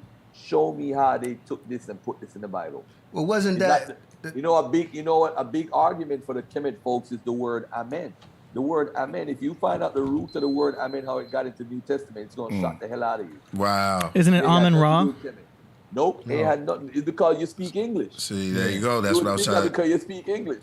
So it's not Amen Ra. No. No, when they try to say the word ayin, Hold on, brother. You keep cutting the brother. I want him to address what AD just said. Listen to this. Remember, it's written in Greek, right? Right. Why would the Greeks spell the word amen and take it from Amen Ra and spell it amen? We speak in English now, so we are going to try to correlate based off of English, which is crazy. And there was a word that's similar to amen that was actually in the Hebrew language. So there's a lot of things people So don't it's understand. just a huge coincidence. No, it's not. No, it's not a coincidence, beloved. It's actually not a coincidence. Well, the word, they say the word, There's a word in the Hebrew language that says amen. Look it up. Amin is the way you say in It might Hebrew. surprise a lot of people. You see, that's the thing. We speak English, which is a bastard language. So you saying, so you saying that Amen, which you saying coming from Hebrew, is not correlated with Egypt. No, it's not. But even though It's they not was the right same there in amen. Egypt, or they was close to the All borders, right, so why hold wouldn't on. You just said something very important. You said they were right here in Egypt. We got to stop this correlation with Kemet and the Bible, because you're legitimizing the stories of the Bible.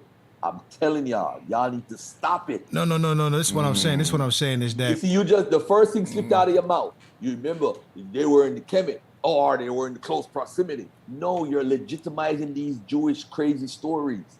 Listen, bro, the time period when they got the stuff from Kemet was in the 3rd century BC, if they were going to get it. Because all the stories are written mainly after the exile. After the exile, how did they get the stories into the biblical text? That's the difficulty Jabari would have, or anybody. At what time period? And you know how we know? Brother Josh said it. He said, if you look at Exodus, you see a lot of Egyptian words, loan words in the Hebrew Bible. They borrowed words. When did that happen? That's how you get them. But if you're saying that they told at this time, you're legitimizing the Exodus and the conquest and all these different stories. We got to be careful. I'm just talking about the word itself, like the word itself. The word amen. Yes. We could talk about that. Austin. Yeah. Yeah, you know what I'm saying? The word itself, that's gonna be one of Jabari's they arguments. passing that word down. That word got meaning, so they putting it in there because it has power. That's what I'm saying. Yeah, when you hold on though, when you say that a lot of that the narrative of a lot of that stuff comes from people like Gerald Massey and that wrote those books. Yeah, definitely. Who put those narratives out there? Yeah, because he saw a lookalike, he saw a sound-alike, and the sound-alike doesn't mean it's right. And I have to give it up to my Hebrew teacher, because my views on linguistics changed because of my Hebrew teacher. Shout out to that's where I was at with it. Yeah. What's that? I kind of agree with him a little bit. Go ahead. The sound-alike is dangerous, man. We got to be careful. Sound-alikes is dangerous.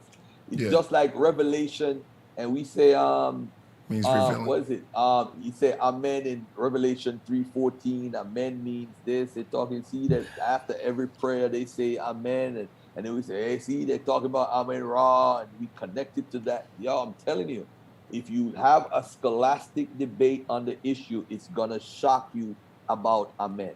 That's all I'm gonna say. I'm not gonna talk about it here, but that's all I'm gonna say. I'm gonna leave that one for another day. I'm gonna leave that one for Jabari. With Jabari. So Go ahead, bro. I mean, you saying a really big claim right here. Yeah, that's tremendous. All Egyptologists, you saying a big claim, bruh. So All Egyptologists. What Egyptologists you talking about? well, I'm just saying a lot of I'm not talking about white Egyptologists. I'm saying like most Kemetologists, I guess, in the conscious community. This is what they. Who followed who? Whose name you just said a while ago? Would you say it again? Massey. Oh, Gerald Massey. Yeah, Gerald Massey. They all do follow that, right? That's an Alvin Cool. Alvin Cool. What's the other brother named? Robert. Bro, I was in that world. What's that guy that wrote the primordial, the signs and symbols of primordial man? Higgins. Yeah. Yep. Bro, I had all them. Well, here's the thing, though. Higgins was an archaeologist. He was a paleontologist and anthropologist. Wasn't he? Okay. You know what I'm saying? Because listen, Gerald Massey wasn't an Egyptologist. He was a guy who, he went to Egypt and he studied, and he wasn't necessarily really an Egyptologist like that. He wasn't a paleontologist. He didn't study. He was kind of like a poet. So he kind of wrote his accounters on what he was studying under other Egyptologists. But again, I give you the benefit of the doubt, Garfield. Yeah, you might be right about that. Don't listen. I don't want nobody to take my word for anything. Yeah, thank you.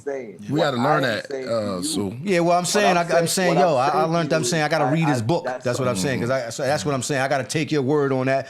That means I'm going to read your book. That is not. I got to read your book, bro. That's Egypt stuff. That's he's not in his book. I'm saying I have to read his book to understand what he's saying. That's why I say I give you the benefit of the doubt. So I'll get your book and study it because it sounds like some interesting stuff.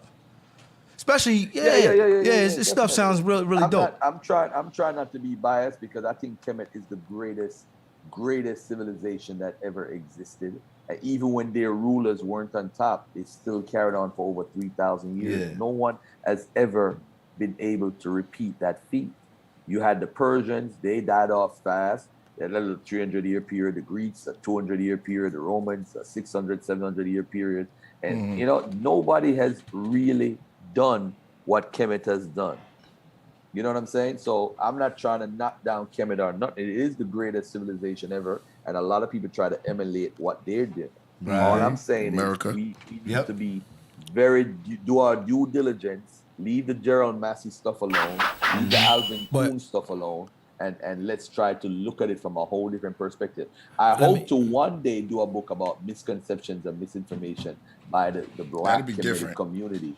Because I'm not bashing it, but I'm trying to clear up some of the misconceptions that we believe in. And we need to chill out on that. Let me ask you a question. Now, you just said that Kemet was the greatest civilization ever, right? Mm-hmm. I mean, now, look at the time that we in right now. America is what you would consider the greatest civilization of the world as we speak right now. Right now.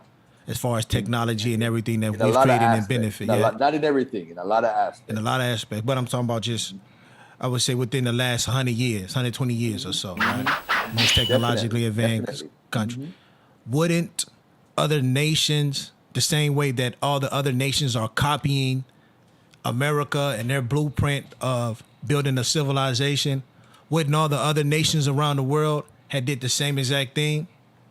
I mean, it makes sense if the person who is top, I want to emulate them. That was one of the reasons why the Assyrians would deport you to their country. Mm-hmm. They never really deported Egyptians, though. You understand what I'm saying? Yeah. If you're the greatest civilization and they conquered Egypt, they never really deported. There's no major deportation of Egyptians if it's the greatest at the time. So I don't know. I don't know because if people, you see, this copying argument, I hate it. I really do. Mm-hmm. It's obvious if you got the banging ass, listen, if you have the best, if you got an autobiography with red seats inside, everybody gonna want an autobiography with red seats inside. It's the best looking vehicle, it's fly as hell. So if somebody wanna emulate you, that's fine. It's a compliment. I don't think people didn't emulate Kemet. Of course they did. They were the greatest. And Kemet was just like a sucker country though. Just like America. Everybody come in and do their thing and whatever. So I mean, everybody wants to be a part of Kemet. There's nothing wrong with that. Look at the sign of the Persians and the Assyrians. Isn't that the Kemet sign of the eagle or whatever? Yeah. That's their sign, bro. That's emulating a country. So you can't take away that from Kemet. And That even they this were the nation top that we dog. live in now emulates Kemet. Listen, bro, I don't know. I've never researched that. So, but I mean, I hear it all the time. I don't know. But again, they call America, the Hebrew Israelites call America modern day Egypt. So I don't really lean towards that just to base off of that fact alone. Yeah. You know, but we got to be careful. Hey, we're gonna read a little bit of some of the super chats. Oh man, God, these people they're paying money to go in on me, man. This Yeah. is just totally unfair right now. This is totally unfair. Go ahead, AD, Why read y'all it. doing this to me, man? Yeah. Part of the show, bro. I'm not sure if they're disagreeing necessarily, but anyway, Jeff F says native Taino here from Ocoa tribe. Can you show you? Tainos. Okay. Yeah, Taino. Can show you Paleo Hebrew and caves in the mountains here in the island Kiskaya, Haiti, aka Haiti / Dominican Republic. Okay. There was a situation. You know what? I'm not well researching it, so I'm not gonna say it. And even if it is, what does that mean? Not sure. I think he was just mentioning. Is Okay. it a pre-Columbian claim? I think it's one of the pre-Columbian claims where there was. You know what? I'm not even gonna speak on it. I'll pass. I Okay. don't have to speak on everything. The next I don't know one. if it- You know the weave and dodge. That was good. That was good. All Next right. one is KZ. He has 2 questions. What's the connection between Akhenaten and Moses, i.e., being the same person? And what's your take on the new narrative that African Americans are not Africans but Native American? So you want to do that first one first, I guess. I think the whole thing with African Americans are not Africans has a lot. To me personally, I think it has a lot to do with self-hatred and just misinformation. So I think Rawborn, who's a part of Each One Teach One / formerly known as NBK, he's doing a beautiful job. Y'all should subscribe to his channel, and he's putting in some serious work when it comes to that stuff. But I mean, it's a lot of self-hatred, but there are people who are dark-skinned who are natives and who are connected. There's also Africans who were enslaved by some of the people from the 5 civilized tribes. There's historical accounts, and there's some of those people slept with African women. So of course we're gonna have native, but again, see, West Africa and Central Africa is not sexy enough. So we climb over it, and then we go to Kemet or Ethiopia or somewhere in the Levant or North Africa, because those cultures look more sexier and more attractive than a Ghana, Ouagadougou, or a Mali kingdom or whatever. So at the end of the day, I think whoever teaches West Africa, including myself, or who has love for West Africa, we got to do a better job to make it look more sexier. The sexier it looks, the more it's going to be attractive. And I think we look at Africans as, you know, the stinking Africans, the way how ISUPK are, the Hamites, stinking Hamites. Yeah, we got that's a part of the problem. Yeah. we got brother Ngozi just called in. Oh man. Shout out to What's Ngozi. going on? Ngozi, you got to do a theme song for you, brother. Go I don't ahead. know who that is. Hey, dog, Who's that dude? I just wanted to, man, thank my brother Garfield. Thank you, Killah Priest, for having my brother Garfield on. Peace to you, Razul. Peace to you, Menkarab. But thanks, brother Garfield. I will be purchasing your book.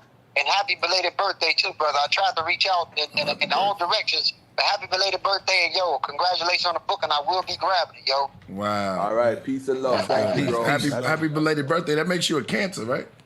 Yes, sir. There you go. Don't tell Happy me you into birthday, horoscopes, man. You into horoscopes Hey, too, bro? Absolutely. We are not Abos or Tainos, man. We Africans. Be proud to be African, man. We gonna crush that. You know, Rob Bourne is destroying that. So yeah, embrace Africa. It's a beautiful thing, you know. But peace and love. No Love, doubt, man. Yes, no sir. doubt. Yes, sir. Yeah, I thought you was about to go in. All right, Oh Ngozi. no! My brother Garfield on. Garfield, that dude. He doing it. Yeah, he doing it. Peace and love, King. All right, peace. Hey, I'm gonna say this too. Yeah, we got. Yeah, go ahead. I just wanted to say it's very interesting how you broke that down about how, you know, they created, like, we can't use Kemet when dealing with the biblical narrative and look at it kind of like, you know, they created their own thing. You know what I'm saying? I think that's a very good way to look at it in a lot of ways, because when you do go into Kemet, you got to kind of look at it like it's its own story, you know, and That's kind of how I've been putting it together in my mind. You know what I'm saying? Where I kind of leave out the biblical narrative. You know, you can't blame people for we're doing tea attracting. today. No, you can't. You can't. I agree with you on that. You can't blame people because remember this though. Kemet is great, and they spoil us because of the writing. They spoil us because of the writings, and they wrote a lot of shit down. So we're like, how come you ain't writing nothing down? You did all of this shit. So Kemet spoiled us, yo. That's the problem. Yeah, they're the first ones to really like engrave things in stone and then document it. Well, China's good. China's good with keeping up their. China is late though. They later. Yeah. Mad late. Africans did it first. Right. You know why I think that Kemet can't be matched by any other civilization? Because it truly was God's kingdom on earth. And being that it was truly God's kingdom on earth, he put it in the right perspective because he understood the science of both positive and negative energy. That's why he built this kingdom, understanding that his brother Set, his brother Asar, being two different opposite energies, you know what I'm saying, laid the foundation for every scientific invention that has been created still to this day. So when you base your nation off of truth and an actual science, then how can it be defeated if it's right and exact? And all the other nations that came after that, they weren't right and exact, so therefore they failed. Is that a question to Wilson? No, it's a statement. Nah, he just felt that vibe and just wanted to share that. That's all good. That's right. I ain't no debate. Do your Positive. thing, bro. Yeah, that's positive. I ain't that's trying add to on. I ain't trying to mess with that Here's shit. I'm leaving that shit alone. Yeah. But Brother Garfield, research is crazy, man.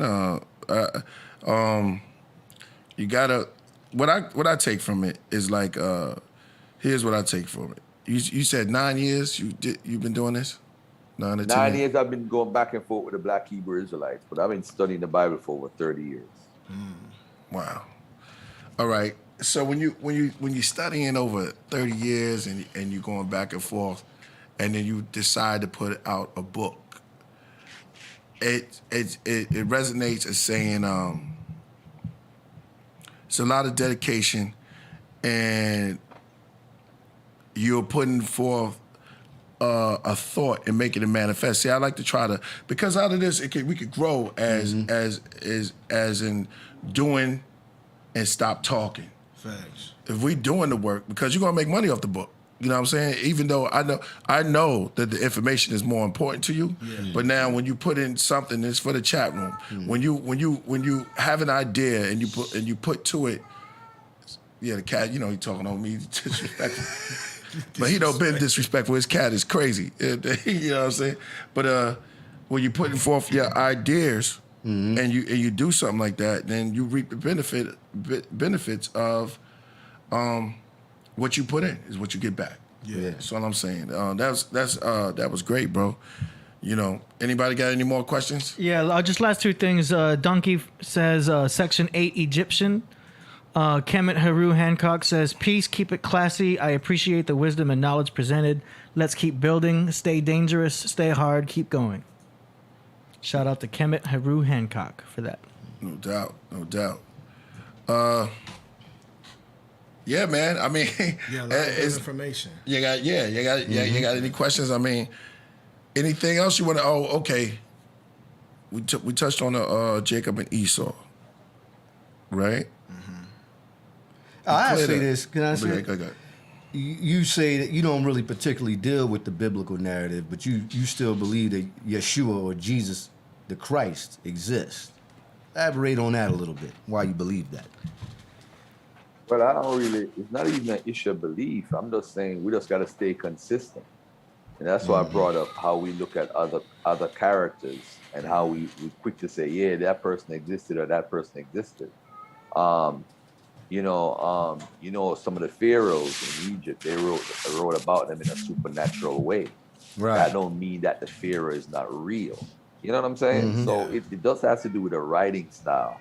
I think when we said Jesus existed, it kind of blows back at people in Kemet because a lot of them teach that, they got everything from Peru, right? and then they correlate that what Heru did with Jesus, right? So now they're saying he can't exist because Heru is not real. He's basically a teaching tool for folks who follow the Kemetic culture. You know, I'm using a different word that they normally use. I'd say teaching tool, but or personification or whatever. But with Jesus, I asked Richard Carrier and I asked David Fitzgerald this question. They all believe Paul is a real person. No one that follows Kemetic culture believes Paul is real. They also believe that Peter is a real figure. Now look at this now. Paul knew Peter, right? Peter knew Jesus. Where does that lead us? Now watch this now. Paul used to persecute Christians when Jesus was alive. That's He true. never met Jesus in person. Who were the Christians that Paul was persecuting? Who did they believe was the Christ that made them Christians? You see, all these things, I'm saying to myself, if it was about Akhenaten, if this was Akhenaten in Jesus' time period, I see they what would you're have said saying. Akhenaten existed. Right. You see, our methodology is so flawed and biased. It's in the black. I'm talking about in the black community. I don't care about the other community. In the black community, Jesus can't exist. He can't. It's like, I'm talking like in the conscious community part, like the folks that follow Kemet or don't believe in the Bible or whatever, or the atheist. He can't be real because it's not good. It's not proper. You know, like in the street, they say you can't. It's like, scary. Like You can't do that. You can't say, yo, you can't shout out in the street. Yo, you got like 12 grams in your crib. You can't say that in the street if you know it's a hustling corner. It's like an unwritten code. You can't say Jesus exists in the conscious Kemetic community. You can't say it. It doesn't pan out. So it's like an unwritten rule. It don't fit the paradigm. It don't fit the narrative. Right. But what would do? I said to people all the time, you need a videotape of Jesus. That's the only way niggas. Well, here's the thing, though. They got the evidence of Heru and all the Egyptian Neterus, and I think the Kemetic community ain't reading those books written by not Van Sertiva, but what's the other brother's name? You know what I'm saying? Well, not him, but you know what I'm saying, Garfield. So it's kind of like if you have the Egyptian culture and it's tangible, but then you got the Bible and they saying, well, these places didn't exist. It's easy for them to say that. Like, why you believe in that? You can't go look it. You can't find Jesus. You can't do this. You know, even though you can go to Jerusalem and they do say that this is the burial of Yeshua. You can go there, to Yarushalaim. You can go there and see it. So it's I kind of see. He's supposed to have taken his own body though. Right, exactly. Supposed to came back. And he made an Isra to heaven, right? Because Lazarus came. Yeah, I hear what you. We could be arguing. We could be talking about this all night, yo. All right. We got okay. From you read this one, bro. Okay, I'm reading a super chat. This is not me talking. This is Cortez P. Why you say that? Because I gotta make it really clear. You know what I'm saying? He's like, I didn't say this.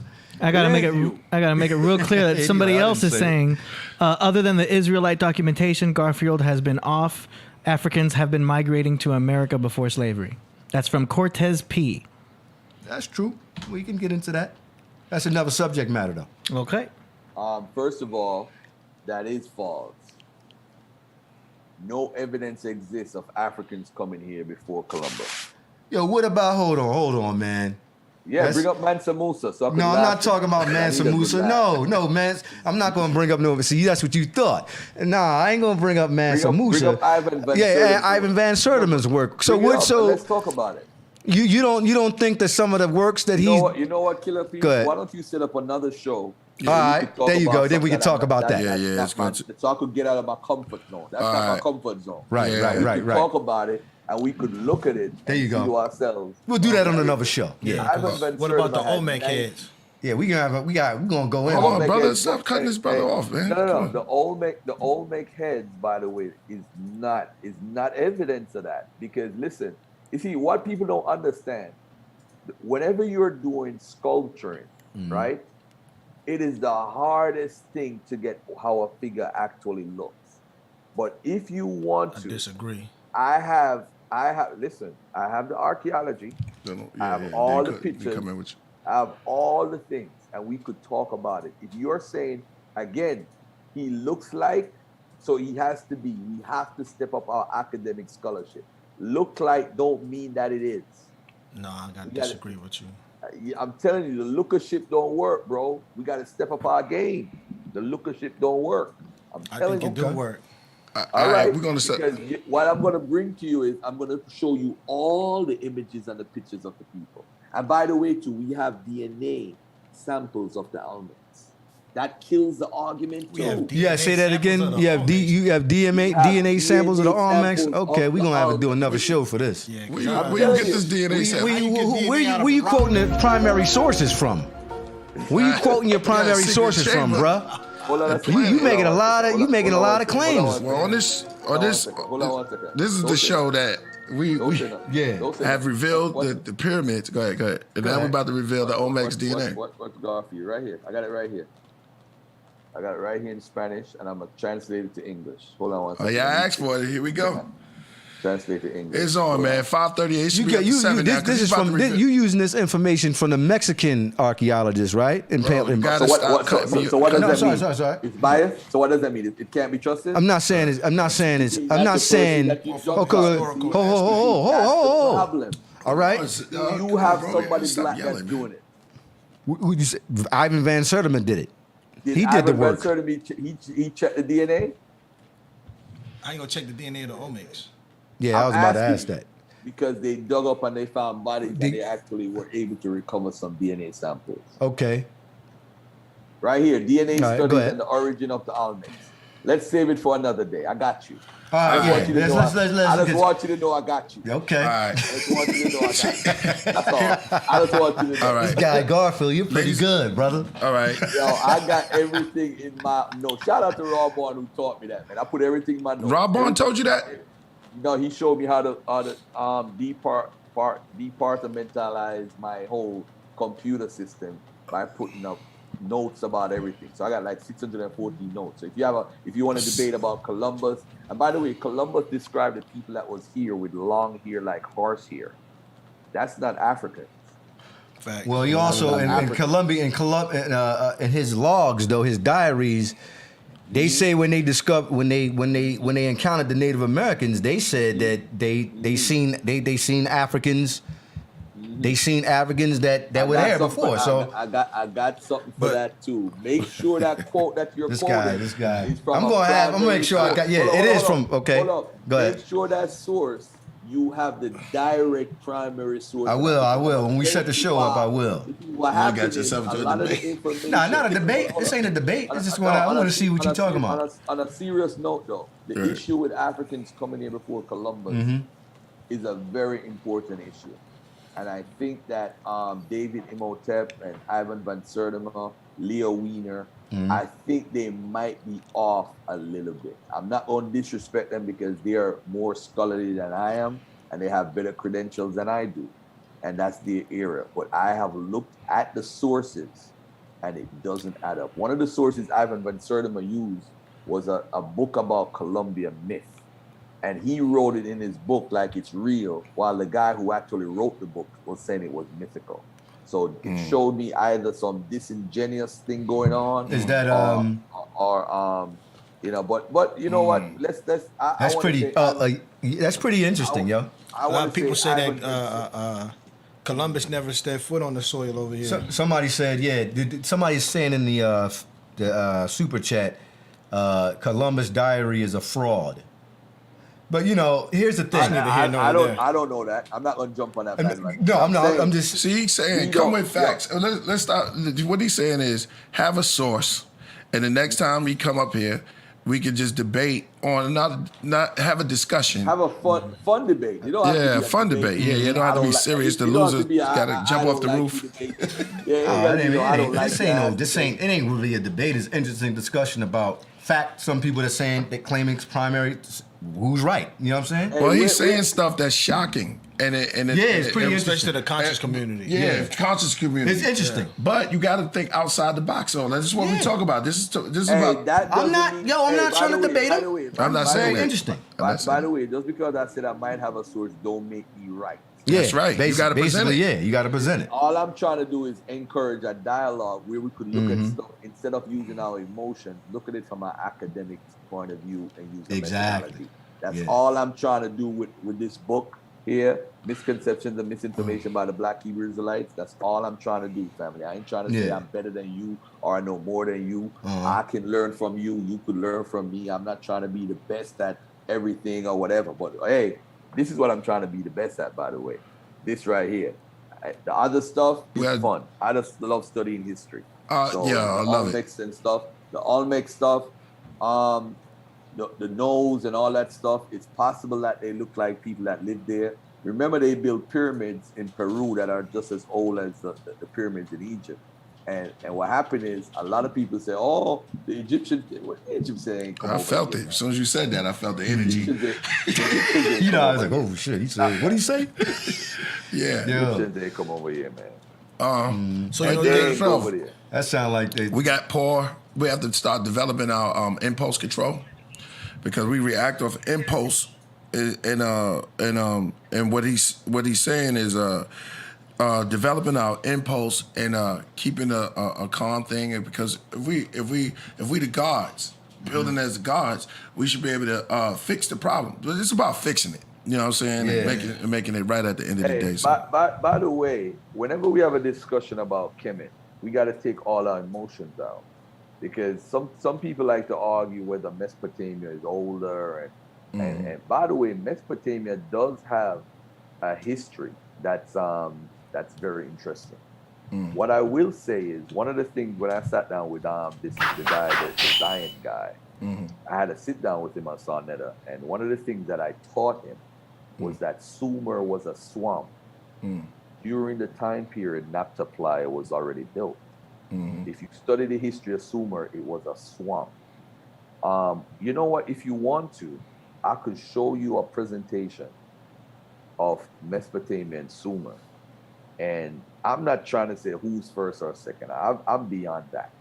What I will say, though, they did have organized civilization in a sense from like 9th century BC, 9000 BC.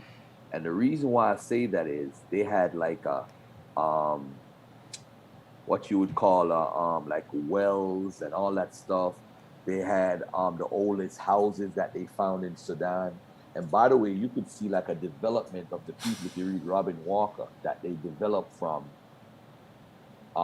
the Nubian area, come all the way up to Kemet, that the building and all that stuff, the mastabas, you find a lot of mastabas early on. I mean, come on, you could see the development coming straight out of Kemet, out of Africans.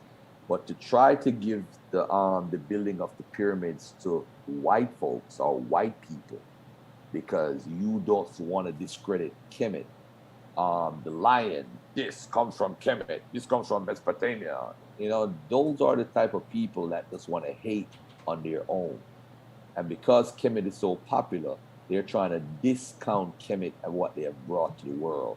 Kemet is the greatest civilization ever, and it still stands today. You can't take away from what they did. You can't. You know, the writing was first here. They were nah, stop it.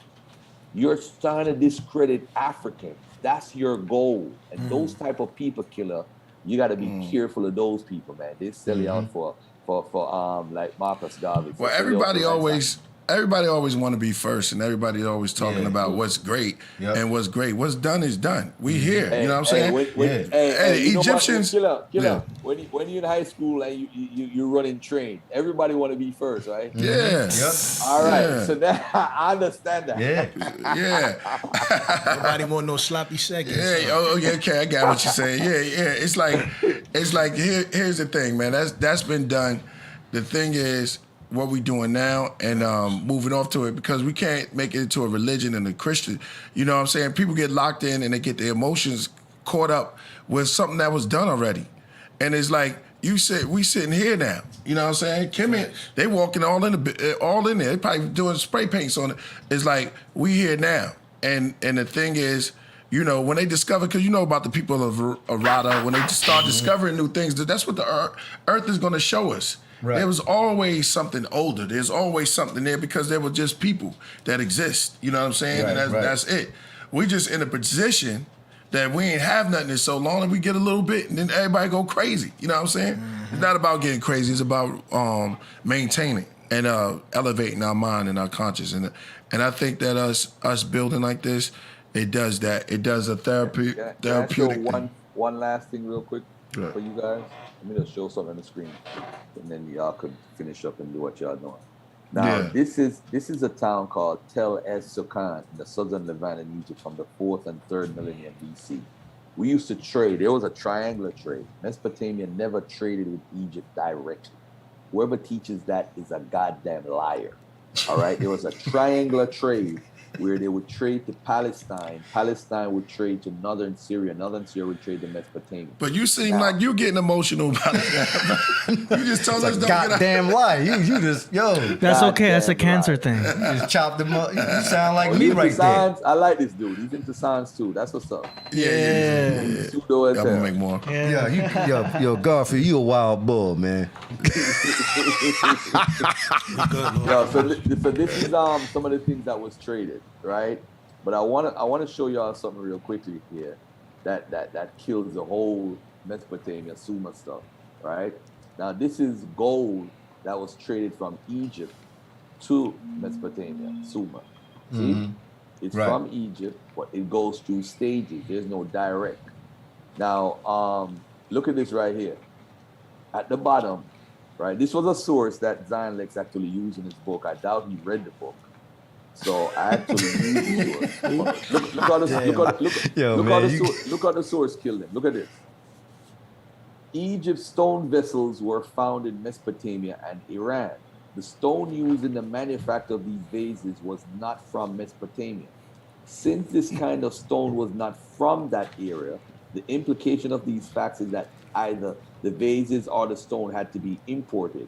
It seems that at Al-Ubaid, the stone vases were made of diorite alabaster, white limestone, brecciated gray limestone, serpentine, and steatite, all raw materials found in Kemet or Egypt. Now watch this now. The cylinder seals, you know, Mesopotamia had their cylinder seals, right? Yeah. What material is used to make the cylinder seals, and where do they come from? Look, the seals were made of some hard substance such as stone, rock crystal, glass, or Egyptian fans, and common stones such as hematite, obsidian, and steatite. And where do these come from? Look, see, steatite and limestone, serpentine, from Kemet. So the seals that they use come from Kemet. This is a dagger. So when they talk about Mesopotamian influence and all this craziness, don't come to me with it. I'll play the game you want to play. Don't play that game with Garfield. It's foolishness. You just earned yourself another spot on the show. Yeah, bro. you got to give him a bomb for that. All right, listen. One bomb coming up here, and boom. We got a super chat from Garfield, Donkey. you a wild bull. Yo, let's get this. Let's get this, man. We gotta get off this subject, man. I know. Yeah, it's like 1 minute. It's the Tai Chi master. It's like we're going soft and hard. All right. Donkey says Egyptians were here before Columbus. Thank you to Donkey. Cortez says everything after the Israelite documentation he said was unsupported and speculation. Who are your scholars, brother? All Europeans? What time period? ? Hey, by the way, did you guys know that what's the name of the guy that's reading that stuff? What sign are you on, my brother? Oh, me? I'm AD. I'm a Pisces. All right. I got some bad news for you. Oh yeah? Yeah. What sign are you, my brother? Who, me? Yeah. I'm gonna take you off screen share. I'm Virgo. No, keep staying on screen share. Oh, keep screen share? Got you. Go ahead. Yeah. I'm a Virgo. Good news. What's your sign? Bro? He said good Scorpion. Scorpio. Scorpio. Bad news, bro. Oh man. I've been hearing that What's a your long sign, time. Killah? of the time. My side is of the time. Yo, no, you gotta tell him. You gotta tell him. You gotta I'm tell him. Leo. You're Leo. Yeah. Watch this. Other evidence survived that shows that homosexual behavior played a role in the lives of Mesopotamia. Now, by the way, I'm not trying to offend anybody on the planet. All right, I'm just reading what happens in Mesopotamia. King Hammurabi himself is known to have had male lovers, as did Zimrilin, king of Mari in western Mesopotamia, whose wife refers to them in a letter and Assyrian astrological texts which deal with the effect of the stars on potency and lovemaking. Includes verses indicating that the region of Libra is auspicious for the love of a man for a woman. Pisces, good news, for the love of a woman for a man. And Scorpio, which I think Zion Lex is, for the love of a man. He is a for Scorpio. man. He is a Scorpio. Wow. Well, I guess you see the Virgos. We ain't It's all up in there. opinion, Lord, it's all opinion. Virgos. We ain't up in there. No, what do you call it? This is Mesopotamian society. They were an openly gay society. So Abraham more than likely was a faggot. Sorry. Yeah. Yo, man. Yo. Abraham. When you You saying Avram? no, you said Abraham. Ibrahim See, is a when you- homosexual? Damn. Yeah, but when you spiritually connected to that stuff bothers you. You know what I'm saying? Yeah, it if you connected to it spiritually, it's like you had but you know what I'm saying? We talking about years ago, thousands of years in societies. So we here now, brother. So you know what I'm saying? You can't just, we're going to wrap this up because you can't just run up there and tell, anybody Yeah, you that. can't just say that. That's a crazy claim, man. Like you said with the rosters, you go up there to the rosters, you start talking about Kush. They gonna put out like that. You gonna pull a machete out on you. Yeah, you already know. Using wisdom is not going up there. I knew some brothers who went. Never mind. I told you the story. Brothers I told you the story what happened to me, right? What? Yeah, I was up there, man. I was a Nuwapi, and I had brought them the book about Haile Selassie. You know, I mean, Doc wrote that book about Selassie, right? Yeah. So I used to hang around. I used to hang around a lot of rosters, right? And I was, yeah. But see, I was a guy in the neighborhood. You know, I mean, I kind of lived in their neighborhood. And I hung out with them a lot. Right. So I was just trying to, I was like, yo, such and such is not the he's not. Oh, don't disrespect. And look, what happened was I used to go over there. I went over there like 3 times, tableaking them, telling them about the information. The guy came up to me and said, "Hey, man, let me talk to you." Yeah. And I said, "What's going on?" He said, "Such and such Ross, man." He said, "If you come back over there, he gonna knock your head off if you say something about Selassie I again." Yeah, they don't play that, yo. Yeah, and I said, "For real?" And he was like, "Yo, I was just over there last night." Right. He's like, "Yeah, man, they was over there talking about you." So I had to go back. I went back, right? Yeah. In the daytime, because I was over there at night, and I had to apologize and all that. And they said, no, man, don't bring that Dr. York stuff over here no more. Right, see? Don't ever bring that book. You talk about Selassie I. Yeah. So, Garfield, you say Ibrahim is a homosexual. That's a big claim, brother. But hey, it is. You never know. I'm not making a claim that he is. I'm saying he was a part of that culture. Right. That he was a homosexual, but he didn't exist, so it don't matter. You a funny guy, boy. So listen. By the way, can I make 2 last points? Go ahead. I'm done. I promise. All right. Promise you. I promise. All right. Abraham asked this question. They write that he's from Ur of Chaldees, right? If he's a Chaldean, is he a Chaldean as far as a descendant of Chaldeans? Or is he just a Chaldean because he's right there in that region where the Chaldeans lived in Babylon? You see, the Chaldeans are real people. They only came to that region after the 10th century BC, right? That's how they knew that the Bible wasn't written until after the Babylonian exile, because remember, the kings, Nebuchadnezzar was a Chaldean king. Those are not native people. They used to stay on like the boat eras, the ship eras, until they rose up, and just like how the Hyksos rose up, they rose up and eventually became kings. So you got to ask yourself, if those people migrated into the area 9th century BC, what is that the writers really trying to tell us?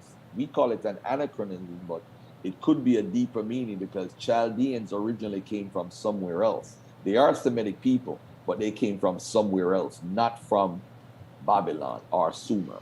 All right, just to let the people who like to push Sumer know. The second thing is, this is a boat that's dated to 7,000 BC. This is a drawing of a boat. So if they talk about the boats in Mesopotamia, this is a boat from Nubia. So this is way before they were Mesopotamian boats. We got to be careful when we talk about who's first and who's second and all that craziness. Because Garfield will embarrass you. Well, you come. Right? Okay, that's gonna be good then. So you got to come back. Yeah, I like Garfield. I like Garfield. Yeah, you are definitely. Listen. Right, you want to say you alone, man. You an assassinator and all that. But here's the thing. You know what I mean? I don't know about this Olmecs. I'm about to go back. I'm about to go into the books, brother. No, ain't nothing wrong with that. Yeah. All right. So brother Garfield, we're gonna wrap it. We're gonna let you go, brother.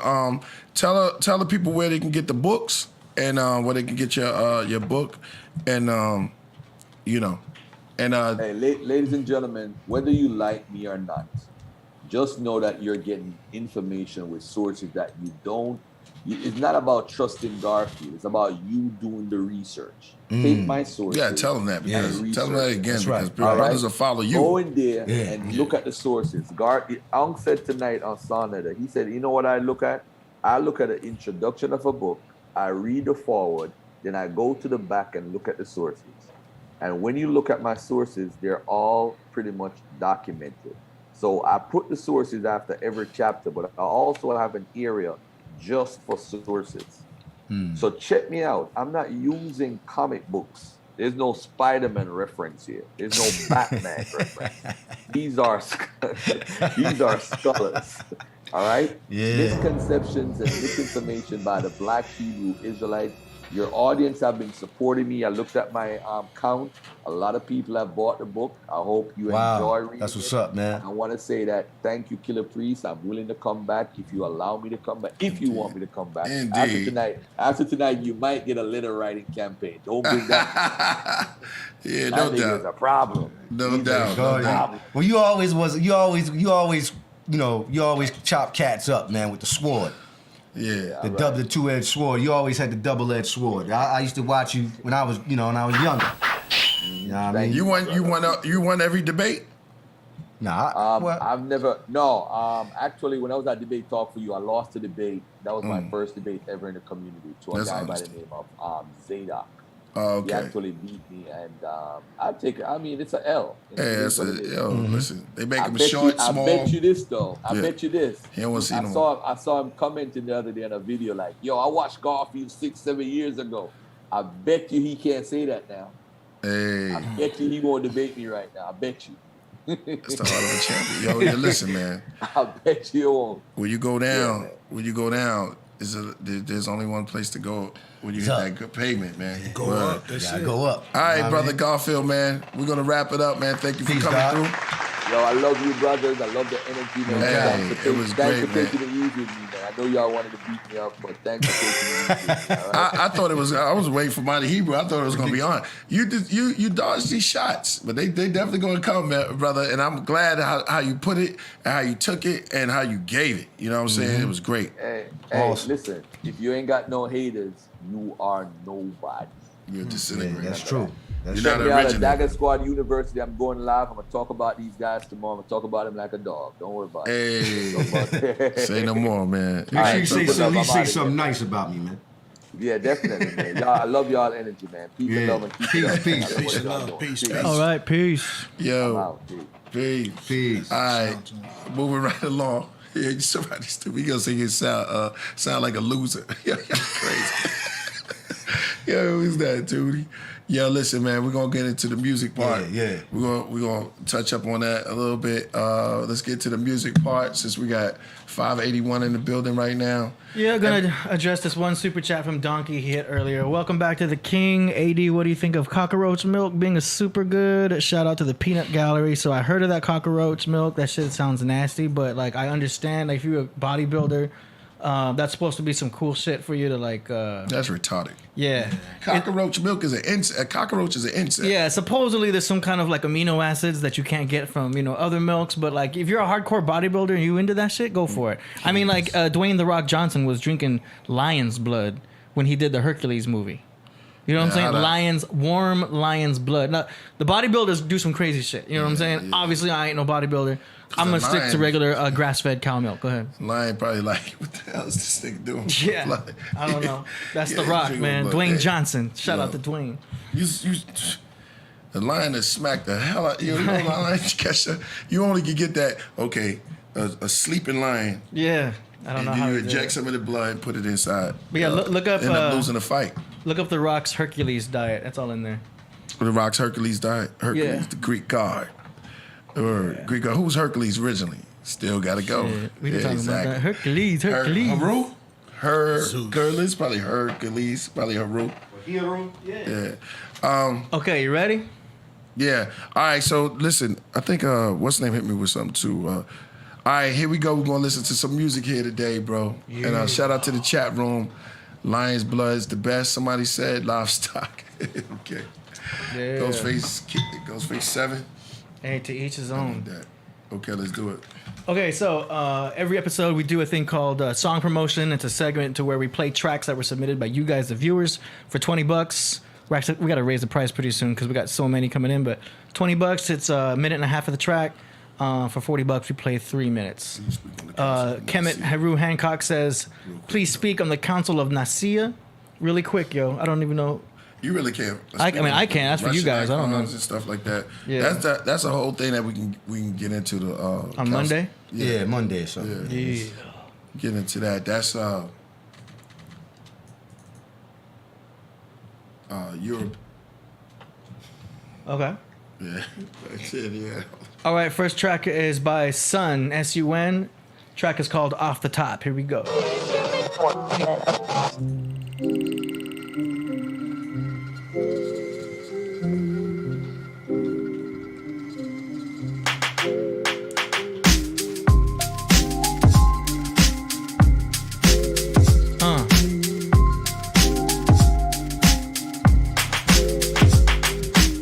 I'm throwing darts at the wall. This the last call for alcohol. The fuck got the balls? I stand tall. Tower over midgets. I don't need to ask the lady for digits. I caramelize the situation with my touch. You can catch me on the next. I'm in a rush. These blood clots with they no snot. They make your brain rot. Cause it's the best that they got. They run away from situations. I'm looking for a confrontation. You ain't versed enough for this conversation. You just a freshman, I'm a senior. I done read it. You still learning cause you short a few credits. I don't need an entourage or audience. I came to shine the light, that's my only intent, yeah. Another compliment. I'm still thinking from that right side dominant. Cause the devil wanna try to take my omniscience. It's on me if I fall for that nonsense. Wow. That's how he stopped it? That's how he stopped it. Just in and out. Yeah. That's cool. Yeah, that was dope. I got nothing bad to say about that at all. It sounded hard, good mix, good master. Yeah, me either. Pretty good. Dope. Good lyrics, good beat. You know what I mean? Not only that, the sound sounds good. Whoever mixed it, they did a good job. Clean. It was clean. Quality. Good Right. quality. There you go. So the same artist submitted another track. That's why he probably was like, yo, I got another one. Yeah, they Stop got it this all one set. short. They knew Yeah, exactly how to fine. do it too. That's smart. It's already pre-cut. This one's called "Life Is Important."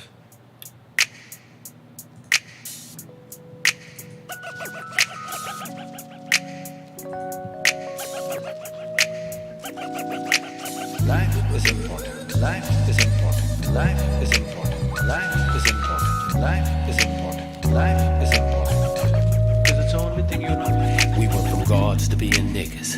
Shooting dope, pulling triggers. Robbing other niggas cause it's quicker. Ain't nobody richer. Niggas drink cheap liquor. White folks walk around bitter. We burning.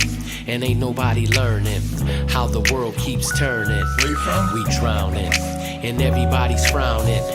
They mad cause the world is getting brown and determined. I give a sermon, I'm the pastor. You a slave to yourself cause you the master. We still addicted, we get the treats then we tricking. You got a vice in your life then something's missing. You gotta jump that hurdle. I know it's hard but it's fertile. When you strung out life is moving like a turtle. And everybody's passing you and ain't nobody asking you how you doing, where you been, take off your coat and shoes. It's lonely in that life. Look for the light. Only the sun can take away the night. The currency of wealth, spiritual health, knowledge yourself. When the music's good, it's always felt. I remain carefree. No other treasures buried. I'm no fool. I know I'm God's precious jewel. It's up to me to let it shine. And how I use my mind. Hear my words giving sight to the blind. With cosmic beginnings, there's no ending. It's this earth life that we are pretending. We talk about what's trending. Everything is instant. You hear my words and I'm still not mentioned. I'm thankful for my universe, but I don't need a big purse or go to church to know what I'm worth. I try to stay humble, but I don't bite my tongue or mumble. Fucking with the sun, you gon' crumble. I use my street knowledge, common sense and logic.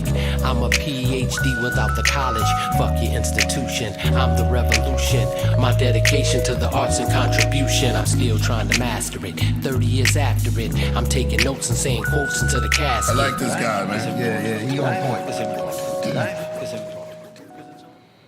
I like this dude. Yeah, That was dope. he on point. Oh, there's more? No. All right, but I like this guy. I very well thought of, well thought. You could tell it's coming from the heart.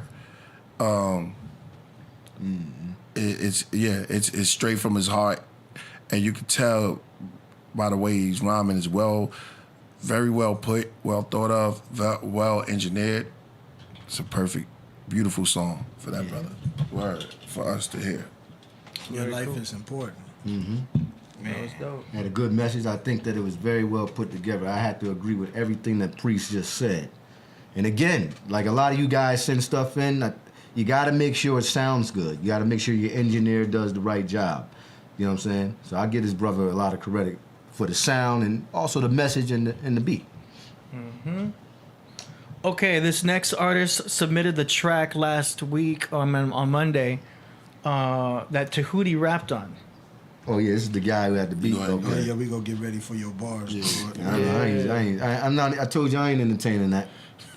He's not an MC, 16? yo. No. Here we go. You don't get no damn 16. No. You need to stick to debating. His name's Voltage Controller. The song is called Without a Trace. Clown.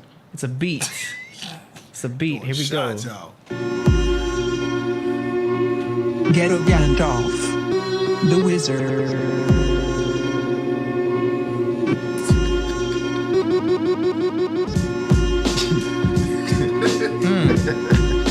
Go ahead, AD, spit. I know you want to eat this beat out, yo. Go ahead, my camera. Oh, man, Kevin, you go ahead. Right there, bass for you. Go ahead, brother. No, I don't do no rap. That beat hard though. I like that beat though. It's hot. Sun, moon, and stars. Come That's on, it. do it. A few balls. Yeah. I like Do it that. for the culture. If I do that, no, I'm not entertaining it. I'm not talking about to rap against. I'm just No. It's a hard track though. Listen, can we just listen to the beat, please? Disrespecting the beat. Go ahead, Ross. Nah, man. Yo, I'm not playing no games with me, yo. Come on, man. I ain't disrespecting the beat. No, I'm saying we let's listen to it. All right. Man. Darby, yo. Yeah, y'all gotta be laughing. I like it. Yeah. I like that. Yo, you might as well. Yo, we can skip this. Oh no, I'm giving him his money's worth. You know what I'm saying? It's dope. The beat is dope. Man, that shoe on. Yo, what's his name? You gotta rip That is I'm not doing that. I keep Voltage telling you. Controller. I keep telling you, man. I can't even do it. Yeah. All right, yo, listen. I'm entertaining bullshit. Yeah. I can't. It was even almost do that, like yo. it's almost like it was like a pool. Yeah, and you didn't want to swim. It's like, Nah, I'm not well, going in. I can go in. I'm not going I in can that go. pool. I can go in there, but like I told you, You got if your I'm clothes on. You like, I gotta take her out. Hey, man, listen, I told you I don't deal. Yeah, He's not an foolishness. MC, yo. He's Right. not. You Let's should move. show him Don't that, make me bro. turn You into should Garfield, hit man. him with so keep- many bars that he won't even think about rapping no more. It's not even that, man. It's not even that. He's not a gotta bar show him spitter, that yo. you're He's not even a professional. bar spitter, yo. It's like he need to just stick doing what he doing. You should have read All that. right. thing. You know. Yeah. All right. Next track is by DJ Aurora Borealis. Track is called The Vatican. Oh man. You know, Aurora, he, Bro, he going in. He's just gonna start.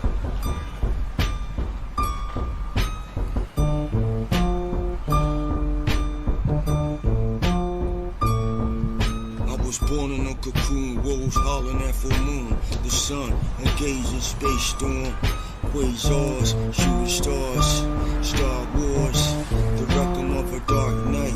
I've existed since the beginning of time. The creation was my first rhyme. Lipids, enzymes, protons, neutrons, ions, proteins, amino acids. That beat is fire. I know that much. Fed Lucifer. See, you don't ever know what he 5, 6, 7, 8, dictate your fate. Welcome to the Vatican City. Let me show you how we live over here. Not live on bread alone, but on every word that come from God. Too many people stress, obsess over materialism, possess like they possess. Need an exorcism. I'm in existence of idealism that suggests everything that seems to exist is a product of total consciousness. Suggests ideas are the true reality.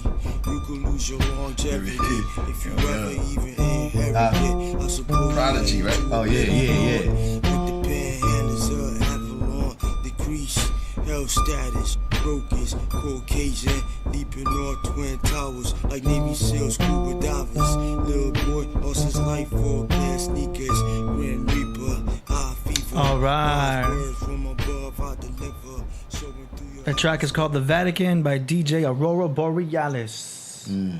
Yo, I gotta say, like he stepped up his engineering skills. Yeah, that was an improvement. Yeah, that was a big improvement for Big him. improvement. I would still raise those vocals up more. Yeah. Compress your vocals and master the whole track, because I can tell the track's not compressed or mastered, because those bells are going ding, ding. They're really shooting in the head. You know what I'm saying? Oh. If you compress it, it's going to be more level. Go Yeah. ahead. Otherwise, it was great. Keep doing your thing, man. Definitely I improved. think his voice is just low. Yeah. I think maybe that's just how it sound, huh? Yeah. That's just his style. You know what I mean? Yeah. Yeah, it was Okay. cool. It's not Moving in the on. window, but it's cool. Next is by Fix, Fixx. He has a track on Spotify called Pain. Here we go. Here we go. Leaving my body, let me know. Just leaving my body, don't show me no mercy. If pain is weakness, leaving my body. Now I know. If pain is, if all of this pain is weak, if all this pain is for me, then don't show no mercy. Weakness. If all of this pain is for me, then don't show no mercy. My body, now I know. It's leaving my body, weakness. If pain is weakness, leaving my body, then don't show no mercy. Weakness, don't show no mercy. If pain is weakness, leaving my body, don't show no mercy. Leaving my body, and I gotta keep holding on. If I let go, then I might probably be a casualty of war. Niggas that get up and leave their body and just walk right through the wall. Nigga done seen a lot of stories, but I never been there before. Hushing live in the flesh and full effect. Fuck this shit for the fuck of it, for the fact I'm the rider type, the ride or die before I forfeit. Pull up the handbrakes, pull out the 4-5, put it to your brain, squeeze it, embrace, hard till it breaks. Some of them bones up in your face. Hell of a caliber, heaven, diameter, heaven, I'm more than 11 and higher than 9mm, corruptural, tired, them 45 caliber. How could you hate on this, yo? This is hot. Need no spoon, can't tell you how much I love tools. Last man falls in the blood, the pool, trip. I like that. Seems like I probably got it for healing my problems, so please don't show no mercy. Yeah, this guy, he, No mercy. don't show no mercy. Don't show no mercy. Uh-huh. Everything works out when I'm lonely. I give 2 fucks if they know me. H2P's one and only. Cruiser riding around with my boy. Trading war stories with homies. Hand homies that die before me. Loneliness holds me and then protect me from phonies. I stay so G'd up in a cut. Red rum in my cup. Super so that I kill more quicker. Soldier like it don't get no better. PT92 get them wetter. Plus she round with that bitch Beretta. Pussy screaming like bitch don't get up. Feel the beef if you stick your head up and get dead up. If I ride for it, I'ma die for it till the wheels fall off and I can't put a bitch back on and die at the end of the story. Case closed, no open casket. This same song playing in my casting. Sinning till it's send me to the cemetery. So real, I ain't perfect, no way, but I'm legend. Even though I couldn't tell us so more than I imagined. This is fire. You imagine all this magic, understand it, cause ain't no way you'll overstand it. This shit is, this shit is hot, yo. It's fire. You like it? You ain't feeling it? You know? No, because he. No, I'll let the whole thing play. Go ahead. Yo, Just go. here's my thing. Let him finish up. Is it finished? That was it, yeah. 3 minutes. It sounds like, in my opinion, like Bones, Thugs, and Harmony. Like, Definitely. Like it has that vibe to it, and like I don't know, it's just I like the way it sounds. I mean, I would, you know. Go ahead, man. But hey, it's, from a musical point, it is what it is. I don't know. I mean, it's a good song. That's what I mean. There you go. But to me, it's like a song that I would use for like if a Nickelodeon like, cartoon. You know what I'm saying? Like it's a good song in that aspect. Like if we're gonna have a Nickelodeon cartoon, like that'd be this perfect song to open up with it. But it's a good song though. But just not in my whip though. Yeah. It's not your cup of tea. Yeah, it's That's not what they my would cup say. of tea. But yeah, it had good production. Yeah, I'll give it that. And it sound good. The engineering on it was good. Yeah. I like, oh man, my turn. Yeah. I like the song because from beginning to end, he nailed it, and it's like a different type of sound. That's what I like. Yeah, there you go. So everybody ain't gonna like what I like. You know what I'm saying? It's a different taste. Yeah. Would I play that? I wouldn't. In the whip? I don't know if I would. 24/7? 24/7, I don't know. But See, I know what you're saying, man, Caparol. You you want like to throw that on when you first again. get in the whip and you on the 110 and you like, yeah, we about to. Nah, we ain't gonna play that. It's a perfect song. I mean, it's complete in what he did. It's a good song. I like it. Yeah. Like to me, it's like a song for like Nickelodeon. Right. Nickelodeon, you know. Well, I guess so. All right. I mean, I feel you. I ain't being this wrong. No, Okay. no. Moving on. Next track is by Sun Ra. It's called Landuicity. Sun Ra, it's a heavy name to have.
Oh yeah. What's that? That's a forget the name of that shit. The drum.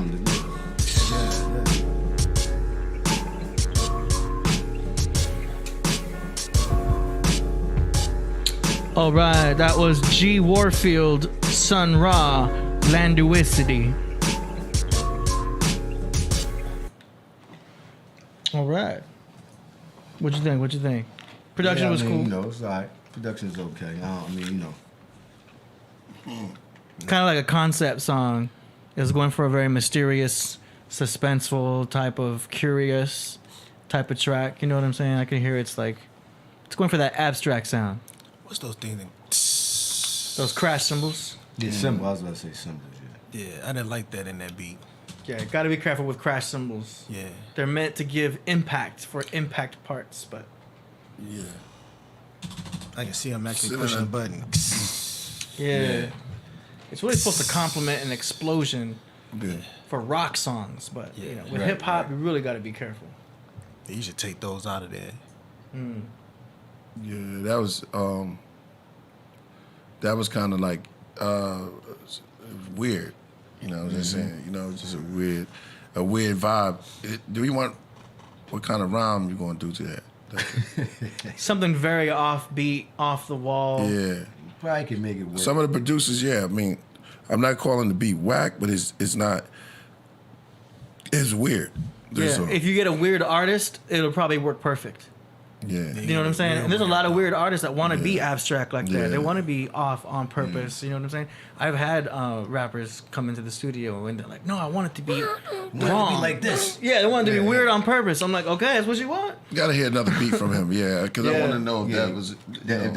It sounded like that was a little better than that. Yeah. Okay, next one, Voss P. Track's called Promo Only. Wait, FRE is asking how much does Aurora Borealis charge for a verse? Hey, that's dope. I think he makes beats. Wow. Right? Dope. Or he does verses too, right? Tell him to hit up Aurora. He said for free. Look, he said for free. He said free right there. Don't sell yourself short. Well, when you're just getting started, you got to build that portfolio first. Aurora said he'd do it. Offering you money. Yeah. Aurora. Baby much still gotta eat. Aurora said, hit him up. Link up with each other. Yeah, y'all link up with each other, FRE. Link up with them. And to do that, you can either go to each other's YouTube channel, and hopefully you have your contact information in the description area. He said, I'll do it for free or a fee. He said, free or a fee. Okay, Voss P, track's called Promo Only.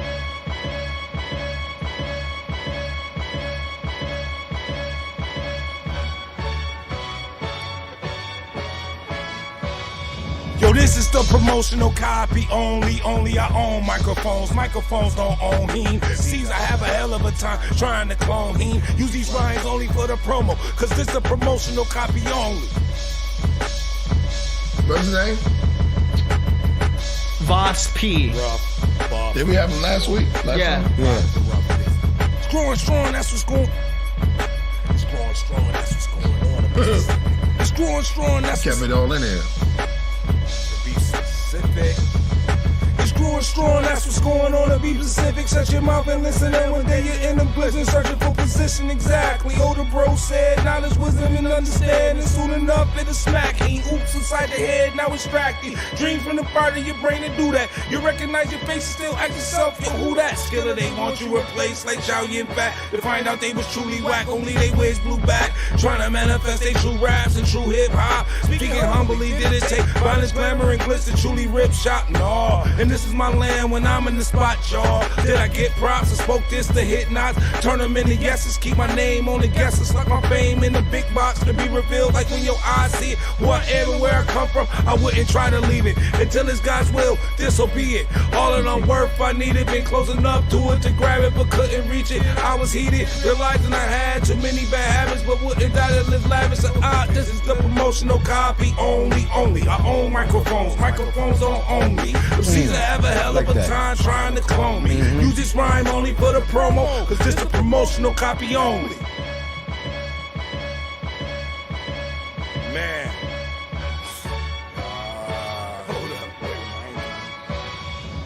Waxing on the focal points with nothing to lose. Fantastic, crafting with tools. I get relaxed in the groove, releasing the snooze. Listening to used to be fools, they spit in the rules. While I'm just collecting the jewels and peeping the clues. Wisely selecting the moves. Sometimes I'm wisely selecting the move, correcting the move. Learning for professional move. Giving the glory to the creator for creating and blessing the move. Towards the mic I ooze, furthermore finessing the move. Enough attention got paid, watching and giving the fade. Listening to vets from the old school while in deliberation. Before decisions got made, I was getting the sensation. To gather more spiritual information. Searching for the true source of motivation and inspiration. I ended up seeking my salvation and found the longer I live, shall extend my education. So shorts I'm taking, like Japanese pictures, I'm saying no more. And use this rhyme here only for the promo.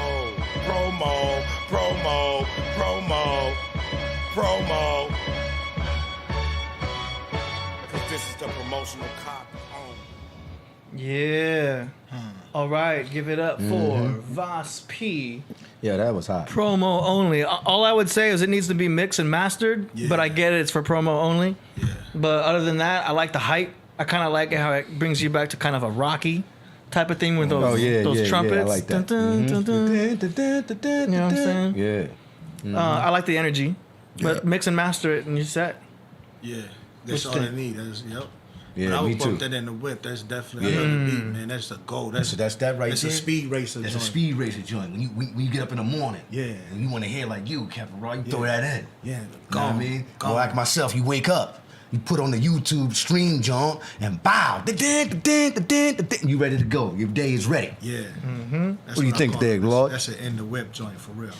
What do you think of that, like? Same thing, man. I was saying what AD said. That was, that's why I asked was the guy from last time because he was dope last time. He's dope this time. Right. So I already got the energy from the first verse. And what was dope was the little glitch he threw into this because it seemed like he was about to rhyme, then he stopped. Yeah. And he kept all of that in there. That was brilliant. You like that stuff? I noticed. Yeah. At first I was like, well, what is he doing? And I was like, oh, okay. He's playing. He's letting us know the creative process of it. Like sometimes it just don't come out. Then he got it. All right, that was dope. Brilliant. Okay, last one is by Ultrasound featuring Timbo King. Great Timbo King. So he wanted me to remind you that he met you before. He was with KP on the Woo tour with your cousin Divine. Yeah, shout out Divine. It comes in. Okay. Yeah. Divine Truth. Okay, so there's Ultrasound featuring Timbo King. Track is called Make a Killing. Oh, man, it's gonna be dope. You know, anything Timbo does. Hold on, let me put a disclaimer. Anything Timbo do is dope. Yes, sir. Anything Timbo's on is dope. He never kicked the rhyme since we was little. Whack rhyme. He like Coogee rap, so his record is straight. So I already know it's gonna be fire. Impeccable record. I know you gonna dig this. All right, here we go. I mean literally when I say I make a killing. I mean literally when I say I make a killing. I mean literally when I say I make a killing. I mean literally when I say I make a killing. This is basic warfare. I heard y'all niggas was going soft here. Y'all ain't got that ink, even when y'all used the crosshairs. Y'all garbage. I had to sit back and do the knowledge. Remember they said to dumb it down? Look what y'all done started. The gap is too great to even hold a debate. All love and respect lost. Every amateur is a boss. Sometimes I hold my head down in shame, like I'm to blame, like I'm 20 years too late, like I missed something great. Now's the time. Circumstances are divine to grab the mic and rhyme and let my inner light shine. Simplistic lyricism, creative God decisions outweighs all the visions, unifying with precisions. Wake the fuck up or get broke the fuck up. That's called universal law. There's way too much in your cup. You can't retain what you learn, like naps to a perm. Yo, you thought this came easy, but it's so hard to earn. I mean literally when I say I make a killing. I mean literally when I say I make a killing. I mean literally when I say I make a killing. I mean literally when I say I make a killing. Yo, I be putting in work. You see the blood, sweat, and tears on my shirt will make you think you immune to get hurt. Ain't nothing stronger than the love a father has for his seeds. You ain't safe standing in the way and withholding needs. Like a vicious, hungry dog, I be right on that ass. If you pose a threat to my family or the stash, if your final lesson happens to be death, then farewell. You had years to sort it out. You said you changed, but can't tell. Son, this is grown man business. Thoughts are far from being childish. Caught up in tribal wars and distracted by cash and fashion. Let's get in tune with the shit they try to block us from. Like why they spraying chemtrails to try to block the sun. They call it global warming. I call it global warning. I never stress a lost God. I set my TA on it. The bright early morning, catch me meditating, zoning. Destroying your rappers in my head. The field is down with cloning. I mean literally when I say y'all make it killing. I mean literally when I say y'all make it killing. I mean literally when I say y'all make it killing. I mean literally when I say y'all make it killing. I still find time to write a rhyme and slay a bitch nigga. I still find time to dig in the crates and produce a winner. Call me Weird Al, rapper by his hoodie. Born is the other side that keeps me where I should be. You're arithmetically deficient, handicap in other words. All right. I didn't hear Timbo. Yeah, so I'm saying, hold on. Where Timbo King at? Okay. Looking just like a jester while you juggling for kicks. I'm in the lab writing scripts while you hustling for whips. I'm in the booth sucking tits, doing things you couldn't fathom cause you way too cultivated. Fronting like you made it, you played it, and we said we hate it. There's no soul in it. You never question life or your role in it. Catch me in my lab, meditating, always rolling shit. Yo.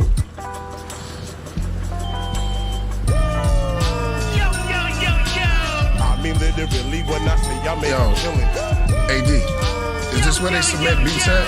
I mean the songs? Literally when I say y'all make it I killing. got 2 songs in there that I gotta play. I mean literally when I say y'all make it killing.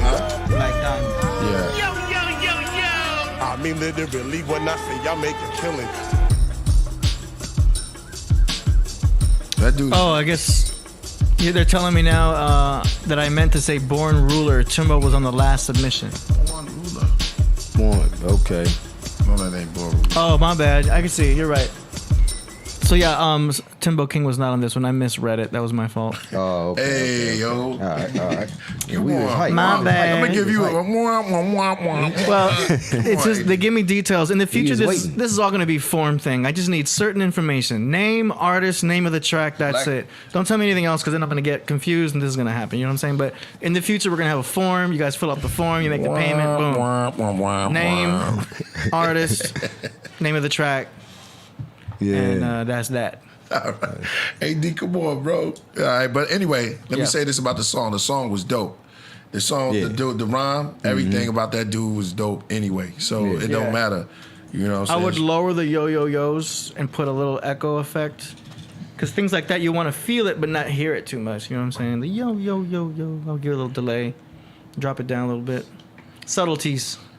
That's just the mix. All right. Indeed. All right. Yo, hold on. Where's Black Diamond at? Got to play Black Diamond. Okay. I do not have any emails in here yet. Info at webcoremedia.com. Yeah, so for y'all at home, if you want to be part of this song promotions thing that we do on every broadcast. This is my brother right there, the real Barry White, yo. Barry White. Yeah, you got email me at info@webcoremedia. At webcoremedia.com, right? Yeah, for now until I get the form up. We're going to get real organized with this because it's getting chaotic. We're getting a lot of submissions. Oh, yeah. You know what I'm saying? And that's cool, though. Yeah. It's a good problem to have. I just need to catch up. You know, I just finished getting this album ready, so now I can work on other things. Tell us about your album real quick, man. Like I said before, it's just 12 tracks of a compilation of tracks that I've done throughout the years with various artists. And I put them onto a compilation because they were just sitting in my hard drive. So I wanted to get it out to the world. So this is just for me to kind of have closure on these tracks, put them out so that people can hear it. And then I can leave it out there and I can focus on making new tracks for Priest. You know what I'm saying? Doing some new productions. But I wanted to get these old songs out so that they're out. You know what I mean? So that's coming out July 24th. It's just called Hip Hop Compilation. Mm-hmm. And we shot a video for a track that I did called Too Scientific. It features Priest on the hook. I kind of like pieced in some samples of an acapella he did. So I kind of just threw him in the hook. It sounds pretty dope. But so we're gonna premiere that video when it's done, and I'll even talk more about that compilation next week. With all the promo pictures. But follow me on Instagram at DJ Sound Daddy for more info on that. DJ Sound. Yeah, man. We got Black Diamond. Gotta find Black Diamond. He said he submitted to you. He also told me too. And you got Little Da Vinci's verse. I forwarded to you. Okay, I already got that. Put it in. So I got Lil Da Vinci's verse. I just need K9 to send me the his acapella version, which he said he's gonna do today. Okay. Who else is going on that track? Just so they know. Infamous. Infamous. No, is it? Infinite? Almighty Infinite? Almighty Infinite. Okay, so he got to send me the acapella in wave format. Braggadino's next time. He's not going to be on this one. Okay. Huh? You on it too? Yeah, I'm going to be on it. Oh, all right. You want me to do a joint for it? Tahuti. It's 8 bars. Rasul. You going to put Tahuti on that shit, yo? He's not an No MC. Tahuti, I'm just joking. Yo, man, stop that, yo. Go ahead. You going Yeah, I'll do a verse on there. All right. Put that goofball on the track, yo. He gonna ruin the whole track, yo. Yeah. All right, so no, that's not funny though. Rasul, he's not an MC, so it's like, yo, practice your skill first before you get your name up. You can't just jump on the junk because you on the podcast doing debates, yo. All right, Rasul, Mark of the Buddha. Almighty is that dude. He's no joke. Almighty Infinite. Yeah, Sun. All right, we getting Sun Ra. Yeah, Sun Ra. That's from Philly. Black Excellence. Yeah, Black Excellence. Black Excellence didn't send in this beat. We got two verses. Fire. Let me say this, man. Okay, so we got 2 submitted and we got 2 more on the way. And AD's gonna be on it. Oh yeah, I already wrote my verse. I'm ready to spit it. You really gonna be on it? Yeah, give us a sample. Nah, I don't wait. I don't want people to get discouraged. I'm gonna put myself at the end of the track too. Mark of the Buddha did I ain't shy. I just want to be, wait. I should give Mark of Buddha a little sample. Mark of Buddha. Yeah, cool. So I remixed the beat too to make it sound like extra too. So I made some adjustments. Okay. Oh yeah, he just sent me some beats. Oh, Mark of the Buddha. Oh, yeah, Mark of the Buddha. That's. You better I gotta check him out when I get to the crib. Yeah, Mark of the Buddha joints is fire, so it's gonna be crazy. So shout out to you too, Mark of the Buddha. I should play my a snippet. You know what I'm saying? Some dude said Tahuti sounds better. First of all, idiot. He was spitting fire. I don't care about that. He ain't got no CD. He ain't never been on a phonograph record. How you gonna sit up there and just jump on the ball sack because he spit a couple of lines on the show? Do you want me to take it in, Priest? Do you want me to play the snippet of Tahuti rapping or not? Nah, don't entertain that because you're gonna get it's gonna start an argument. Okay. Nobody want to hear that bull crap. Gotcha. All right. Stop like building that goofball's head up like he's a rapper. He's a guy that was on the Sa show and he did a couple of debates and you allowed him to come on the show and present information. He trying to come on here and rap now, man. Get out of here with that. Go wave a magic wand up there on like Venice Beach. Or go up there on Hollywood Boulevard, man. I'll meet you up there with a couple of my homies from Watts, throw some tomatoes at you, yo. It's LCOB, DGK all day, bruh. Go check the scoreboard, Tahuti. It's real. Yo, are you playing some Watts? Call some cats from Watts, go up there, you up on the joint, man. Go hit him with a banana, man. Hit him with one of those bananas, man. Shout out to my man Hydro. One of the mangoes. Yeah. Why you want to hit him with a mango? It's nice and hard.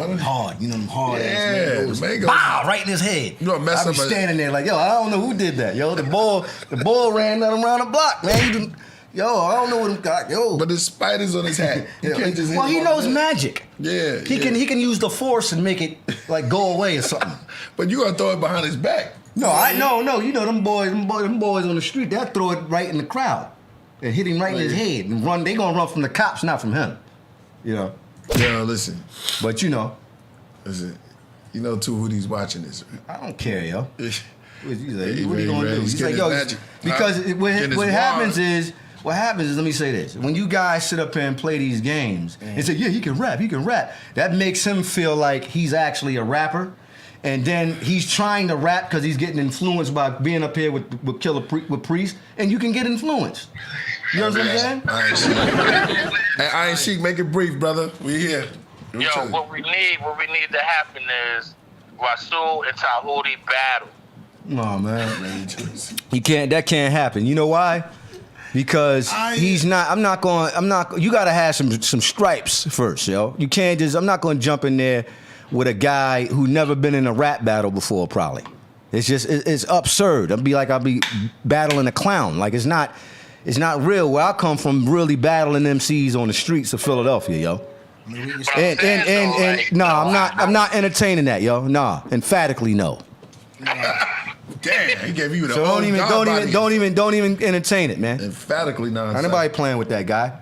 I tell him this: I'll bring one of my young bulls up, and if he can beat him, then I'll battle him. Straight up. It sounds kind of personal, bro. It ain't personal. It's just like I'm not gonna let him come up in here trying to be a rapper and all that. Yo, man, just stick to your information. Be like Garfield. Be like Brother Unc. Be like those guys. Well, Unc want beats. Whatever. He's selling it for. He ain't trying to rap. Come on, nigga. He trying to give it to beats to like one of his young boys that rap. That's what he said. So be on. It sounds to me like the battle already started. Nah, the battle ain't already started, yo. I'm saying, listen to your editorial right now. I don't care, yo. What I'm saying is, I'm not battling a clown. And that's why you laughing, God.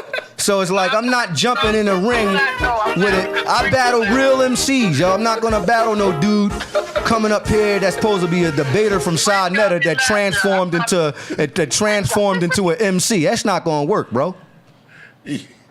Nah, how about y'all both y'all come to the Iron Chamber. Man. You know what I'm saying? Undisclosed.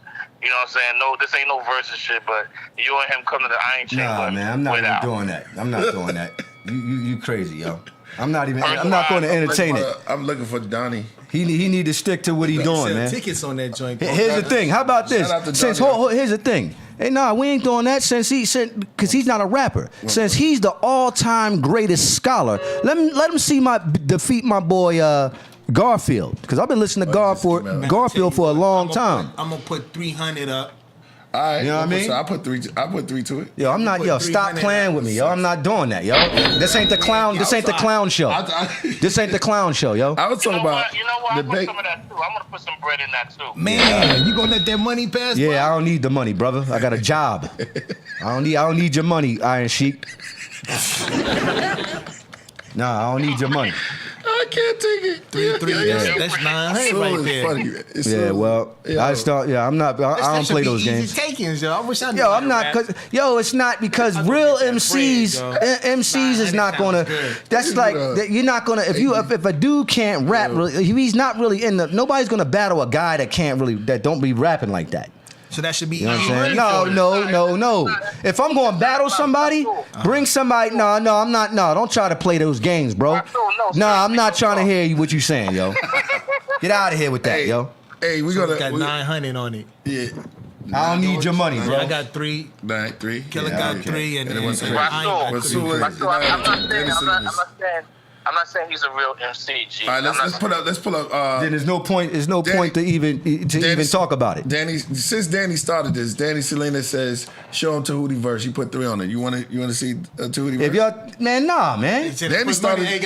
Nah. It was Danny that started this whole thing tonight. You got to put it up. Danny, you can pull it up because he put $3 up there. That's how his verse is only worth $3. We about to listen. we about to see Rasul's first reaction. This is a treat. So y'all gotta hit the super chat. If everybody put in $1, we'll have like 430. All right. I'm not playing no games, yo. I'm not battling the nigga. So y'all can sit up here and play these dumbass jokes all you want. I'm not playing. I'm not gonna battle that clown. All right. Let's listen. Yeah, I just listen. Yeah, we can listen to it though. Let me see. Tofu. Who says Tofu? Shinobi says money keeps weighing me down. 5. Oh, that's a good statement. The other guy gave $3 to listen to the verse, yo. So that must not really be that good. He should have paid at least 20. How about I give you a B? No, man, no. Stop asking me that, yo. I don't want your beats, yo. I don't want no damn beat for that cat. Come on, man. You trying to put me in a situation Yo, I'm not battling the nigga, man. He ain't no. That's why you won't let me finish, dog. Cause I already know what you talking about. I don't want to hear that shit, yo. Get out of here, man, with that. Play the nigga verse. $36 on my. Oh, boy, the money's pouring in, Lord. It's pouring in. Daddy is a trip. Daddy salute. Yo. Okay, I'm gonna play it. You ready? Daddy. Here we go. 16. Okay, you don't even take yourself that serious. I like the beat. I like the beat. If you spit some, I'll spit some. Boom baptism. I I'm about to go in. I like that. Let me hear it. Where's it at? That's dope. Where's Rob's at? Because she's showing himself really? He's seeing himself making it. It's real crazy. I've never seen anything like that before. This nigga just said he never seen a nigga make a beat. With programming, you know Yo, what I'm man, saying? get this guy off. Yo, man. I want to hear the verse. Play the verse, yo. This nigga said he just never ever seen a nigga make a beat. 16. Hold on. Yo, check. Yo. At you. 18. Coming back at you. 18. Check. The info. He just said that. Where the verse at? Hold on. Boom baptism. I'm about to go in. I like that. I like that beat, though. That's dope. That was Never really, heard me. and this is unique. I thought that Okay, here we go. This is fire. Eat your heart out. This is fire. He said, eat your heart out. That's a hot beat, too. That beat is hot. That's the one he played today. No, that wasn't the same beat. No, I don't think that was the same one. Go. Oh, man. Yeah, no, it is. Do it this week. All right. Okay. Super chat. Shout out to Shay. Shay. Scores of rows of course, doors, says portraits over doors, set over sculptures, and of course, the hope this road is up for sure. Man, that shit is trash, yo. You can't even hear Hold what up, the nigga saying. Listen to him, Lord. Hold on, man. Hey, rewind it. Yo, you speak rapping too low over the beat, yo. I can't hear him with Rasul, man. I'm really trying to be a hip hop connoisseur right now. He should be speaking into the microphone. Yo, I need to listen. Y'all gotta be real quiet so y'all can hear it. Here we go. Listen, man. Let me listen. Hold on. Let me set up the crowd. Let me tell the crowd because it's 4:29 in here.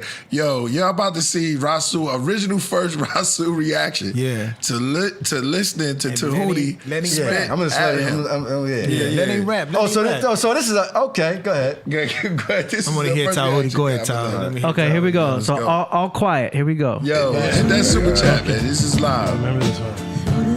Okay. In command we had scores of rows of course adorned through porches and gold cords. Says portraits over doors set over sculptures, and of course the hope this road is set for sure. Of course adorned portraits which were gorgeous, multiple consortia with more than just one sorceress. When whites saw this, they invented the word monogamous. They knew that having one wife is a lie did not exist on this planet Earth to destroy the African family is obvious. It's all tricks just to distort our thoughts on sex. If your consciousness involved in this, it's all twisted. The Bible's a false scripture that's all mixed with a God vicious. Morbid thought to the core of its morticians, odd vision, slaughtered indigenous non-Christians. We were ambitious, we were not religious, and they got suspicious. They saw the misses, carving images and calling spirits. They thought a God was non-existent because all Egyptians had knowledge hidden, carved in hieroglyphics, modern quantum physics. Fire. Okay. Fire on there, yo. That's fire. Yeah, I see what you trying to do. That was fire. I see what you trying to do. You don't rhyme like that. So I mean, yo, nah. Will I rate it? You want me to rate it? First reaction. My first reaction to it? Are you asking me? First of all, his delivery is totally off. You're gonna get into a battle.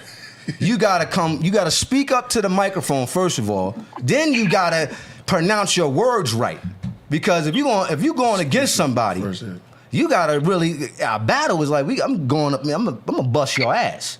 So it's like, no, man. He needs some training, man. He gotta work on his flow. He got a nice. If he sound like he got fire flames in the. I mean, it's just. I mean, yo, there's a lot of whack people that come on here and get fire flames, yo. There's a lot of whack MCs that come on here and get fire flames. You gotta yell. So that's keep it down. If you keep it down, we can have a nice discussion. So like I said, man. I mean. That sounds like a beginner. And the dude probably like 45 years old trying to rap now. Come on, man. We've been doing this since we was teenagers. So, yeah, he needs to... You going to battle somebody, bro? You need to work on your flow. Give it about a year or two. Then you can come and battle me. So, that's the Hawk. They gave you the Hey Roo. The Falcon, I mean. All right, so that's your... I mean, you know, it sound like he's a beginner, yo. Right. It sound like he wrote something down, and he's just, like, beginning. So... Right. Yeah, man, I mean, All right. Right. Who cares? 16. Okay. Yeah. I think there was some holy scriptures. I really liked it. You know what I'm saying? You saying there was scriptures from the heavens? Yeah, there's some scriptures in there. Got you. Lyrics You from crazy, above. yeah. No, this brother. Well, yeah, I mean, what it is. No, I'm not. Kinda, I'm not. See, Men Kept It Raw is a brother who listens to what people saying. So, he had some stuff in there that he was trying to say. He's taking it like manna when the manna came down and they ate the manna. You know, he's really listening because he wasn't speaking. He wasn't speaking into the mic because he probably was nervous. You know what I'm saying? So Men Kept It Raw is taking what he can take from it. So he's saying some good stuff, man. Just learn how to flow. Was it hot fire? No, it was not hot fire. That shit was trash fire. Honestly, I think it was hot, Lord. Whatever, like everything from the top to the end. Whatever. Yeah, because he whatever. For a new so-called rapper, he kept the flow. He's not no new rapper. Hey, listen. He had content to his lyrics. Listen, you gotta practice a little more. Listen. Yo, my man said, McKepper said that the verses was he liked the lyrics. Yeah, straight fire. Now I'm not trying to be funny, but it's just I'm to be honest with you.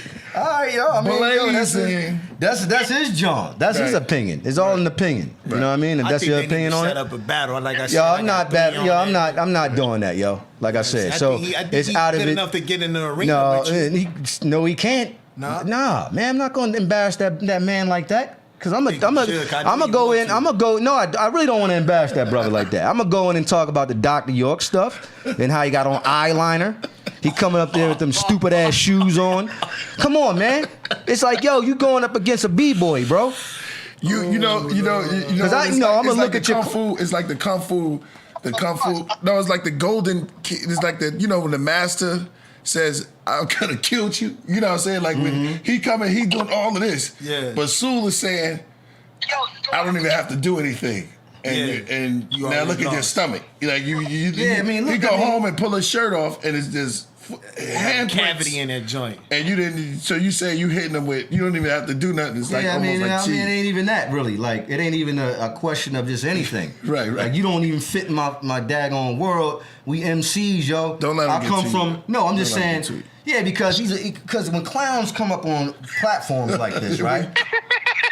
And then you said it's so direct. You said when you say clowns, well, that's what they listen. That's what they listen. People like Garfield come up here. They're not clowns. They stick to what they deal with. They come on this platform to teach people. He come up in here. He got the spider. He want to show people magic tricks. I'm an MC now. It's like, man, stick to the program. Come on, man. I ain't got the mic. I mean, you can't put everybody in the box. Yo, man. Well, listen. Here's the thing. I understand that. But everybody know me and Killah Priest is from that world, right? Yeah. So when you get a guy like that up in here and he gets like, he basically just drawing in the energy and it's like, I'm not going to play that game with this guy. Yeah. You know what I'm saying? Right. So it's like, yo, I'm not. I got you. I don't play the game. When I'll say it to his face. I'll say it to his right in front of his face. It's like, yo, don't play with me, dog. Because if I get into a battle with you, that means everybody from Philly is going to be watching. Yeah. And it's like they going to dog you. They're going to dog you. Like, yo, who this fucking clown? Look at this fucking hat. Right. It's like, yo, come on, man. It's real. No, excuse my language. Yeah, so take your energy in, man. He don't want to do it. Yeah, it's like I'm not. Just stick to your program talking about right. Just stick Egypt to what and stuff like that. Don't play with me, bro. Right. Don't play with me, dog. Right. I will embarrass you, yo. Yeah. And yo, don't do it. With the eyeliner, you got the eyeliner. Like, get out of here with that. No, because I'm not trying to really bust on. I'm not trying to make fun of him. No. Yes, you are. No, I'm not. No, I'm not. Not on that level, because I transform into Wolverine. It's going to be a battle to the death. So no, I'm not trying to do that to him. Like you claim the battle or the debate between the pyramids and all that. Mm-hmm. Keep that. Stay on that. Because when you step into the realm of battling, it's for blood, yo. It's not a game. When you battling, it's not a game, yo. Only one person leave out. Yeah, only one person leave. The sword is gonna be stained with royal blood. if he claims to be a royal. Let me ask you a question though. So you got Let me ask you a question. How many Shout out to debates Danny. have That's you been Danny in? Salinas. I can't even read his no more because he started. That was my first. I actually Shout never out to did a Danny debate. Salinas. Hold on. I think I got a breakthrough coming through right now. No, I already know what you're going to say. Hold Danny. Danny. Shout out to Danny. Danny Salinas started all this. Listen. I think I got a breakthrough come through. So, Tahuti debated with you, even though you're not a debater. Come on. See, this is what I'm talking about. Listen to it. That's the game rule. Listen to the game rule. Let me finish. Man, finish. And then you come in. You know what I mean? So Tahuti debated you. He's downstairs. Tahuti debated right you, here? even though you personally on a debater. Yeah, say that again. Tahuti debated you, even though you're not a debater, right? That was your first debate, right? Publicly, yeah. Publicly, that was your first debate. Publicly on even though camera, you're probably not on this realm as far as debating, he still brought you into his world and was like, "Yo, I'm gonna give you a shot." Yeah, but see, you know what that is? Well, hold on, okay, let me finish that. He gave you a shot at the title, right? Mm-hmm. Well, this shot at the title, I never looked at him like the champ. I mean, but he got debates and he got wins though. Well, I never really knew. Here's the thing: I never really knew It about don't matter him. if you don't know it. He did got wins though, right? Yeah, according to him. So he gave you a shot at the title. Oh man, how come you can't give him a shot? Because first of all, he's a clown. He's not an MC. But you debated the clown. But no, I don't look at him like he knows his stuff. Yeah. So therefore, I wanted to jump in there and display my thesis on it. But as far as hip hop is concerned, man, I'm not debating that clown. I'm not challenging. I'm not going to get in the ring and get on a microphone with a dude like that. It don't make no sense. If everybody found out like Rasul battling, they say, yeah, he battling Tahuti, they'd be like, who the hell is that? So it gotta be. Debated him though. This is that program. We speak on subject matters, and this is not the debate. This is not the battle rap show. Is basically what I'm saying. Okay. We're gonna read this. We're gonna try to calm it down a little bit and just get what's going on because RS says step into the arena, guru.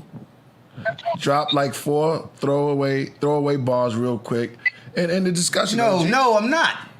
Get out of here. I don't gotta get that dude because y'all entertaining. So I come up here and I say something, and then you had a clown come up here on Monday. Look, I got something here for Rasul. It's like, man, get the hell out of here with that bull crap. He's a clown. Tell him to stay on subject matters like the pyramids and stuff. Nobody trying to battle that damn fool. Yeah, all right. Yeah, I already know how you guys from Brooklyn are. So you can sit up there and instigate me trying to battle with a fucking fool. You from Queens? Yeah, well, Queen, New Yorkers. I know how y'all are. It ain't happening, yo. King McCapera. Let me tell you, let me keep it real.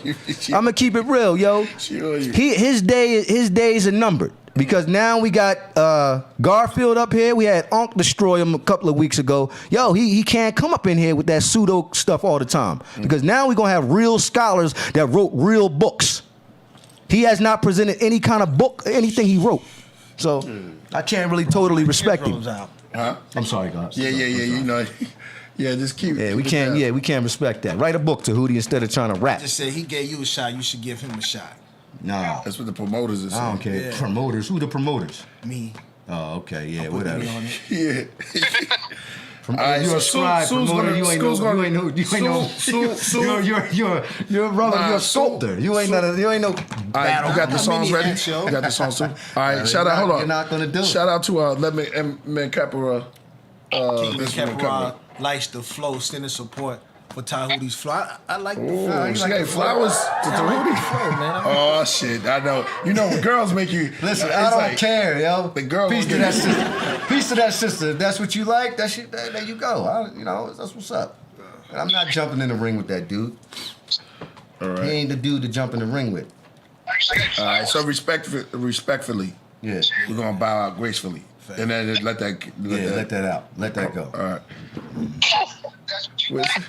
What's you keep going.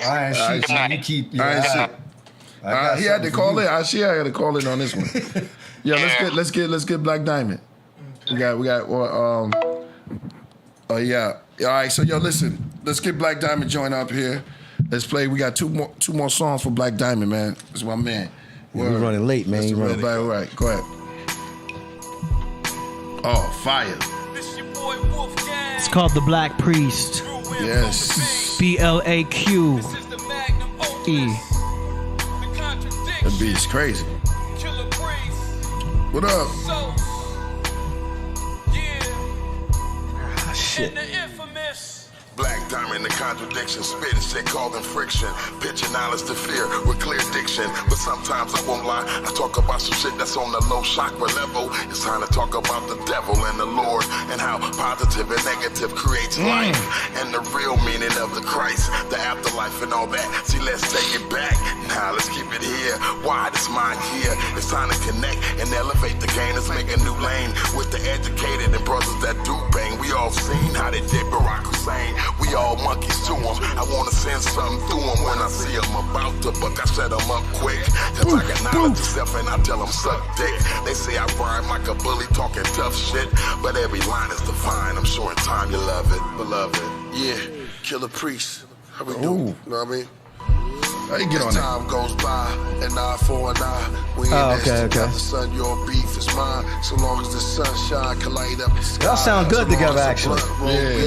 Get high, the brother too slow. As police drove by, tried to cover up the holes. Please don't die. Feeling the blister cold, asking God why. I stood up, my face froze, my mind rewind. Slavery, war, some show bravery. Got us like Christ, how the firstborn babies. World is crazy, maybe it was the 80s. They got off safety, hand was shaky. Don't make me. Have you looked at our boys and girls lately? The president's the devil. Con artists run our market. Buy bread, turns it into metal. Christ bled because of shekels. His blood spread through the ghettos. Shoot them all that hate minorities. USA under Satan's authority. Memory of an elephant I never forget. Doctor told me I wouldn't walk, but now I walk with a limp. And my legs all good, I still walk with a stick. Better watch how you moving or get hit with a clip. Your time is ticking, but my rollie is silent. I was toting heavy Glocks, ain't promoting the violence. Ain't don't gotta do no fighting, send my homies, they wildin'. But I'm chillin' like a villain, making profit on talent. That was hot. That was hot. Make some noise. Yeah, make some noise. Of course, that was fire. Yo. That was, see, that's what I'm talking about. Beat, everything. Yeah. Super dope. He said he got See, more. you hear that? Yo, make some That's noise an for MC, them. brother. Mm-hmm. Oh, yeah. You know? Yo, Black Diamond, shout out. Yo, that's Barry White's son. Yeah, shout out. Oh, that's Barry White. That's really his son? I said, yeah. You ready for the other one? Yeah. Let's hit the next one.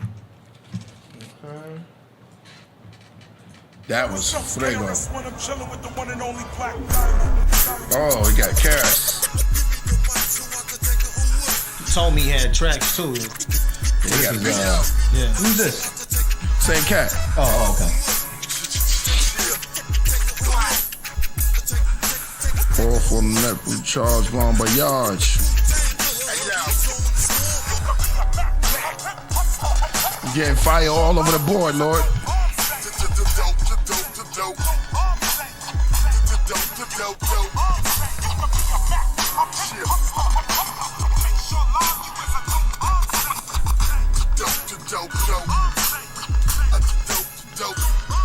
Been on that positive, the livest kid with my saliva spit like rocks from lava pits. If apocalypse, there ain't stopping this. Soon as I'm dropping it, they mocking it. My quotes are good for the throat, like lozenges. Surprise source like Optimus in your metropolis. I built they top of it, can't even chill on the block. They go to cops and shit, but smile while watching it. The Dallas ticking, clocking it. The angel down, I'm with that lost and shit, but I keep them tight like Randy Moss's grip. Before them boys cook it up, they came in off it. They book you up for that, it's all for shit. They toss your grip and you're off the cliff. Your life is no longer prosperous. Sometimes they let you glow like oxygen and phosphorus. Phosphorus, don't let me start my shit. Cause I'm the son and anything less than preposterous. You with the shit, I spit a dot, my click and spark that shit. Or sitting jockey while I'm rocking it, cause you could be a Mac. Hard. Yeah. You getting fire over the board, yo. That's hot.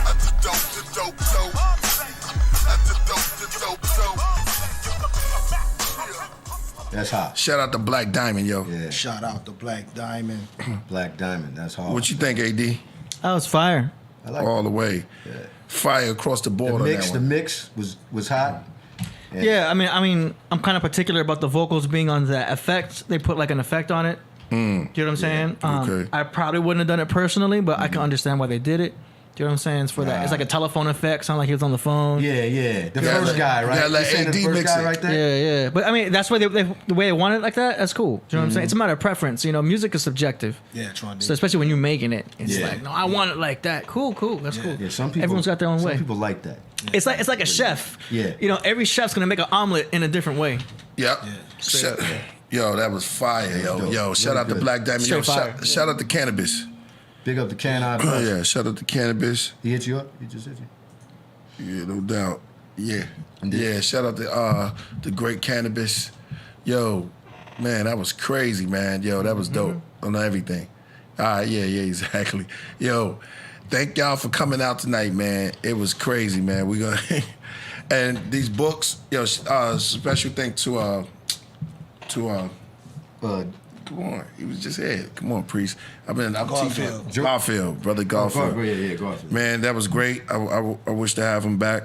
You know what I'm saying? I'm surprised Israelites did more. I mean, that one cat from Alabama, that was great. You know, he came in. I like because I think he drive a truck or something like that. Right. And so it's He always probably dope. got his phone on the dashboard just listening to the show. Yeah. You know what I mean? I love Obama. Yo, shout out. All right. So yo, shout out to the greatest chat room once again, the Rocketeers and what's her name? It's Rocketeers and Craftsman. Once again, McCapper, got anything you want to say? Man, go check my site out. Jewels from the Throne. Jewels from the Throne. That's fire. That's like a book. It's on the bottom of the screen there too. Okay. Yeah, check my site out. Jewels from the Throne. Thanks Ngozi for calling in. Yeah. You want to say anything? So I just say, man, big up to everybody in the chat and make sure you guys subscribe to the Killah Priest podcast so we can reach that 100,000 subscribers. Yeah. You know We almost at 50. We're almost at 50. Yeah, 50. And make sure you guys subscribe to my YouTube page. I'm going to be trying to do my first show, man, on Friday. So try to tune in. Yeah, he can come on there. He can come on there. Yeah, he can come on there. Right. No doubt. But subscribe to that channel, Rasulullah Podcast, LCLB Podcast on YouTube. And I see people in there asking questions about the music. Just look up the Lost Children of Babylon. We got all kinds of stuff online, man. So my music speaks for myself, just from my fans. So get into it. And Dizzle, you got a video coming out soon? Yeah, I'm gonna speak on it more later. You know what I'm saying? Because once the video's done, I'm just gonna premiere it.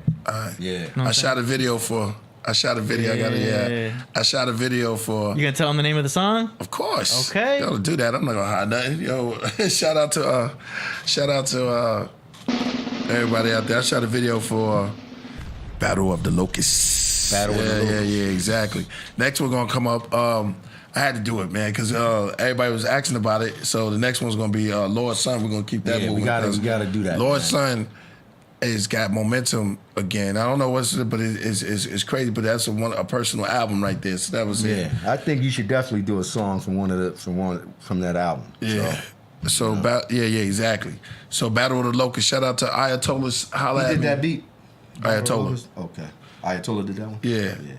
Battle of the Locusts. Nice. So I'll see that soon. Also, we got the video for Spiders and a whole bunch of other stuff, man. The video's called Spiders?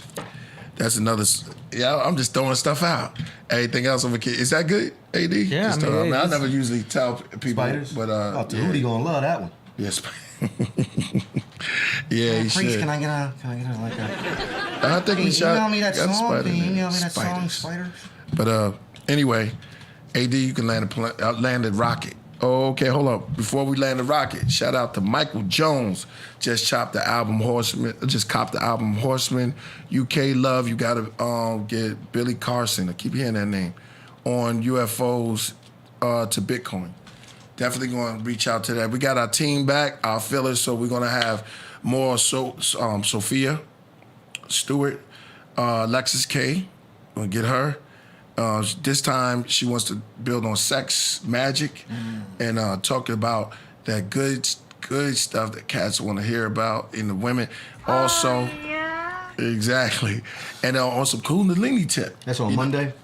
Yeah. Okay. So on a Kundalini type of vibration. You know what I'm saying? Having the right room. A lot of brothers jump into bed and don't even paint the the whole situation right. You know what I'm saying? Okay. So it's like certain type of rituals you can do before. Yeah, exactly. Sometimes, you know what I mean? In the plasma pool. Sometimes smell, the plasma pool, right?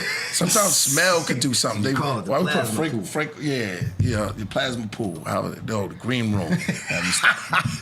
I had to take that shout out to word, but so we're gonna be going into that type of field, and man, stay tuned. You land a rocket. No doubt. Can you dig it? Shout out to Can You Dig It.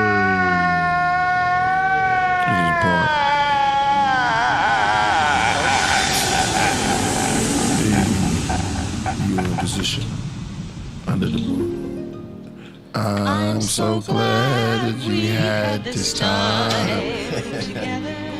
Bruh. Yo, catch me on Wednesday, within this Wednesday, as in the Killah. It's the other Wednesday y'all don't know about.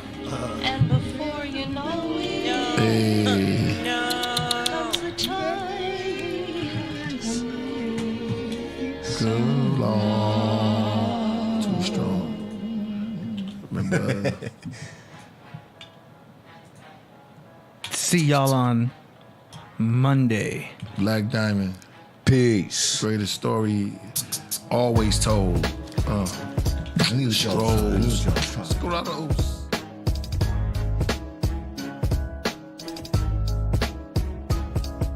The Amorites are nomads with a tribal structure. Brown-skinned giants, half human, half dinosaur. Fins for ears, beards with scales, then held bags and wore watches. Pine cones, time traveler was no problem. Shoot LeBron and Emma New Bowl and Shaquille O'Neal are reincarnations of Amorites. Now that shit you feel. Old empires, non-ether Virl was Brackville meets hair. Fire prana shamans learned from the giants. They would levitate in caves, but then came the age of iron. Bronze, Kali Yuga is upon us. Now with stadiums and cathedrals, everybody worship Jesus. But Jesus said not to worship Jesus. Jesus said you are Jesus, except you're not. You're the opposite of demon in the flesh. Your soul is in the condom. I can feel my semen in my chest. I'm coughing cause my cum. Y'all are wheezing from the sex. Y'all are weak as heck because the skeezer's butt cheeks you peck. Looking like Woody Woodpecker and Pinocchio, man. What the fuck is going on with your fams? Pimping hard, priest. When I hop on a song with you, fam, let's be gods. Say fuck the world, hold our balls and don't give a damn why these fellas lie. We'll be completely honest with our feathers bright. These dudes are pipe dreaming, fantasizing while they held their pipe. Smoked away their life and drank alcohol that trife. And get enticed by the broads at night that draws it tight. And so with their pants and their leather. 50 cents with his armor all Cisco and the cover. Not saying that he's gay, but it's the agenda that they're pushing. That song, I'm the man, 50 Cent was Chris Brown's husband. Poet on the pulpit for money, pull the strings of the puppet. Why you think Chris Brown wore pink? You gotta love it. 50 Cent say he is gay, okay. Now ask him why. If he denies it, then you know he's a liar. Go ahead and try. I'm just hoping that my own brothers ain't fall to the devil. Cause if they did, I'll be myself a vigilante forever. I'm a Robbie of this rap shit and copying ain't my practice. I'm a dragon with horns like a ram. I'm a grown man, not a mannequin. And your man is a non-organic archon. I'm a mosquito in the presence of the largest icon. Killah priest and right under his arm is a python. With the technology of AD, turn the lights on. With a keyboard and a backwards cap and a t-shirt like my son already knew was gonna be a classic before he turned the mic on. Fly to Cali and rise out the studio like a falcon. Talents hit the floor, I'm knocking on heaven's door. Another dimension, and did I mention I was God? Because confessing is my job, and I've ascended from the land of nod, and rapping is my job. Proverbs records, I'm assigned the hottest rapper of my time. Divine capture in the mind, one rhyme at a time. It's the fear of being eaten by that which you cannot control. There's more. The fear that you will not then survive because you are not perhaps good enough. And now it comes to a head, a point, a focus. Here is the statement. You should hear it yet again. The opposite of healing is fear.